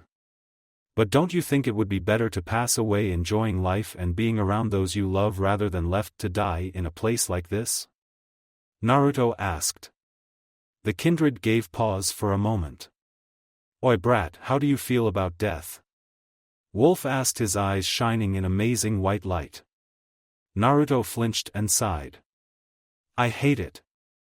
I absolutely hate seeing people cry for losing someone precious to them. I hate it even more when I know that there is something I can do about it. I hate lying.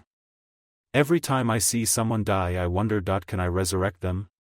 Who has to suffer the permanent feeling of death for someone else to live?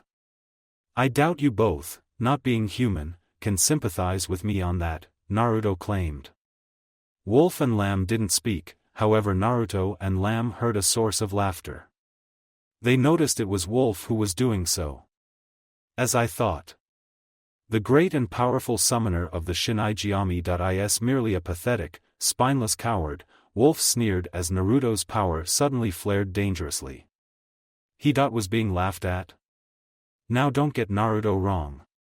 He had been laughed at and made fun of more times than he could count, but for someone to actually laugh and insult him while he was being as serious as he could? The ground beneath Naruto's feet cracked. His power only seemed to rise when he heard a sigh. Those words are a little harsh, but I tend to agree with Wolf, Uzumaki Naruto. It was truly a mistake for the Shinigami to sign a contract with you of all people. I can see why the spirits in your blade show sadness for you, Lamb said, and Naruto took a step back. How did they know about Pakura and the others still locked in his blade? Obviously we know a lot more than you are led to believe, Uzumaki Naruto. They cry out to you to help you, to assist you, and to aid you in your fights, yet you hold yourself back in releasing them, Lamb said. Naruto snarled. What the hell were they on about? Naruto couldn't release them. They had been locked by Shin. Naruto had no other way of calling on them, or he would have done it by this time. I will teach you, brat. Prepare yourself. Wolf shouted without warning. Naruto suddenly raised his guard as Wolf's speed suddenly increased tenfold. He slammed his teeth into Naruto's blade. Naruto cursed as Wolf pushed him through the ground before slamming him into the wall. Death is life. Death is suffering. Death is welcomed. Death is a beginning. Death is an end. Death is a balance. Death is promise. Wolf shouted as he clutched his teeth around Naruto's blade. Naruto widened his eyes before Wolf swirled around and around, sending Naruto with him. His teeth quickly let go of the blade, flinging Naruto through the air. Naruto touched the ceiling before he dashed back down at Wolf. The spirit easily dodged the strike as Naruto slammed his blade into the ground. He picked himself up and glared at Wolf. He turned to Lamb, but only noticed her arms folded and her bow underneath her arm. Naruto huffed as Wolf spoke.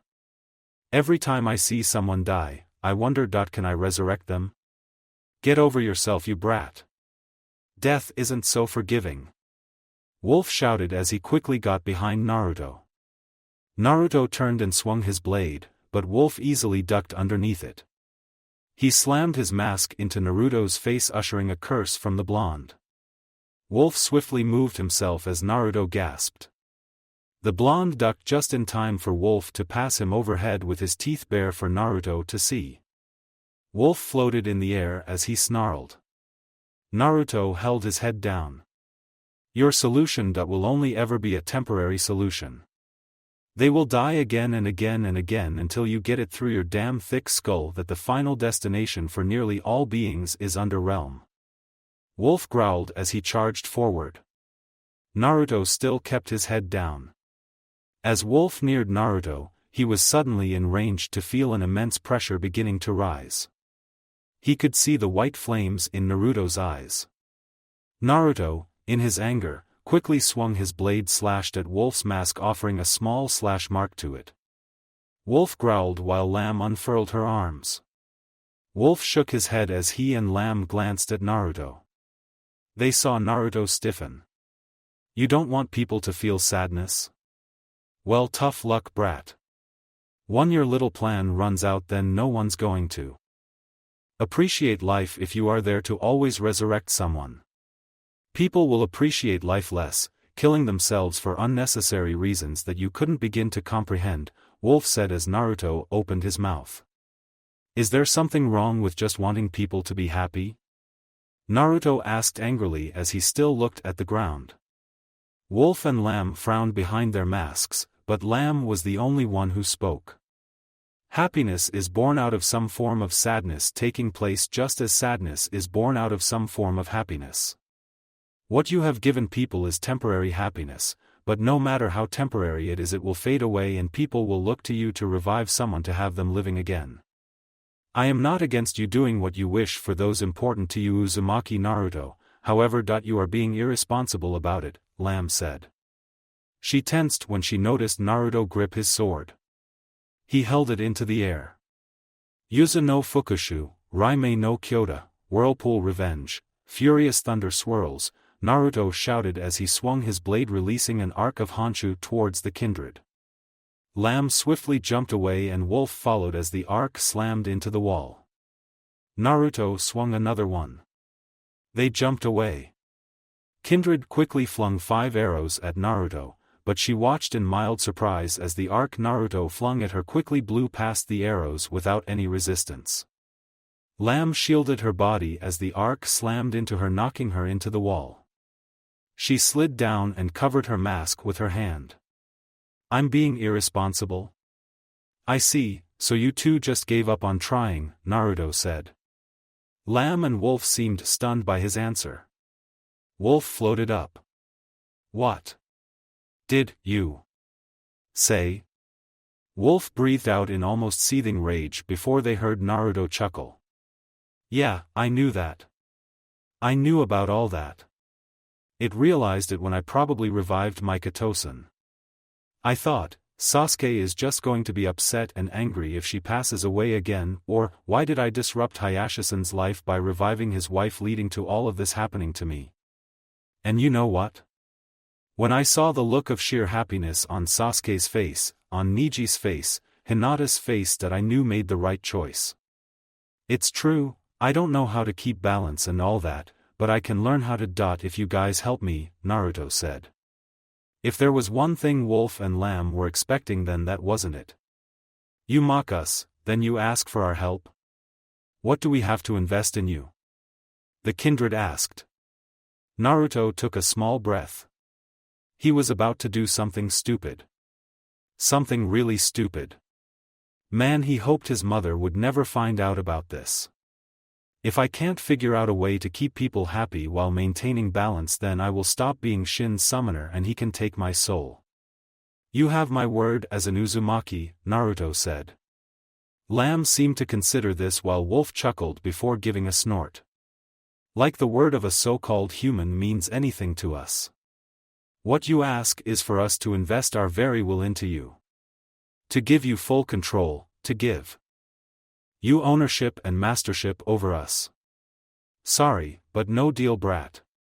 If you want us, then you're going to have to do it the old-fashioned way. Capture us. Wolf shouted as he dashed towards Naruto. The blonde flipped to the side while Lamb fired one arrow after the other.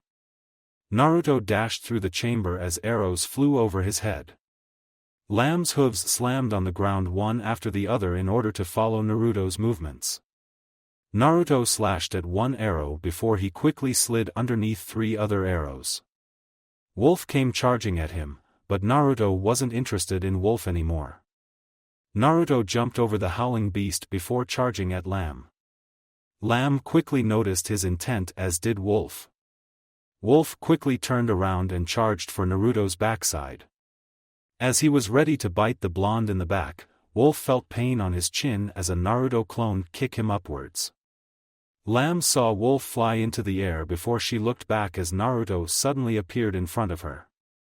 Naruto slammed his sword down, but Lamb blocked his strike with her bow.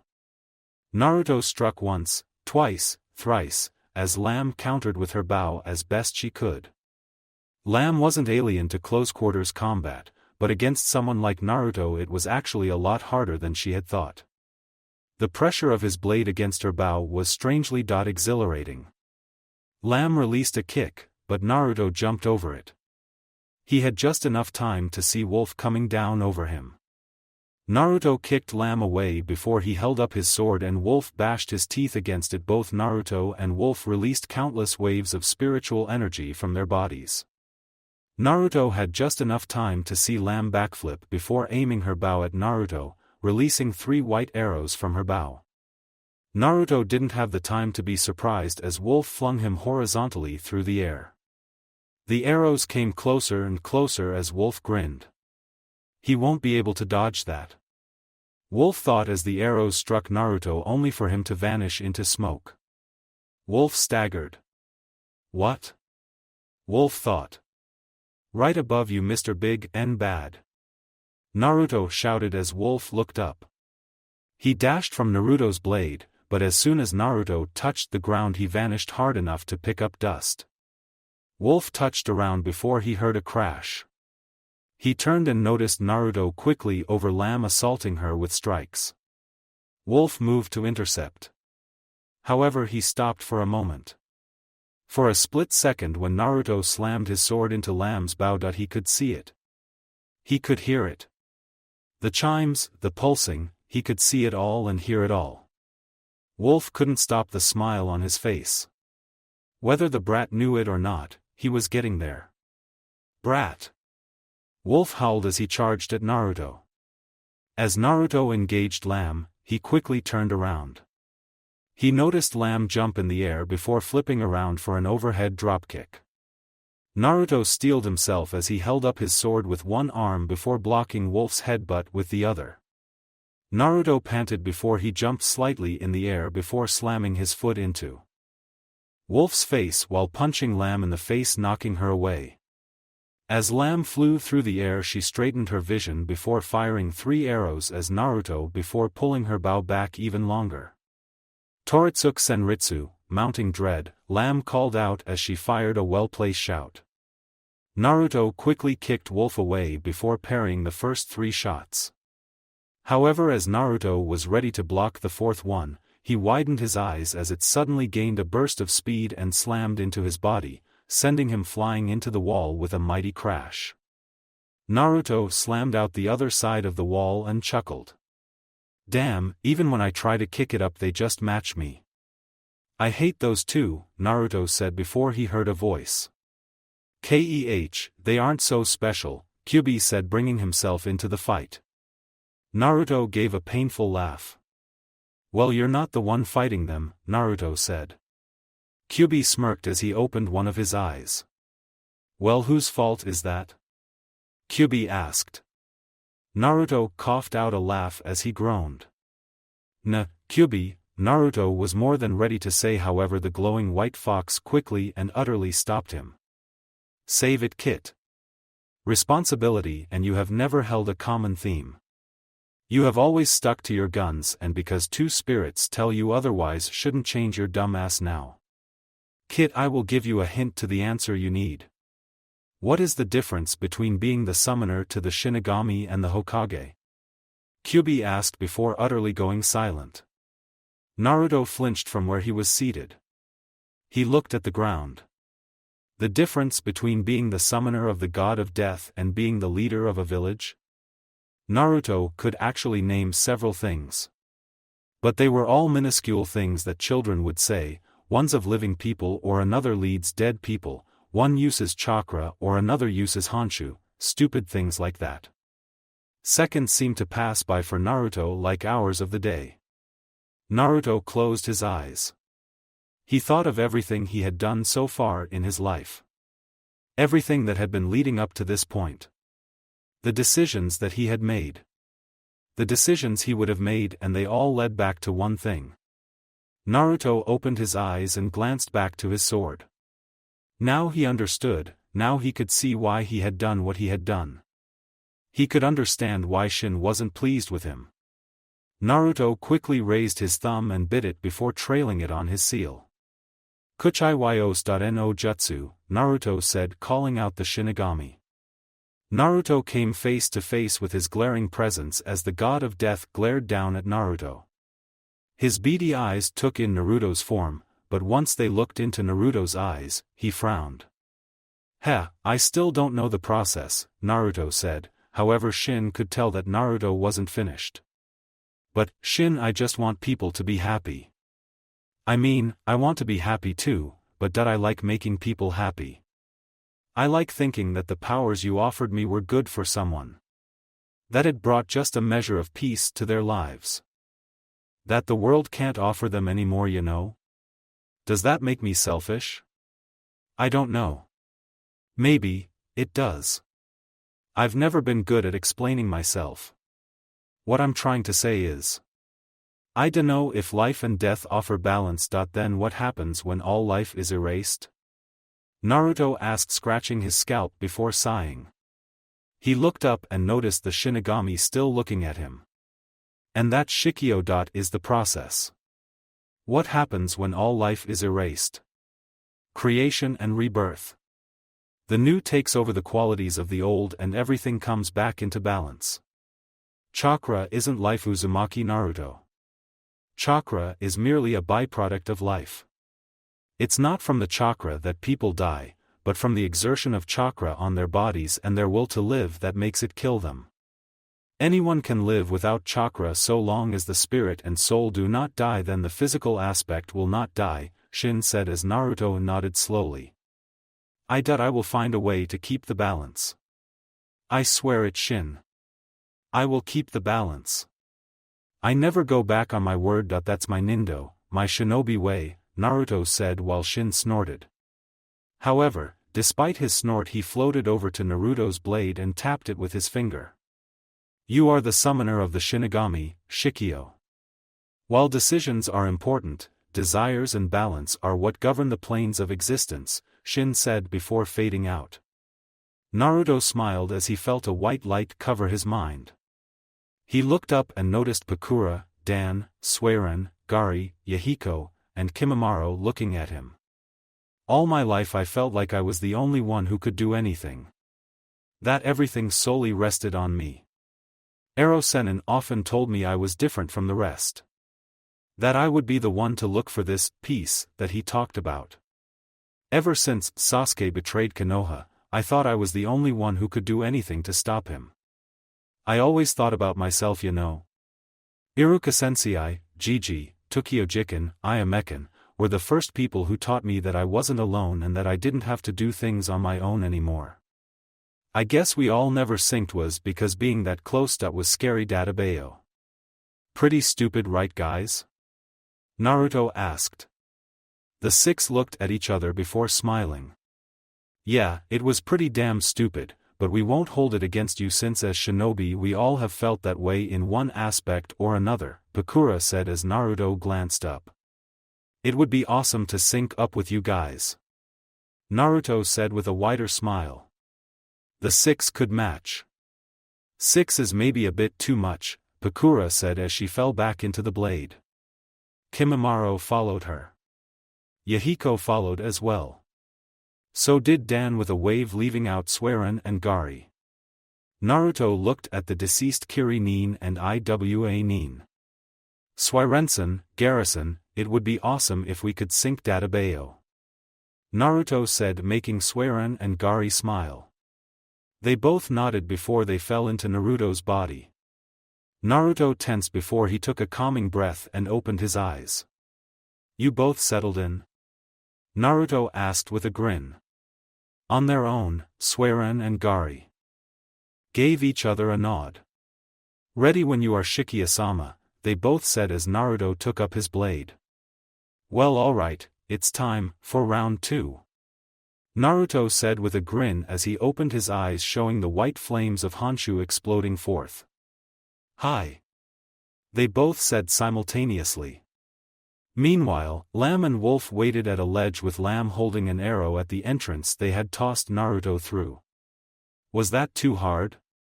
Lamb asked. Wolf snorted as he looked at the entrance. If that was enough to kill him, then he's truly not worthy of being the Shinigami summoner, Wolf said with a growl. Lamb gave a small nod, though Wolf looked at her. Interesting. Looked like someone had already proven him worthy. However, neither Lamb nor Wolf was ready for a shout. A thunderous shout came from the entrance of the hole they had just put Naruto in. A white light blasted from the hole as Lamb and Wolf were forced to cover their eyes in surprise. "What the hell?" Wolf asked before the light and shout finally settled down. Lamb quickly opened her eyes and noticed Naruto come out of the hole, however his eyes. Those silver eyes and that silver hair. It wasn't even blonde anymore. Naruto stared at the both of them and for once, Lamb felt her bow trembling in her hands. "Lamb, fire!" Wolf shouted at her, forcing Lamb out of her thoughts as she unconsciously let go of the arrow. The arrow sailed through the air. "What are we looking at?" Lamb and Wolf heard a voice ask them. They turned their left and noticed Naruto looking at them both with a small smile. They turned back and noticed the arrow lodged in the wall. No Naruto in sight. "What? How did he get to us so fast?" Wolf asked, but before he could blink, Naruto pressed his hand to Wolf's mask. "Rasenjiki, spiraling explosion," Naruto said calmly. Lamb gasped as Wolf was sent flying from a thunderous explosion. Wolf crashed into the wall as Lamb turned around. Naruto quickly fired a punch at Lamb's mask. Lamb ducked underneath punch in surprise of how much she had dodged that on instinct. However, she wasn't ready to be kicked across the face from the ledge. She slammed into the ground and coughed. Wolf quickly floated up as Naruto looked down at them. "You both are going to become mine. Right now. I will keep the balance. On my name as Uzumaki Naruto." Naruto shouted before he vanished out of sight. Lamb quickly grabbed her bow and hopped to her feet, but as soon as she got to her feet she felt Naruto sweep her feet. "I can't keep track of him. Where is this speed coming from?" Lamb thought as Wolf raced to assist. Naruto easily grabbed Wolf before hurling the spirit over his shoulder. All of this seemed to happen in the span of about 10 seconds as Wolf quickly righted himself. Lamb did the same. She quickly fired 3 arrows at Naruto before firing another 5 sets of 3 in succession. Naruto vanished from the first set, then the second, then the third, fourth, and fifth. Lamb gasped before Naruto appeared in front of her. He held a hand to her chest. "Rasenbakusui, spiraling explosion water," Naruto said before Lamb coughed as Naruto grinned pure water into her body. Lamb could almost feel her body tear from the water before it exploded, sending her into the air. Naruto turned his head and noticed Wolf charging at him. Naruto dashed at him too. He cocked his fist back as he and Wolf met head-on, fist to headbutt. Wolf growled at him. "How did you get so strong?" Wolf asked as Naruto smiled. "I found balance Databayo," Naruto said as Wolf widened his white eyes. Naruto quickly kneed Wolf in the chin, sending him into the air also. With both Lamb and Wolf in the air, Naruto quickly slapped his hands together. "Let's go, Suiren, Gari," Naruto said as Suiren and Gari exploded from his body. "Hi Shikia-sama," they said as Naruto jumped to the ceiling, passing Lamb and Wolf, a Rasengan in his hand, while Suiren ran up the left wall and Gari ran up the right wall. Suiren held the hand signs for a water technique while Gari prepped his hand for his explosion art. Lamb and Wolf gasped as Lamb tried to aim her bow, but she couldn't figure out who to fire at. Uzumaki Hidenugi, Rasenbaku Suryoku no Jutsu, Maelstrom Sacred Art, Spiraling Explosive Water Force Technique, Naruto, Suiren, and Gari shouted as Lamb and Wolf saw a flash of light as Naruto, Suiren and Gari crashed into them. Naruto sucked in his legs and slammed his Rasengan into Lamb and Wolf as Suiren and Gari slammed into them as well. The light exploded over the room as the jutsu quickly began to cover the entire area. The explosion poured over the entire area and even to rooms beyond the room they fought in. Just a while off, Sasuke shouted. "Get down!" Sasuke shouted as the cavern exploded in thunderous force. It was so thunderous Sasuke accidentally dropped Mikoto while Haku and Zabuza dropped to the ground. Kakashi grabbed Yugao as they fell down. Kamachi quickly held Karen and Shino while the Naruto clone gasped in surprise. Whatever the boss was doing, it had to have been big. Extremely big. Above the cavern. Guren gasped as her crystals shattered like glass from the floor, nearly giving in beneath them. People screamed in fright before Guren turned. "Ibiki, Irika, I need you guys!" Guren shouted. However, as the rocks quickly began to cover the people, everyone heard slashing. They looked up and noticed the rocks fall to the ground in ease and away from anyone and everyone. Guren looked up before she noticed a woman with silver hair and silver eyes looking at the sky. Guren shivered as she felt the mysterious aura radiating from the woman. "Guren-san, Kushina's gone," Irika said. Guren barely heard him before the woman turned around. "I take it you needed some help?" Kushina asked with a small smile while Guren just dumbly nodded. Yura gasped in awe. Irika and Ibiki couldn't even find their breath. Shikamaru could feel the beads of sweat falling from his face. This had Naruto written all over it. Troublesome.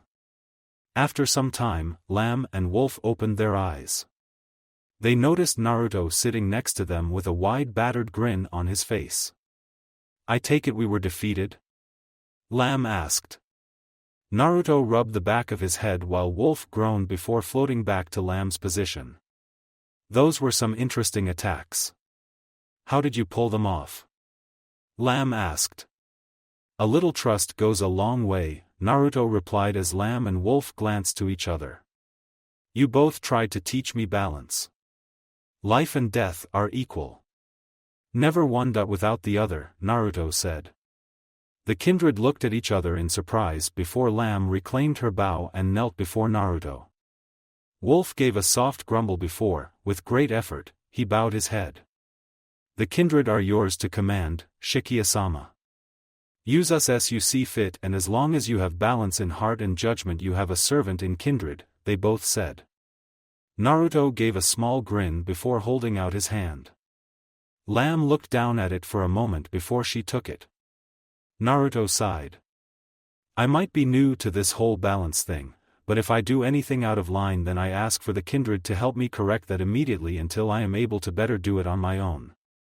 I will be your master to the best of my ability, Dadabayo," Naruto said, fisting his chest for good measure. As Naruto stood, Lamb and Wolf rose as well. Lamb, without a word, touched the seal on his hand before she faded into it. Naruto and Wolf looked at each other before Wolf smirked. "Not bad, brat. Not bad, I enjoyed this fight. It won't be in your favor ever again," Wolf said as he touched Naruto's seal before fading into it as well. This easily left Naruto alone as the seal on his hand changed again. This time an arch appeared over the center of the seal just before dissipating. Naruto smiled. Not even a minute later, Naruto heard footsteps. He turned around and noticed Sasuke, Kamachi, Haku, Zabuza, Karen, Kakashi, Yugao, and some unknown man come through. He also noted Mikoto unconscious on Sasuke's back. The Uchiha and the Uzumaki looked at each other. "I guess I'm not needed." "Chow," the Naruto clone said before he poofed out. Sasuke surveyed the damage. "Only you, Dobe." "Only you," Sasuke said with a smirk while Naruto grinned. "No need to be jealous, Sasuke," Naruto fired back. Having retrieved the memories from his clone, Naruto knew exactly where Konan was as the woman went looking for Yuri. Naruto prayed hard that Konan would find her. He could only sigh before turning around. Let's all get the hell out of here," Naruto said with a smile. "Best idea I have heard all day," Karen cried. Some of the group chuckled before Naruto held out his hand. He took a calming breath. "Jikuyugami no Jutsu," Naruto said as the portal quickly opened. After Naruto came Sasuke, then one by one everyone entered the portal as it closed, taking them from caverns just as the rocks from the ceiling came crumbling down. Now all that was left was for Conan to find Uzumaki Yuri and escape, somehow. Though even through the caverns, not even Conan could have prepared herself for who was also still in the caverns. Walking. Searching. Hunting. This fanfiction is still ongoing and I request you to read rest of it directly from author's page. Also do not mention of where you heard of him to author. Thank you for watching. Thank you for watching. I hope you enjoyed it. Make sure to like and subscribe, and don't forget to share this video with your friends. Guys, make sure to help the author by visiting the link in the description. This is Fox Sage, and I'm signing off.